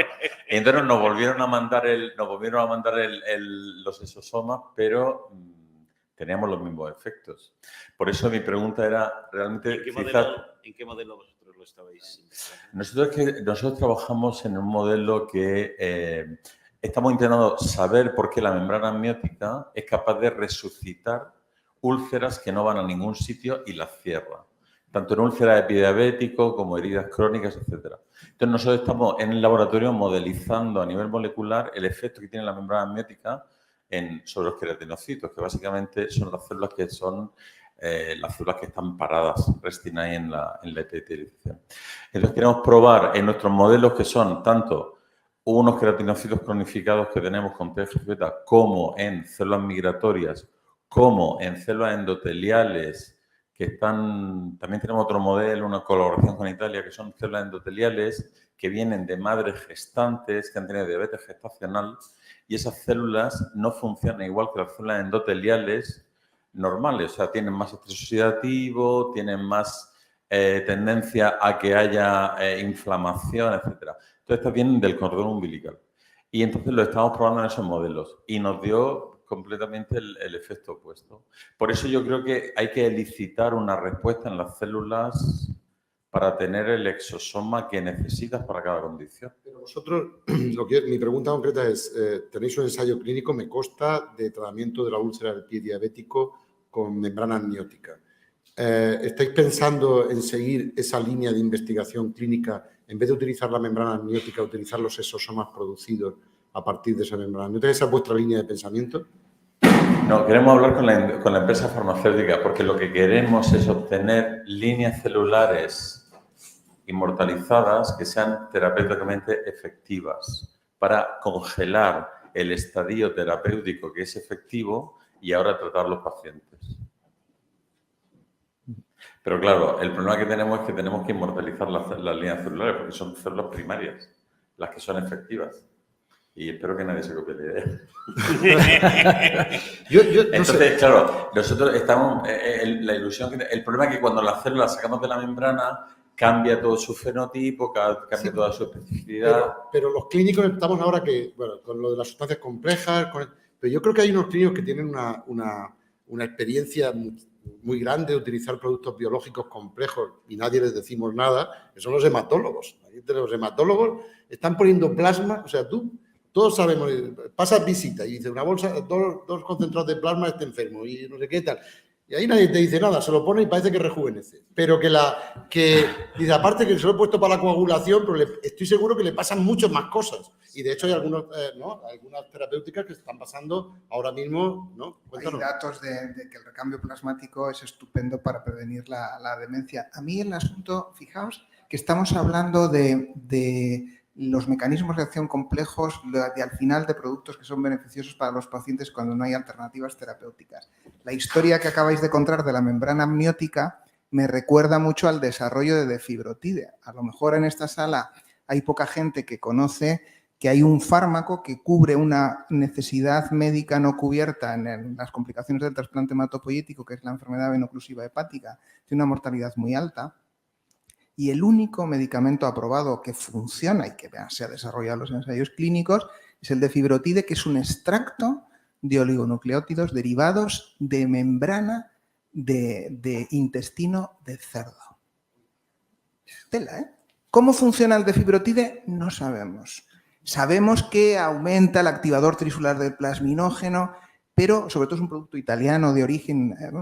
Es decir, que el prosciutto, es decir, aquí pensamos en el jamón ibérico de bellota, en otras cosas, pero la membrana contiene en su extracto un medicamento que final está aprobado, hay compañía farmacéutica final detrás, que seguimos aplicando a diario y que no sabemos todavía cuál es ese mecanismo complejo por el que actúa, pero al final hay muchísimos pacientes que salvan su vida con una enfermedad veno-oclusiva grave gracias al tratamiento con defibrotide, es decir, membrana amniótica, mucosa intestinal de cerdo. Bueno, pues hay medicamentos que son útiles y entendemos menos cómo funcionan.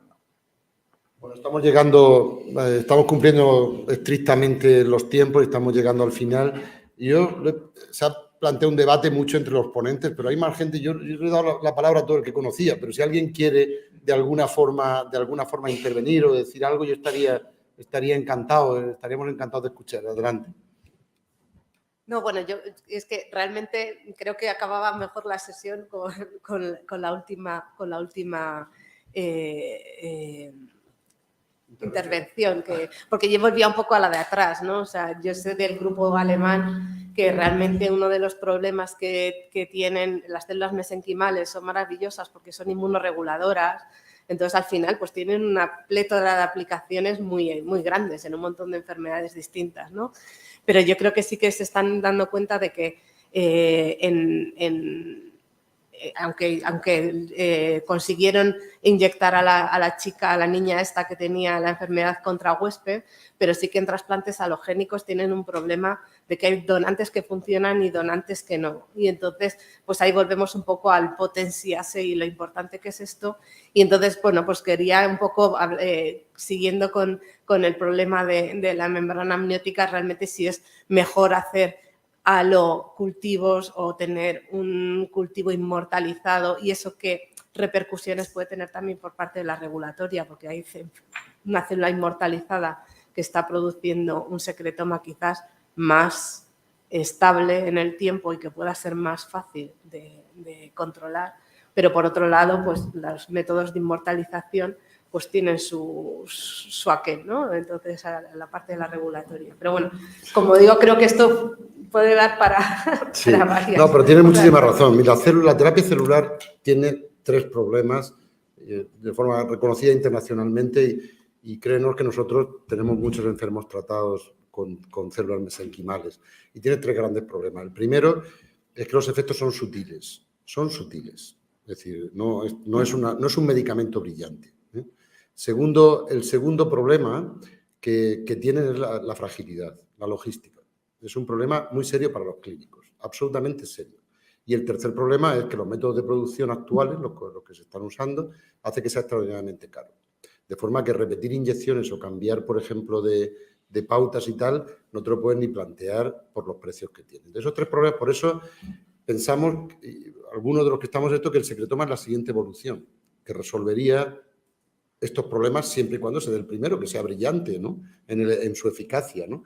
Pero los otros dos problemas en cuanto a logísticos, de producción, etcétera, esto por producción, por escala industrial, verdaderamente tiene mucha más realidad clínica que tendría lo que es el cultivo celular. ¿No, Julio? ¿Estás de acuerdo o no? Que él fabrica tanto células como secretoma, es decir, que en este sentido, entonces eso lo haría más viable para nuestros enfermos. No tiene sentido que le pongan a un paciente de enfermedad de Crohn una dosis de estas células que paga el Estado español y que mejore mucho, pero no puedas terminarlo porque es que es otra vez volver a poner la siguiente dosis. Y no sé por qué tiene que ser una sola dosis, y a lo mejor fuera a un precio y no fuera tan complicado conseguirla, pondrías pues, hasta que esté curado. Y ya está, como hacemos con el infliximab o como hacer con cualquiera de los anticuerpos monoclonales, ¿no? Y dice, pero sin embargo aquí estamos súper limitados. Entonces tenemos que buscar otro camino que haga que sea todo más, que se pueda usar para todo el mundo. Bueno, es que es la hora y queríamos cumplir... bueno, había una pregunta más, perdón, ¿no? Sí, adelante, por favor. Para una vez que cumplimos el horario, vamos, fenomenal. Una cosa rápida, entonces. Yo tengo una visión muy distinta de vosotros, estoy mucho más atrás, como clínico no, porque no ejerzo, pero sí como gestor de investigación clínica, ¿no? Como director de fundaciones, de hospitales públicos. Entonces, cuando os oigo, que fantástico, el nivel científico abrumador, os conozco además algunos de vosotros de hace decenas de años y os he seguido, pero mi reflexión sería si no podríamos hacer algo para aproximar a los pacientes y a los clínicos, los que están en los hospitales con los pacientes fuera esperando, muchos de ellos, por ejemplo, en la época COVID, en situaciones dramáticas, y yo creo que no hemos hecho lo suficiente para acercar a esos pacientes tanto los avances de investigación como las alternativas terapéuticas, aunque sean remotas o aunque sean difíciles. Con un compañero de Puerta de Hierro que ha hablado antes, yo viví con Jesús Vaquero toda la época del NC1, fuimos promotores de varios de los 9 ensayos, creo que se hicieron, con muchas limitaciones de todo tipo, económicas, regulatorias, de fármacos, de todo tipo. Y al final dices, y después de 20 y tantos años, el pobre Jesús se murió, no llegó a ver, o no sé si al final llegó a ver su medicamento en funcionamiento, sigue allí en Puerta de Hierro, tal, con 100 pacientes o 200 pacientes al año, y nos hemos dejado por el camino a lo mejor otros 40 o 50.000 pacientes que no se han podido beneficiar con un 50% de eficacia demostrada en ensayos clínicos, no se han podido beneficiar de esa alternativa terapéutica, pacientes lesionados medulares, unas situaciones muy difíciles. Entonces, no tengo nada práctico que aportar, solo una pequeña reflexión de decir, acerquemos todo esto que estáis descubriendo, avanzando, a los pacientes, a los clínicos, a los hospitales del día a día donde se está gestionando la enfermedad. Y, no sé, facilitemos las cosas en la medida de lo posible. Sí, sí. Yo pienso que que quizás la terapia celular haya podido ser el paso intermedio hasta, pues no sé, yo es que me ha gustado muchísimo el símil que ha hecho Pablo de lo del antibiótico, ¿no? Haya sido el paso intermedio para trabajar verdaderamente con el producto y probablemente este sea el siguiente paso, el uso del secretoma. Una forma de señalizar de una forma compleja y que se pongan en marcha otros procesos. Ya me habéis escuchado más de una vez. A mí esto me recuerda, y con eso ya, pues si queréis terminamos, el fenómeno de lo que ocurrió en el parque natural del Yosemite, que no sé, lo conocéis, en Estados Unidos, que es enorme, es grandísimo, afecta a 5 estados o a 4 estados norteamericanos, y que introdujeron 30 lobos, solo 30 lobos, hace 20 años.